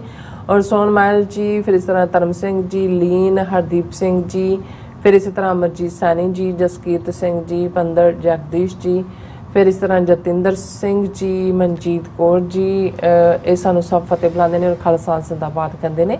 ਐਂਡ ਸੈਯਦ ਇਕਬਾਲ ਜੀ ਕਹਿੰਦੇ ਨੇ ਕਿ Jinnah told Muslim you going to be a 3rd class citizen, he was wrong in India, they 4th class citizens। Syed Iqbal ਜੀ, ਤੁਸੀਂ ਬਿਲਕੁਲ ਠੀਕ ਫਰਮਾਇਆ। ਇਹ ਤਾਂ ਕਲਾਸ ਹੀ ਨਹੀਂ ਰਹੀ ਉਹਨਾਂ ਦੀ। ਗੱਲ ਕੱਲੀ ਮੁਸਲਮਾਨਾਂ ਦੇ ਹਵਾਲੇ ਨਾਲ ਹੀ ਨਹੀਂ ਹੈ। ਈਵਨ ਉਸ ਵੇਲੇ ਉਹਨਾਂ ਨੇ ਖੁਸ਼ਵੰਤ ਸਿੰਘ ਦੇ ਪਿਓ ਸਰ ਸੋਭਾ ਸਿੰਘ ਨੂੰ ਕਾਇਦੇ ਆਜ਼ਮ, ਜਿਨ੍ਹਾਂ ਨੇ ਇਹ ਕਿਹਾ ਸੀ ਕਿ Sikhs are politically naive, you have seen Hindus as the co-slaves, but when you will see them as the rulers, you will see their true face when Hindus will be the masters and Sikhs will be the slaves। ਸੋ ਕੱਲਾ ਮੁਸਲਮਾਨਾਂ ਦੇ ਲਈ ਨਹੀਂ, ਮੁਸਲਮਾਨਾਂ ਦੇ ਤਾਂ ਉਹਨਾਂ ਨੇ ਕਲਾਸ ਹੀ, ਔਰ ਨੈਕਸਟ ਸਟੈਪ ਇਹਨਾਂ ਦਾ ਹੋਏਗਾ ਇਹ ਡੀਫਰੈਂਚਾਈਜ਼ ਕਰਨਗੇ, ਵੋਟ ਦਾ ਹੱਕ ਵੀ ਉਹਨਾਂ ਤੋਂ ਖੋਣਗੇ। ਜਿਵੇਂ ਇਜ਼ਰਾਈਲ ਨੇ ਅਰਬਾਂ ਦੇ ਉੱਤੇ ਪਾਬੰਦੀਆਂ ਲਾਈਆਂ ਹੋਈਆਂ, ਹਾਲਾਂ ਅਰਬਾਂ ਦੀ ਆਬਾਦੀ 20% ਤੋਂ ਜ਼ਿਆਦਾ ਹੈ ਇਜ਼ਰਾਈਲ ਦੇ ਵਿੱਚ। ਸੋ ਇਹ ਬਿਲਕੁਲ ਮੋਸਾਦ ਦੇ ਮਾਡਲ ਤੇ ਤੁਰੇ ਹੋਏ ਨੇ। ਜੀ ਰਾਜ ਸਾਹਿਬ, ਹੁਣ ਸਾਡੇ ਕੋਲ ਮੈਸੇਜ ਆ ਗਿਆ। ਅੱਛਾ, ਕੁਲਦੀਪ ਕੌਰ ਜੀ ਵੀ ਫਤਿਹ ਬੁਲਾਉਂਦੇ ਨੇ। ਫਰੀਦਕੋਟ ਦਾ ਸਰਪੰਚ ਜਸ ਗਿੱਲ ਜੀ, ਇਹ ਮੇਰੇ ਖਿਆਲ ਬਾਰਡਰ ਤੋਂ ਸਾਨੂੰ ਕਹਿੰਦੇ, ਚਾਈਨਾ ਬਾਰਡਰ ਤੋਂ ਆਰਮੀ ਵਾਲੇ ਸਾਨੂੰ ਫਤਿਹ ਬੁਲਾਉਂਦੇ ਨੇ, ਦੋਨਾਂ ਨੂੰ ਖਾਲਸਾ ਜ਼ਿੰਦਾਬਾਦ ਕਹਿੰਦੇ ਨੇ। ਔਰ ਬਲਜੀਤ ਕੌਰ ਜੀ ਵੀ ਫਤਿਹ ਬੁਲਾਉਂਦੇ ਨੇ। ਰਿਸ਼ੀ ਭਾਰਤਵਾਜ ਜੀ ਆਏ ਨੇ, ਪਹਿਲਾਂ ਸਾਨੂੰ ਬਾਅਦ ਵਿੱਚ ਫਤਿਹ ਬੁਲਾਉਂਦੇ ਨੇ ਔਰ ਕਹਿੰਦੇ ਨੇ ਕਿ ਪਹਿਲਾਂ ਨੂੰ message, Khalistan has always been a non starter, Punjab has 40 Hindu population, 40%, ਹਾਂਜੀ 40% Hindu population, they don't support Khalistan, Sikhs have many sects like Nirankari, Namdhari, etc., who have different beliefs. ਰਿਸ਼ੀ ਭਾਰਦਵਾਜ ਜੀ, ਪਹਿਲਾਂ ਤਾਂ ਸ਼ੁਕਰੀਆ, ਤੁਸੀਂ ਪ੍ਰੋਗਰਾਮ ਚਾਹੁੰਦੇ ਹੋ, ਦੇਖਦੇ ਹੋ। ਪਹਿਲੀ ਗੱਲ ਤਾਂ ਤੁਹਾਨੂੰ ਕਿਵੇਂ ਪਤਾ ਹੈ ਕਿ ਪੰਜਾਬ ਦੇ ਹਿੰਦੂ ਜਿਹੜੇ ਨੇ ਉਹ ਖਾਲਿਸਤਾਨ ਦੀ ਹਮਾਇਤ ਨਹੀਂ ਕਰਨਗੇ? ਹੁਣ ਖਡੂਰ ਸਾਹਿਬ ਔਰ ਫਰੀਦਕੋਟ 2 ਸੀਟਾਂ ਜਿਨ੍ਹਾਂ ਨੂੰ ਖਾਲਿਸਤਾਨੀ ਸਿੰਪੈਥਾਈਜ਼ਰ ਕਹਿ ਕੇ ਅੱਜ ਤੱਕ ਵੀ ਜਿਹੜਾ ਬਲੇਮ ਕੀਤਾ ਜਾਂਦਾ ਹੈ, ਉਸ ਇਲਾਕੇ ਦੇ ਹਿੰਦੂਆਂ ਨੇ ਖਡੂਰ ਸਾਹਿਬ ਦੇ ਰੀਜਨ 'ਚ ਅੰਮ੍ਰਿਤਪਾਲ ਸਿੰਘ ਦੇ ਹੱਕ 'ਚ ਮੁਹਿੰਮ ਕੀਤੀ। ਔਰ ਇਹ ਡਿਪੈਂਡ ਕਰਦਾ ਹੈ ਵੀ ਜੇ ਤੁਹਾਡੇ ਆਪਣੇ ਮਨ 'ਚ ਕੀ ਚੱਲ ਰਿਹਾ ਤੁਸੀਂ ਉਹਦੇ ਨਾਲ ਅੰਦਾਜ਼ਾ ਲਾ ਰਹੇ ਹੋ। ਔਰ ਅਸੀਂ ਇਹ ਕਦੇ ਨਹੀਂ ਕਿਹਾ ਕਿ ਭਾਈ ਖਾਲਿਸਤਾਨ ਦਾ ਮਤਲਬ ਹਿੰਦੂਆਂ ਜਾਂ ਮੁਸਲਮਾਨਾਂ ਜਾਂ ਈਸਾਈਆਂ ਜਾਂ ਈਵਨ ਨਾਨ ਬਿਲੀਵਰ ਉਹਨਾਂ ਦੇ ਨਾਲ ਕੋਈ ਤਫਰਕਾ ਹੋਏਗਾ। ਪਹਿਲੀ ਗੱਲ ਤੁਹਾਡੀ 40% ਦੀ ਜੇ ਇਹ ਗੱਲ ਠੀਕ ਹੁੰਦੀ ਤਾਂ ਪੰਜਾਬ ਦੀਆਂ ਫਿਰ 13 ਚੋਂ 8 ਸੀਟਾਂ ਬੀਜੇਪੀ ਕੋਲ ਹੋਣੀਆਂ ਸੀ। ਤੁਹਾਡੇ ਮੋਦੀ ਜੀ ਔਰ ਹਿੰਦੂਤਵਾ ਏਜੰਡੇ ਵਾਲੇ ਤਾਂ ਪੰਜਾਬ ਚੋਂ ਬਿਲਕੁਲ ਜਿਹੜੀ ਹੈ ਜਿਹਨੂੰ ਫੱਟੀ ਪੋਚਣਾ ਕਹਿੰਦੇ ਨੇ, ਤੁਹਾਡੀ ਪਤਾ ਨਹੀਂ ਜਨਰੇਸ਼ਨ ਨੂੰ ਪਤਾ ਹੈ ਕਿ ਨਹੀਂ ਭਾਰਦਵਾਜ ਜੀ ਫੱਟੀ ਕਿਵੇਂ ਪੋਚੀ ਜਾਂਦੀ ਹੈ। ਸੋ ਤੁਹਾਡੀ ਤਾਂ ਫੱਟੀ ਪੋਚੀ ਗਈ ਤੇ ਜਿਨ੍ਹਾਂ ਨੂੰ ਤੁਸੀਂ ਡਿਬਰੂਗੜ੍ਹ ਭੇਜਿਆ ਜਾਂ ਦੂਜਾ ਉਹ 2 ਲੱਖ ਜਿੰਨੀ ਤੁਹਾਡਾ ਮੋਦੀ ਵੋਟਾਂ ਨਾਲ ਨਹੀਂ ਜਿੱਤਿਆ ਉਨੀਆਂ ਵੋਟਾਂ ਨਾਲ ਉਹ ਜਿੱਤੇ ਨੇ। ਇਹੀ ਹਾਲ ਫਰੀਦਕੋਟ ਦਾ ਹੈ ਕਿ ਭਾਈ ਉੱਥੇ ਸਾਈਜ਼ੇਬਲ। ਸੋ ਮੇਰਾ ਖਿਆਲ ਹੈ ਕਿ ਵੀ ਇਹ ਆਪਣੇ ਆਪ ਅੰਦਾਜ਼ਾ ਲਾਣਾ ਕਿ ਜੀ ਇਹ ਤਾਂ ਜਿਹੜਾ ਹੈ ਇਹ ਜਿਹੜਾ ਨਾਨ ਸਟਾਰਟਰ ਹੈ, ਤੁਸੀਂ ਜ਼ਰਾ ਦੇਖੋ ਸਹੀ, ਸਟਾਰਟ ਵੀ ਹੋਏਗਾ, ਕਾਮਯਾਬ ਵੀ ਹੋਏਗਾ। ਬਾਕੀ ਇਹ ਤੁਹਾਡੀ ਮਰਜ਼ੀ ਹੈ ਵੀ ਤੁਸੀਂ ਪੰਜਾਬ 'ਚ ਜੇ ਰਹਿੰਦੇ ਹੋ ਕਿੱਧਰ ਵੋਟ ਪਾਉਣੀ ਹੈ, ਪਰ ਤੁਹਾਡਾ ਹੱਕ ਵੋਟ ਪਾਉਣ ਦਾ ਜ਼ਰੂਰ ਰਹੇਗਾ। ਬਿਲਕੁਲ। ਜਸਵੀਰ ਸਿੰਘ ਬਰਾੜ ਜੀ, ਫਿਰ ਇਸੇ ਤਰ੍ਹਾਂ ਅਮਰਜੀਤ ਸੈਣੀ ਜੀ, ਫਿਰ ਇਸੇ ਤਰ੍ਹਾਂ ਸਿੰਘ ਖਰਚਾ ਜੀ ਫਤਿਹ ਬੁਲਾਉਂਦੇ ਨੇ, ਔਰ ਜਵਿੰਦਰ ਸਿੰਘ ਸੋਧਾ ਲਿਖਦੇ ਰਿਸ਼ੀ ਭਾਰਦਵਾਜ ਨੂੰ ਜਵਾਬ ਦਿੰਦੇ ਨੇ ਕਿ ਤੁਸੀਂ ਚਾਹੇ ਪੰਜਾਬ ਵਿੱਚ ਰਹਿ ਕੇ ਸਿੱਖ ਕੌਮ ਦੇ ਵਿਰੋਧੀ ਰਹੋ, ਚਾਹੇ ਹਿੰਦੁਸਤਾਨ 'ਚ ਰਹਿ ਕੇ ਗੁਰੂ ਗੋਬਿੰਦ ਸਿੰਘ ਪਾਤਸ਼ਾਹ ਦੇ ਪੁੱਤਰ ਅਜੀਤ ਸਿੰਘ ਦੇ ਵਿਆਹ 'ਚੋਂ ਵਿਘਨ ਨਹੀਂ ਪਾ ਹੋਣਾ। ਸੋ ਜਦੋਂ ਖਾਲਸਾਨ ਬਣਿਆ ਯਮਨਾ ਪਾਰ ਚਲੇ ਜਾਇਓ। ਫਿਰ ਨਹੀਂ ਠੀਕ ਹੈ, ਜੇ ਤੁਹਾਡਾ ਜੀ ਕਰਦਾ ਵੀ ਨਹੀਂ ਤੁਸੀਂ ਰਹਿਣਾ ਕੋਈ ਗੱਲ ਨਹੀਂ ਹੈ, ਪਰ ਅਸੀਂ ਤੁਹਾਨੂੰ ਵੀ ਵੈਲਕਮ ਕਰਦੇ ਹਾਂ। ਔਰ ਨਿਹੰਗ ਸਿੰਘ ਜੀ ਕਹਿੰਦੇ ਨੇ ਕਿ ਰਿਸ਼ੀ ਜੀ ਨੂੰ ਫਿਰ ਕਹਿੰਦੇ ਨੇ ਕਿ ਰਿਸ਼ੀ ਭਾਈ then government should allow referendum in ਦੇਸ਼ ਪੰਜਾਬ। ਜਸਪਾਲ ਸਿੰਘ ਕਹਿੰਦੇ ਔਰ ਮੈਨੂੰ ਯਾਦ ਹੈ ਉੱਥੇ ਪੈਸ਼ਨ ਫਾਰ ਟਰੂਥ ਇੱਕ ਟੀਵੀ ਚੈਨਲ ਸੀ ਵਾਸ਼ਿੰਗਟਨ DC, ਔਰ ਇੱਕ ਵਾਰੀ ਟਾਈਮਜ਼ ਆਫ ਇੰਡੀਆ ਦੀ ਇੱਕ ਰਿਪੋਰਟਰ ਬੀਬੀ ਵਿਜ, ਉਹਦਾ ਲਾਸਟ ਨੇਮ ਵਿਜ ਸੀ, ਤੇ ਮੈਂ ਇੱਕ ਪੈਨਲ 'ਚ ਵਾਈਟ ਹਾਊਸ 'ਤੇ ਵੀ ਸੀਨੀਅਰ ਰਿਟਾਇਰਡ ਆਫੀਸ਼ੀਅਲ ਸੀ, ਤੇ ਉਹਨੇ ਇੰਟਰਪਟ ਕੀਤਾ ਜਦੋਂ ਮੈਂ ਆਪਣਾ ਕਮੈਂਟ ਕੀਤਾ। ਉਹਨੇ ਕਿਹਾ ਜੀ ਨਹੀਂ, ਪੰਜਾਬ ਦੇ ਵਿੱਚ ਤਾਂ 5% ਲੋਕ ਵੀ ਖਾਲਿਸਤਾਨ ਨਹੀਂ ਚਾਹੁੰਦੇ। ਮੈਂ ਕਿਹਾ ਜੀ ਮੇਰਾ ਦਾਅਵਾ ਹੈ ਕਿ 95% ਚਾਹੁੰਦੇ ਨੇ ਪੰਜਾਬ ਦੇ ਲੋਕ। ਤੇ ਉਹ ਕਹਿੰਦੀ ਵੀ ਇਹ ਕਿਵੇਂ ਤੁਸੀਂ ਕਹਿ ਸਕਦੇ ਹੋ? ਮੈਂ ਕਿਹਾ ਜੀ ਤੁਸੀਂ ਕਿਵੇਂ ਕਹਿ ਸਕਦੇ ਹੋ? ਸੋ ਮੈਂ ਕਿਹਾ ਵੀ ਇਹੀ ਸਾਡੀ ਮੰਗ ਹੈ ਵੀ ਉੱਥੇ ਆਪਣੀ ਫੌਜ ਕੱਢੋ ਬਾਹਰ, ਯੂਨਾਈਟਿਡ ਨੇਸ਼ਨਸ ਦੇ ਆਬਜ਼ਰਵਰ ਭੇਜੋ, ਵੋਟਾਂ ਕਰਾ ਲਓ। ਵੀ ਤੁਸੀਂ ਤਾਂ ਕਸ਼ਮੀਰ 'ਚ ਜਿਹਦੇ ਬਾਰੇ ਜੰਮੂ ਕਸ਼ਮੀਰ 'ਚ ਮੰਨ ਕੇ ਆਏ ਹੋਏ ਹੋ UN ਸਿਕਿਉਰਿਟੀ ਕਾਉਂਸਲ, ਉਹਦੇ ਤੋਂ ਭਗੌੜੇ ਹੋ ਕਿਉਂਕਿ ਤੁਸੀਂ ਇਹ ਨਹੀਂ ਕਰਵਾਉਂਦੇ। ਇਸ ਲਈ ਤੁਹਾਨੂੰ ਪਤਾ ਹੈ ਕਿ ਵੀ 95% ਪੰਜਾਬ ਦੇ ਲੋਕ ਖਾਲਿਸਤਾਨ ਚਾਹੁੰਦੇ ਨੇ। ਬਿਲਕੁਲ। ਔਰ ਫਿਰ ਉਹ ਮੂੰਹ ਦਾ ਬੀਬੀ ਦਾ ਐਂ ਬਣ ਗਿਆ ਜਿਵੇਂ ਪਕਾਨਾ ਹੁੰਦਾ। ਜਸਪਾਲ ਸਿੰਘ ਕਹਿਲੇ ਵੀ ਫਤਿਹ ਬੁਲਾਉਂਦੇ ਨੇ, ਸੁਖਵਿੰਦਰ ਸਿੰਘ ਜੀ ਖਾਲਸਾ ਜ਼ਿੰਦਾਬਾਦ ਐਂਡ ਫਤਿਹ। ਔਰ ਫਿਰ ਇਸੇ ਤਰ੍ਹਾਂ ਆਈਜ਼ ਆਫ ਪਾਰਟਨਰ ਕਹਿੰਦੇ ਨੇ ਕਿ ਹਾਂਜੀ ਉਹ ਵੀ ਫਤਿਹ ਬੁਲਾਉਂਦੇ ਨੇ, ਬਲਵਿੰਦਰ ਸਿੰਘ ਜੀ ਫਤਿਹ ਬੁਲਾਉਂਦੇ ਨੇ, ਖਾਲਸਾ ਜ਼ਿੰਦਾਬਾਦ ਕਹਿੰਦੇ ਨੇ, ਕਮਾਂਡੋ ਫੋਰਸ ਜੀ ਵੀ ਫਤਿਹ, ਹਰਮਨ ਪੰਨੂ ਜੀ ਵੀ ਫਤਿਹ, ਫਿਰ ਇਸ ਤਰ੍ਹਾਂ ਮੋਹਨ ਬੋਇਲ ਜੀ ਵੀ ਖਾਲਸਾ ਰਾਜ ਕਹਿੰਦੇ ਨੇ ਔਰ ਖਾਲਸਾ ਜ਼ਿੰਦਾਬਾਦ। ਰਾਜਵਿੰਦਰ ਸਿੰਘ ਜੀ ਫਤਿਹ ਬੁਲਾਉਂਦੇ ਨੇ। ਕੇਵਲ ਸਿੰਘ ਜੀ ਹਾਂਜੀ ਇਹ ਕਹਿੰਦੇ high Amarjit Singh ji and all team Khalsa ਜ਼ਿੰਦਾਬਾਦ, love your programme, very nice, we enjoy. Kewal Singh ਥੰਦਾ from Australia ਤੋਂ ਸਾਨੂੰ ਦੇਖ ਰਹੇ, ਥੈਂਕਸ ਸੋ ਮਚ। ਔਰ ਚਰਨਜੀਤ ਰੰਧਾਵਾ ਜੀ ਵੀ ਫਤਿਹ ਬੁਲਾਉਂਦੇ ਨੇ। ਫਿਰ ਇਸੇ ਤਰ੍ਹਾਂ ਮੈਂ ਗੁਰਦੁਆਰਾ ਕੀਰਤਨ ਕਹਿੰਦੇ ਨੇ, ਸਿੰਘ ਜੀ ਤੁਹਾਨੂੰ ਕੀ ਲੱਗਦਾ ਸਾਡਾ ਮਸਲਾ ਹੋਰ ਕਿੰਨੇ ਸਾਲਾਂ 'ਚ ਹੱਲ ਹੋਵੇਗਾ? ਦੇਖੋ ਭਾਈ ਸਾਹਿਬ ਇਹ ਤਾਂ ਸਤਿਗੁਰੂ ਜਾਣਦੇ ਨੇ ਕਿਉਂਕਿ ਦੇਸ਼ ਤੇ ਕਾਲ ਇਹ ਅਕਾਲ ਪੁਰਖ ਦਾ ਹੈ, ਪਰ ਇੱਕ ਗੱਲ ਬੜੀ ਕਲੀਅਰ ਹੈ ਕਿ ਖਾਲਿਸਤਾਨ ਤੋਂ ਬਿਨਾਂ ਸਿੱਖਾਂ ਦਾ ਕੋਈ ਮਸਲਾ ਹੱਲ ਨਹੀਂ ਹੋਣਾ ਜੀ। ਸ਼ਿੰਦਾ ਸਿੰਘ ਗਿੱਲ ਜੀ ਵੀ ਖਾਲਿਸਤਾਨੀ, ਇਹ ਵੀ ਸਾਨੂੰ ਖਾਲਸਾ ਜ਼ਿੰਦਾਬਾਦ ਉਸਮੀ TV ਕਹਿੰਦੇ ਨੇ ਕਿ ਲਾਈਵ ਹੈ। ਔਰ ਇਸ ਤਰ੍ਹਾਂ ਜੋਰਾ ਰਾਏ ਵੀ ਅਮਰੀਕਾ ਤੇ ਖਾਲਸਾ ਜ਼ਿੰਦਾਬਾਦ। ਸਰਪੰਚ ਜਸ ਗਿੱਲ ਜੀ ਵੀ 2030 ਤੱਕ ਸਾਡਾ ਦੇਸ਼ ਮੈਪ ਤੇ ਹੋਵੇਗਾ, ਵਾਹਿਗੁਰੂ ਮਿਹਰ ਕਰੇ। ਧਰਮ ਸਿੰਘ ਜੀ ਵੀ ਖਾਲਸਾ ਜ਼ਿੰਦਾਬਾਦ, TV4 ਜ਼ਿੰਦਾਬਾਦ। ਜਸਬੀਰ ਸਿੰਘ ਜੀ ਜੋਰਾ ਰਾਏ ਜੀ ਕਹਿੰਦੇ ਨੇ ਕਿ Kamala Harris looks so intelligent than mister Trump. Ladi Singh ji ਵੀ ਥੈਂਕਸ ਕਹਿੰਦੇ ਨੇ ਸਾਨੂੰ। ਔਰ ਖਾਲਸਾ ਜੀ ਵੀ ਕਹਿੰਦੇ ਨੇ ਸਾਰਿਆਂ ਨੂੰ ਭੈਣਾਂ ਨੂੰ ਵਾਹਿਗੁਰੂ ਜੀ ਔਰ ਸੁਖਜੀਵਨ ਬੱਚੂ ਜੀ keep it up good job ਔਰ ਇਸੇ ਤਰ੍ਹਾਂ ਰਿਸ਼ੀ ਭਾਰਤਵਾਜ ਦਾ ਮੇਰਾ ਮੈਸੇਜ ਹੈਗਾ।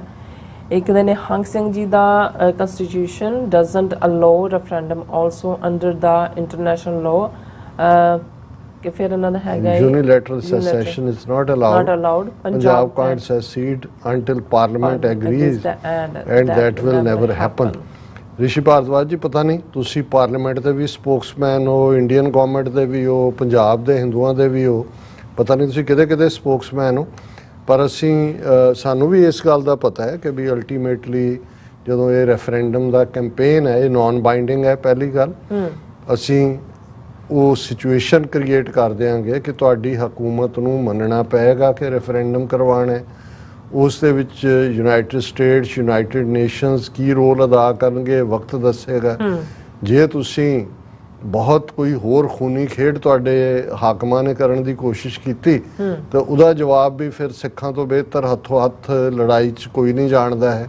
ਸੋ ਅਸੀਂ ਤਾਂ ਇਹ ਚਾਹੁੰਦੇ ਹਾਂ ਕਿ ਵੀ ਪੀਸਫੁਲੀ, ਔਰ ਇਹ ਖਾਲਿਸਤਾਨ ਦੇ ਐਲਾਨਨਾਮੇ ਦੇ ਅਲਫਾਜ਼ ਸੀ ਕਿ ਵੀ ਅਸੀਂ ਅਜਾਈ ਲਹੂ ਡੋਲਣ ਦੇ ਹੱਕ ਵਿੱਚ ਨਹੀਂ ਤੇ ਹਰ ਮਸਲੇ ਦਾ ਹੱਲ ਗੱਲਬਾਤ ਰਾਹੀਂ ਚਾਹੁੰਦੇ ਹਾਂ। ਸੋ ਅਸੀਂ ਸਮਝਦੇ ਹਾਂ ਕਿ ਇਹ ਸਿੱਖ ਤੀਸਰੀ ਧਿਰ ਸਨ 47 ਦੇ ਵਿੱਚ, ਤੁਹਾਡੀ ਹਕੂਮਤ ਦੇ ਨਾਲ ਇਹੀ ਸਿੱਖ ਨੁਮਾਇੰਦਿਆਂ ਦਾ ਐਗਰੀਮੈਂਟ ਸੀ।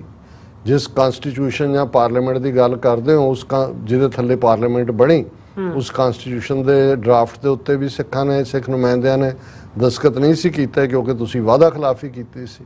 ਹੁਣ ਇਹ ਤੁਸੀਂ ਦੇਖੋ ਕਿ ਵੀ ਤੁਸੀਂ ਆਰਾਮ ਨਾਲ ਰਹਿਣਾ ਚਾਹੁੰਦੇ ਹੋ ਜਮਨਾ ਪਾਰ ਜਾ ਕੇ ਔਰ ਇੱਕ ਚੰਗੇ ਗਵਾਂਢੀ ਵਾਂਗ, ਤੇ ਜੇ ਤੁਸੀਂ ਉਸ ਕਿਸਮ ਦਾ ਹੀ ਜਿਹੜਾ ਖੂਨ ਖਰਾਬਾ ਚਾਹੁੰਦੇ ਹੋ ਤੇ ਅਲਟੀਮੇਟਲੀ ਸਿੱਖਾਂ ਨੇ ਗੁਲਾਮੀ ਨਹੀਂ ਕਬੂਲਣੀ ਹੈ। ਸਾਡੇ ਲਈ ਤਾਂ ਇੱਥੇ ਤਾਂ ਪੈਟਰਿਕ ਹੈਨਰੀ ਨੇ ਬਹੁਤ ਬਾਅਦ ਕਿਹਾ ਗਿਵ ਮੀ ਲਿਬਰਟੀ ਔਰ ਗਿਵ ਮੀ ਡੈਥ। ਸਾਡਾ ਤਾਂ 18ਵੀਂ ਸਦੀ ਦਾ ਇਹ ਨਾਰਾ ਰਿਹਾ ਕਿ ਰਾਜ ਕਰੇ ਹੈ ਇੱਕ ਹੈ ਲੜ ਮਰੇ ਹੈ। ਔਰ ਨਿਹੰਗ ਸਿੰਘ ਜੀ ਫਿਰ ਭਰਤਵਾਜ ਨੂੰ ਕਹਿੰਦੇ ਨੇ ਕਿ democratic countries like Canada, England are allowing why mother of democracy not. ਹਾਂ ਬਿਲਕੁਲ ਠੀਕ ਹੈ। SSK ਟਰਕਿੰਗ ਵੀ ਖਾਲਸਾ ਜ਼ਿੰਦਾਬਾਦ ਕਹਿੰਦੇ ਨੇ। ਜੈਲਦਾਰ ਢਿੱਲੋਂ ਵੀ ਕਹਿੰਦੇ ਨੇ ਭਾਈ ਅਮਰਤਪਾਲ ਸਿੰਘ ਜ਼ਿੰਦਾਬਾਦ, ਬਲਿਹਾਰ ਸਿੰਘ ਕੰਗ ਫਤਿਹ, ਇਸੇ ਤਰ੍ਹਾਂ ਜੈਦਰ ਢਿੱਲੋਂ ਵੀ ਸਾਨੂੰ ਖਾਲਸਾ ਜ਼ਿੰਦਾਬਾਦ ਕਹਿੰਦੇ ਨੇ। ਰਵਿੰਦਰ ਸਿੰਘ ਜੀ ਵੀ ਸਾਨੂੰ ਫਤਿਹ ਬੁਲਾਉਂਦੇ ਨੇ। ਔਰ ਪੰਜਾਬ 'ਚ ਕਹਿੰਦੇ 99% ਲੋਕ ਜਿਹੜੇ ਨੇ ਚਾਹੁੰਦੇ ਨੇ ਕਿ ਖਾਲਿਸਤਾਨ ਬਣੇ। ਰੁਪਿੰਦਰ ਸੰਧੂ ਜੀ ਵੀ ਕਹਿੰਦੇ ਨੇ ਮੈਂ ਤੁਹਾਡੇ ਪ੍ਰੋਗਰਾਮ ਨੂੰ ਪਸੰਦ ਕਰਦਾ, ਸਭ ਦਾ ਬਹੁਤ ਸ਼ੁਕਰੀਆ। ਸੋ ਇਸ ਤਰ੍ਹਾਂ ਆਪਣੇ ਵਿਊਅਰਸ ਕੋਲ ਲੈਣੇ ਇਜਾਜ਼ਤ। ਵਿਊਅਰਸ ਸਾਡੇ ਪ੍ਰੋਗਰਾਮ ਦਾ ਸਮਾਂ ਇੱਥੇ ਮੁੱਕਦਾ। ਤੁਸੀਂ ਆਪਣੀ ਰਾਏ ਤੇ ਸੁਝਾਅ ਸਾਨੂੰ ਭੇਜਣਾ ਭੁੱਲਣਾ ਸਾਡੇ ਇਸ ਪਤੇ ਤੇ sos@tv84.tv ਤੇ ਅਸੀਂ ਆਪਣਾ ਪ੍ਰੋਗਰਾਮ ਲੈ ਕੇ ਫਿਰ ਦੁਬਾਰਾ ਤੁਹਾਡੇ ਸਾਹਮਣੇ ਹੋਵਾਂਗੇ। ਤਦ ਤੱਕ ਲਈ ਮੈਨੂੰ ਤੇ ਆਪਣਾ ਸੁਣਾ ਗਿਆ ਦੋ ਦੇ ਰੋ TV84 ਬੁਲਾ ਦਿਓ ਫਤਿਹ। ਵਾਹਿਗੁਰੂ ਜੀ ਕਾ ਖਾਲਸਾ, ਵਾਹਿਗੁਰੂ ਜੀ ਕੀ ਫਤਿਹ। ਰੱਬ ਰਾਖਾ।